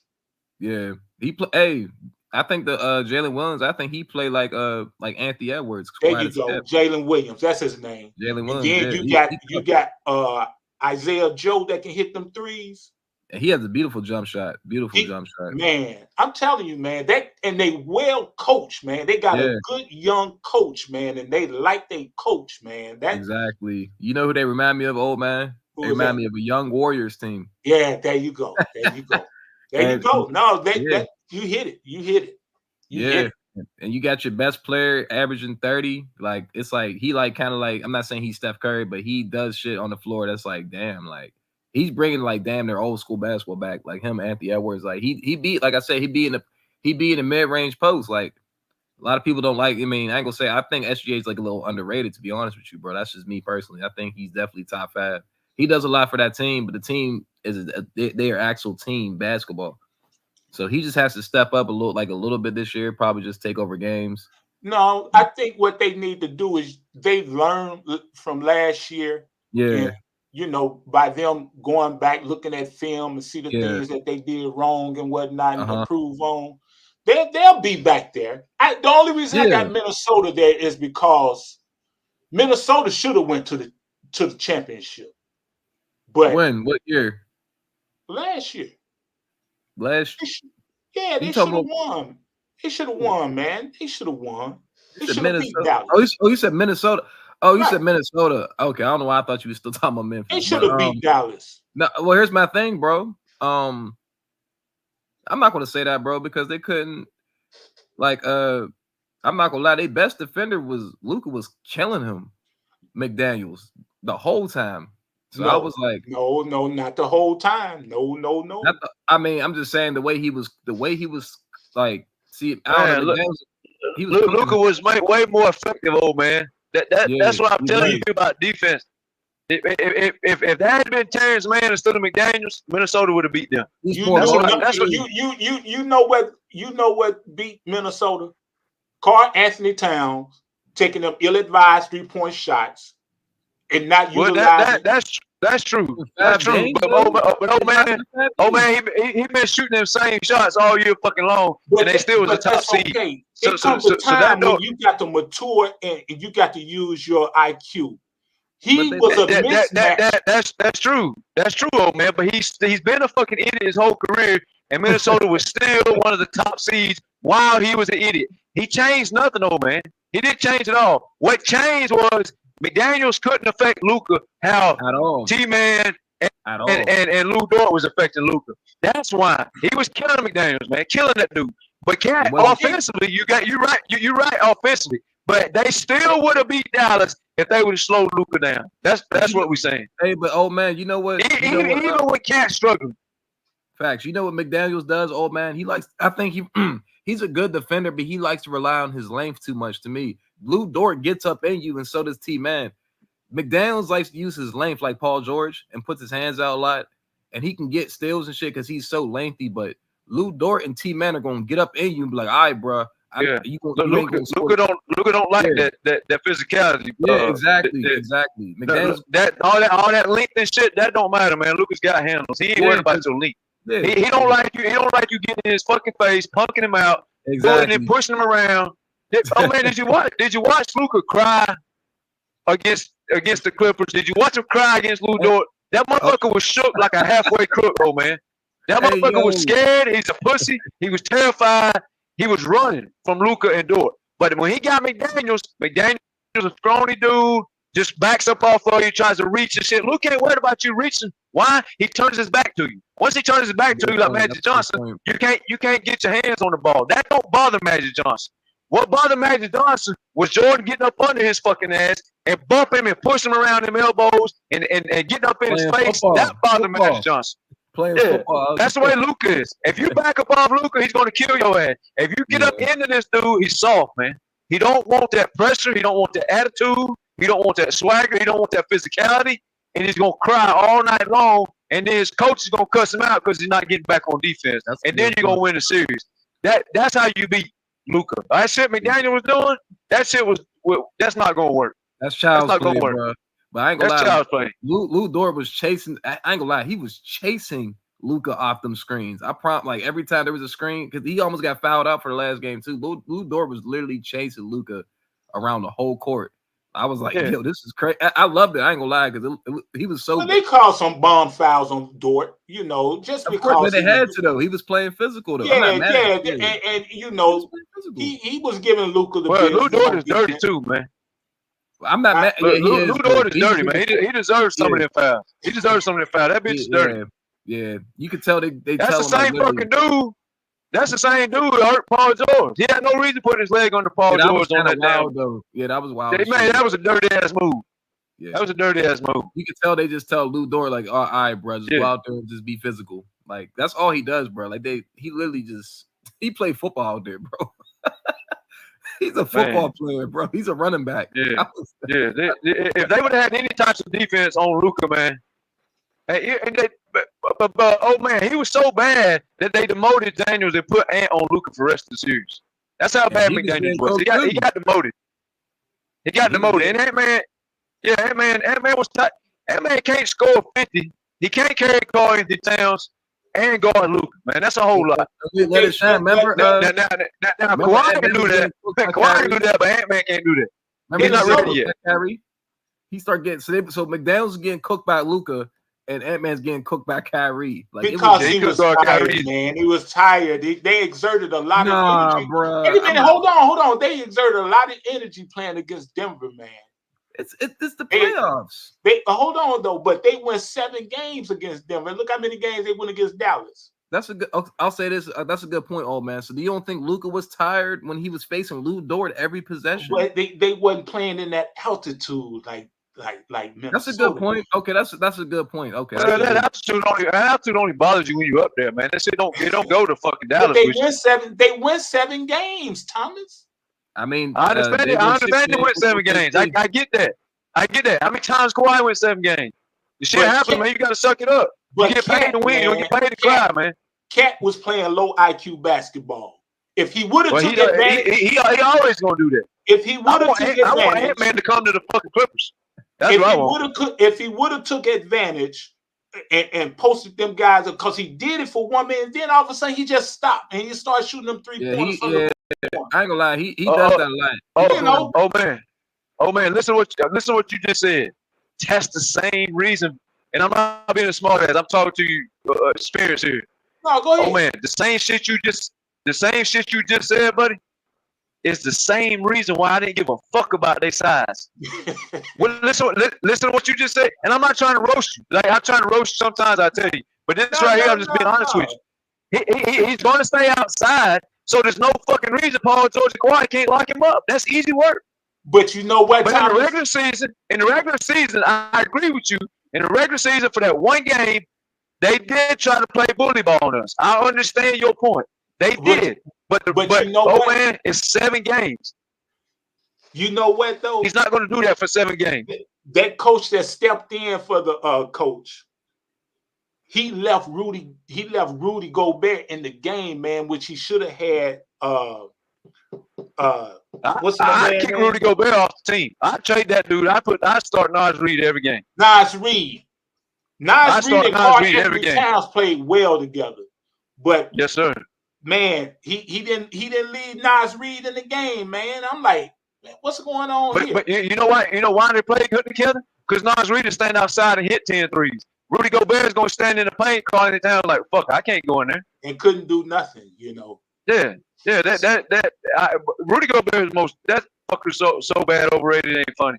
He's the liability to Karl Anthony Towns, and he's a liability on the pick and roll as well. This dude's a liability at everywhere except rim protection, and they act like this dude's the end all be all fucking basketball shit.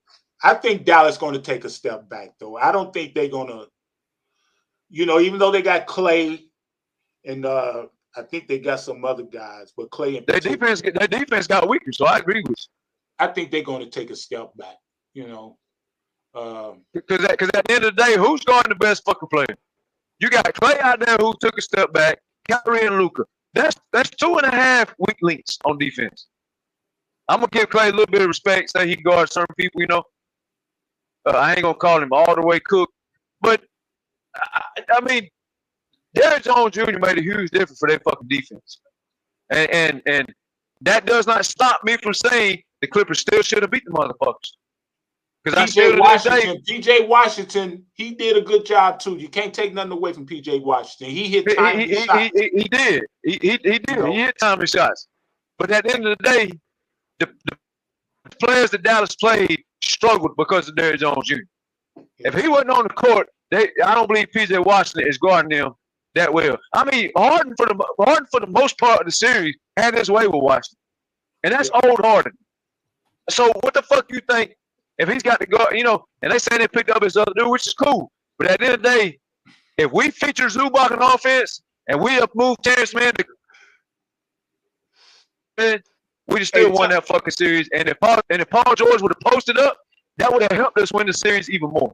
Hey, Thomas, BJ showed one time. He showed a video of James Harden defense, man, from some guy. And so it's from awful coaching. I know who it is. I watched that all the time. Man, that was atrocious, man. Yeah, it was atrocious. It was atrocious. But that's what Harden does when he feels like he has no other help. When that man feels like he can win, he actually tries. He tries. And here's the thing. You could have easily put motherfucking Coffee or fucking Westbrook in the game and use defense if you wanted to give Harden a break. Like I know it, and don't get me wrong, I can make them same videos, old man, about a lot of people. Don't get me wrong. I can go to 2021 and show and I know you like Paul George, and I ain't trying to pick on it, but I can go to 2021 and show you Paul George get killed by Luka. I can go to plenty of Reggie Jackson games and show you this motherfucker getting annihilated and the Clippers still winning. They went to the Western Conference Finals with Reggie Jackson. Like, I can show you people get cooked. I can show you Steph Curry getting targeted for a whole fucking series and Golden State still win the series. I can show this same shit. The bottom line was, if they'd have fed Zubac more, Dallas had no answer for that man. If they would have moved T-Man to Kyrie, because, oh man, if you watch that series, Kurt, you know the same shit. If you watch that series, Luka was starting to get hesitant and starting to defer that basketball to Kyrie more and more and more. He was losing his confidence versus Terrence Mann. So that Luka with lost confidence versus Coffee wouldn't have been as a good Luka with a lot of confidence versus Coffee. You see what I'm saying? So if you'd have just moved Coffee on to Luka while Luka had his confidence down and moved Kyrie, move T-Man on Kyrie, Kyrie is not cooking up. And oh, by the way, Paul George was guarding Kyrie and he was getting annihilated. So I can show you guys getting cooked besides James Harden. But if you'd have moved T-Man on the Kyrie, that would have had a different outcome as well. Yeah, I ain't gonna lie. Terrence Mann was talking shit and all that. That was that shit should have won 7 games, to be honest with you. I was kind of pissed at them.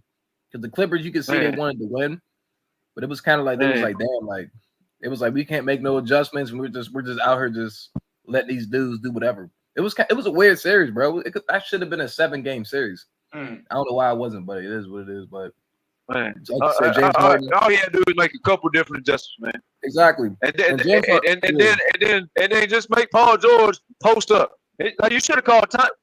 It should have called timeout in game 1. You call timeout in game 2, game 3, game 4. At what point, oh man, do you call timeout and say, hey, you man, hey, you're Paul talking George. about this man had a 30-point lead. No, I understand that. But it's more games than one to talk about, oh man. I'm saying, at what point does Ty Lue call timeout and tell himself to say, hey, self, how about we try posting up the 6'8", 6'9" Paul George versus the 6'6" Derrick Jones? At what point does he try that shit? He didn't even try it, man. Just like Kirk said, man, that was a weird series. Man, you can't give up 30 points. Then you get it. You allowed to cut down to 17, and then you allowed to get to single digits. And then when they get to 2 points, 76, 74, something like that, then you want to call timeout. Well, hell, they got the momentum now. And you know where Terrence Mann was at while they was making that run? Obviously on the bench. There you go. Man. There you go. And that's the thing. See, that's why motherfuckers think they got a point trying to hold me accountable about the Clippers losing. You ain't got no point. Because I tell you before the series starts, I tell you during the series, that every team's hope is Ty Lue, man. Ty Lue and them bullshit-ass lineups and the way he thinks about the game, it is a good possibility for y'all to beat us. I said that shit all year long. Yeah. That's always been my talking point. Always been my talking point. It's never going to change. It's going to be the same talking point all year this year, man. If Ty Lue does what he needs to do, we locking people up, man. And when we start locking people up, we ain't going to have to worry about missing all these points and this, that, and the third.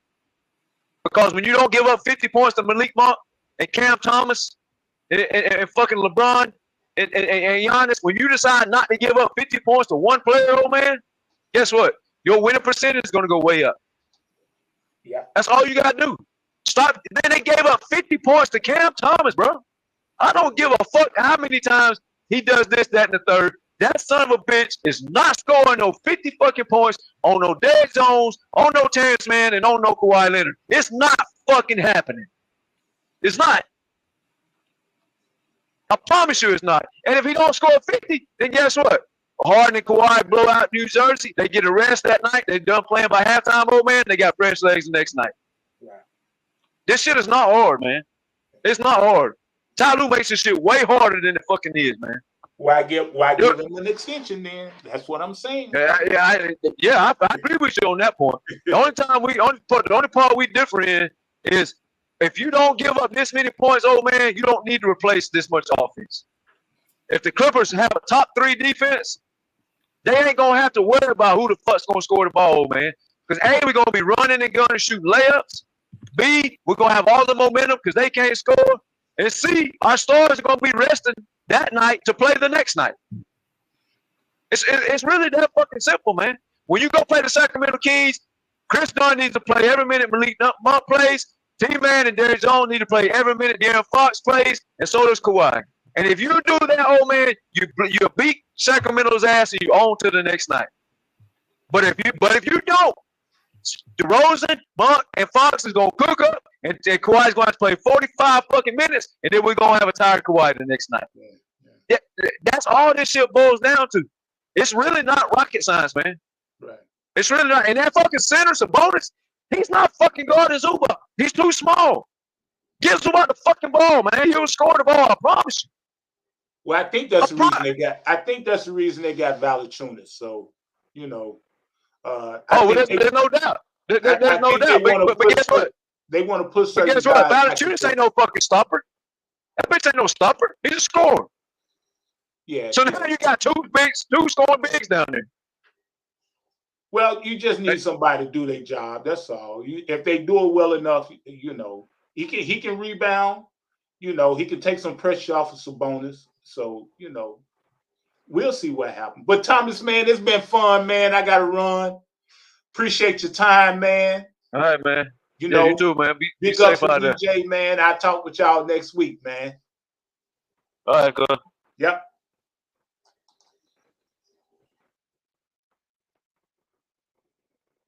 DJ, we out of here.